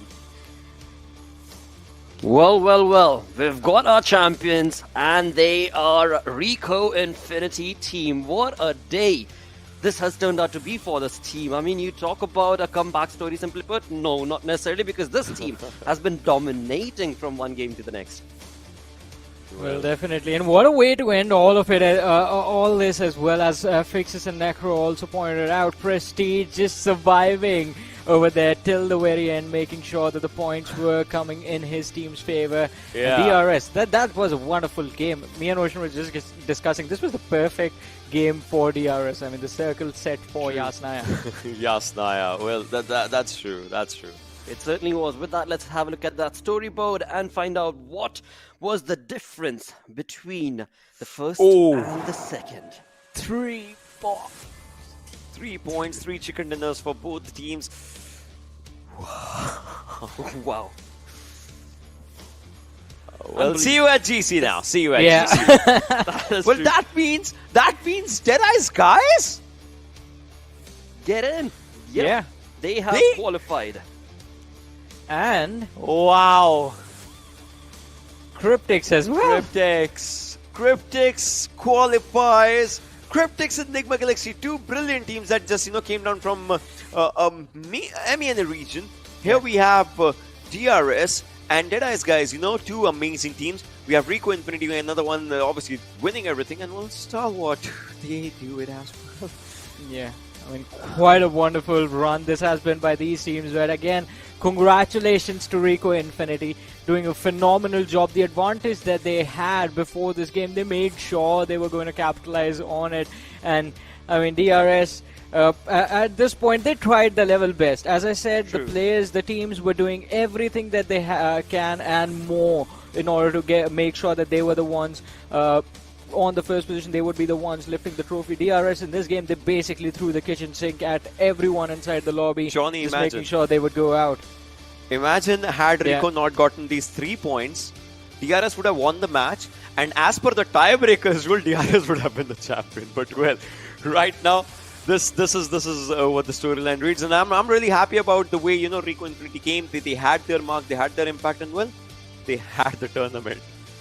And they delivered, absolutely. I mean, again, it has been a valiant effort from the side of DRS Gaming, as they had, well, the chicken dinner, along with, of course, so many kills working for this team's favor. They were just working towards getting that chicken dinner and hoping to get the points, but Rico Infinity in the final game working towards just those placement points. Well, it worked out. It worked out in style for them. $40,000 in the bank for this team. As we move on forth from the first page, let's have a look at what's happening on the second. A1, Fate, Vibes, Ruthless, Aggressive Warrior, SUDOR, And K7. quite a lot of teams over here that, before the tournament started, we were looking at the top contenders, teams like T2K, teams like K7 Esports. Again, let's Yeah. not forget, these lads have the experience of being on the international stage, but still, the players themselves have evolved, the teams have evolved since the last time, and this lobby was on a whole another level. It was definitely quite tough to compete, but kudos to these teams for putting up an amazing performance as well. They did good.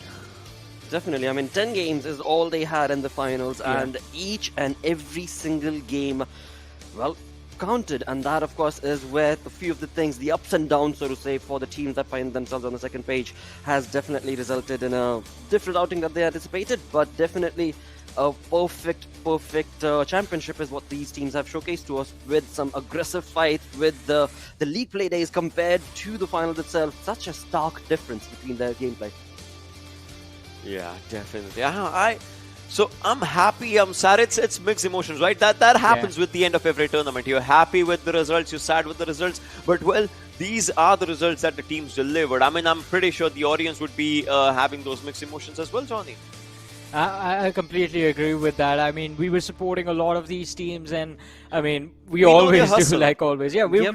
we've seen these lads since they started, and it is definitely it has been a long journey since then till now. But we have seen the growth, and I'm pretty sure the next time they're going to show up on this stage, they're going to be even better than this and Hope. even better. It is definitely going to be worth it to watch them on the next stage. But so far, I mean, we have the 6 names that will be moving forward. 6, I say, because Nigma Galaxy and DRS were both in really good standing. So 6 names, including those 2, that will be moving forward to the Global Championship. And congratulations to all those 6 teams from our side, I guess. Definitely. Congratulations are going to be there for all of those teams, and of course the others who participated as well, because, well, that is what we are here for. All the excitement that the lobby was showcasing when it was the league play days, and then from there moving into the finals itself. I mean, talk about MENA teams. Today, especially MENA region, they have just outshone the competition compared to what they were showcasing in the league play days. So a GG play to all of these teams. I mean, it was an incredible run. It certainly was. But now we shall move in with an interview with the team who got a chicken dinner in the final game. It is going to be DRS, and we're going to be joined in with Mafia Ninja, I'm being told, who will be joining us for an interview. A congratulations to you, mate. That was a perfect game for you guys. And again, I do realize that it is going to be a tough question, but how are you guys feeling right now? 3 points, just 3 points shy. Yes, we feel a little disappointed because we could have done better, but nonetheless we came second, and it's pretty good compared to our league performance. Yes. True. Yeah. Definitely. And with that, we'll move on to Ocean. Yeah. So I have this question, right? Now that you know your league was not that good, but your finals were really, really good, what are the plannings that you're doing for PMGC? That's the big stage now. So what are you thinking for that? For now, we're looking to take fights outside of zone and inside of zone as well. We're looking to be more aggressive, and in the next 20 days, we look to get better every day. Hopefully. Definitely. We'll keep our fingers crossed for that. Varun, your question? I mean, I just want to know, what do you feel about the rest of the teams that have qualified with you to the Global Championship? How are you feeling about the competition right now? Knowing the 4 teams that have qualified from this PMPL finals, they're really good, all the 4 teams that have qualified. So I wish them all the good luck in the PMGC. Definitely. I certainly do hope that you have a wonderful run in the PMGC. And again, I mean, $20,000 in the bank. You're the second on the leaderboard, so that definitely ought to make you feel good for yourself. 28,000, my apologies there. So, one final thing I have for you, mate. What would you like to say to your fans? So keep believing in DRS and keep supporting. We need you guys to support us through tough times as well, and we'll come up with performance like this in the future as well. Thank you. Well, thank you so much. An incredible play is what that was showcased from your team. And of course, best of luck for the upcoming tournaments. And a good conversation that was. But dudes, what a wonderful tournament this has turned out to be. PMPL MENA and SA Championship. I mean, nobody could have anticipated this sort of result when the thing started off in the first day of the league play itself, or the second perhaps for that matter.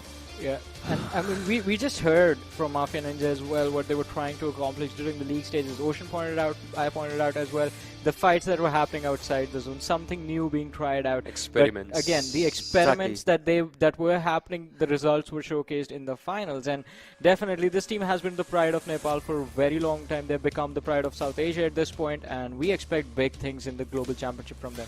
I had a weird line to say. It would have been like a really weird PJ, but you know, the experiments will Dave liver. I mean, you know, the other caster do or something. You know. Oh, But yeah, we'll find out. We'll find out in the PMGC. But right now, let's have a move. Let's have a look on to the most valuable player of the tournament because, well, $2,000 on the line, and who is it going to be?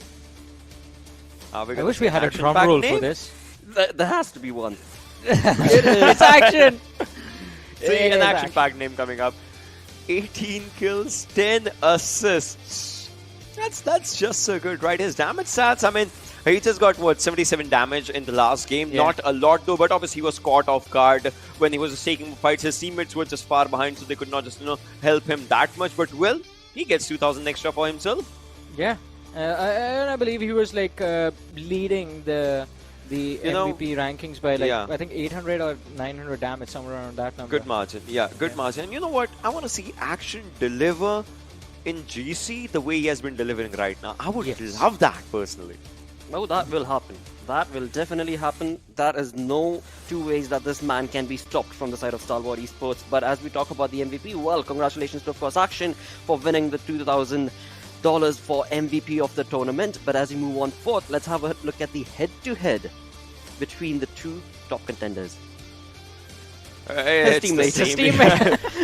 Has more kills, has less damage and less survival time. You know, that's where it just counts. So look at this: 18 kills, 18 knockouts, 20 kills, 20 knockouts. They were just, you know, trying to deliver everything that they could just do in those areas. And yesterday, so here's a little fun tidbit for all of you guys at home as well.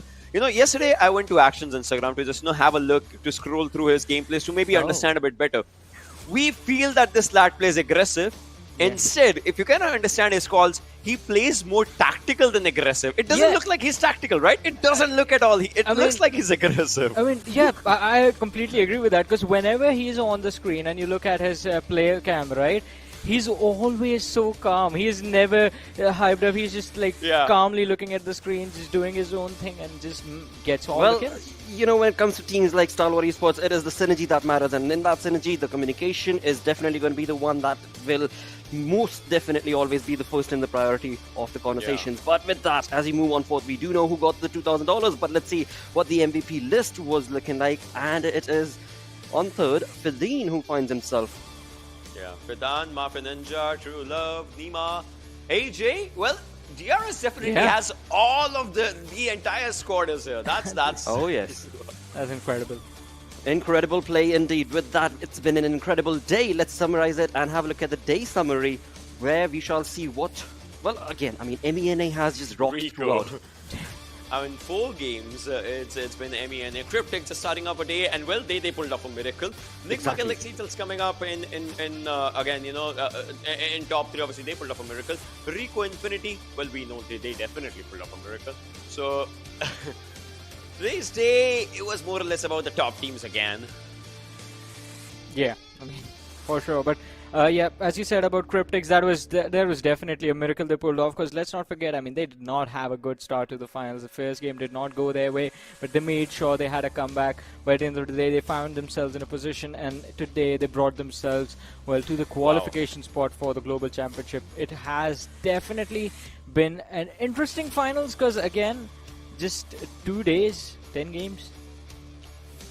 The stakes couldn't get any higher for these teams, but they certainly were just high tossing it from one game to the next, keeping up with the entire momentum that was being showcased from the entirety of the lobby. But with that, we do reach the end of our championship right here. MENA and SA teams have been incredible, but it is all thanks to, of course, our sponsor, Oppo F19 Pro, for making this all happen. Hashtag Wook Up Your Fun, and while you're hashtagging, why not follow our social media links as well? PUBG Mobile Esports, well, we're on all over the place, from Facebook to, of course, Instagram to YouTube. And as you do so, do not forget that there are so many in-game rewards that are taking place throughout the November month. So do not forget to log in and just get gaming. Alongside that, I've been your host, Blotter, with these two incredible dudes as our analysts. Thank you both as well. But it is time to say sayonara, goodbye, and take care.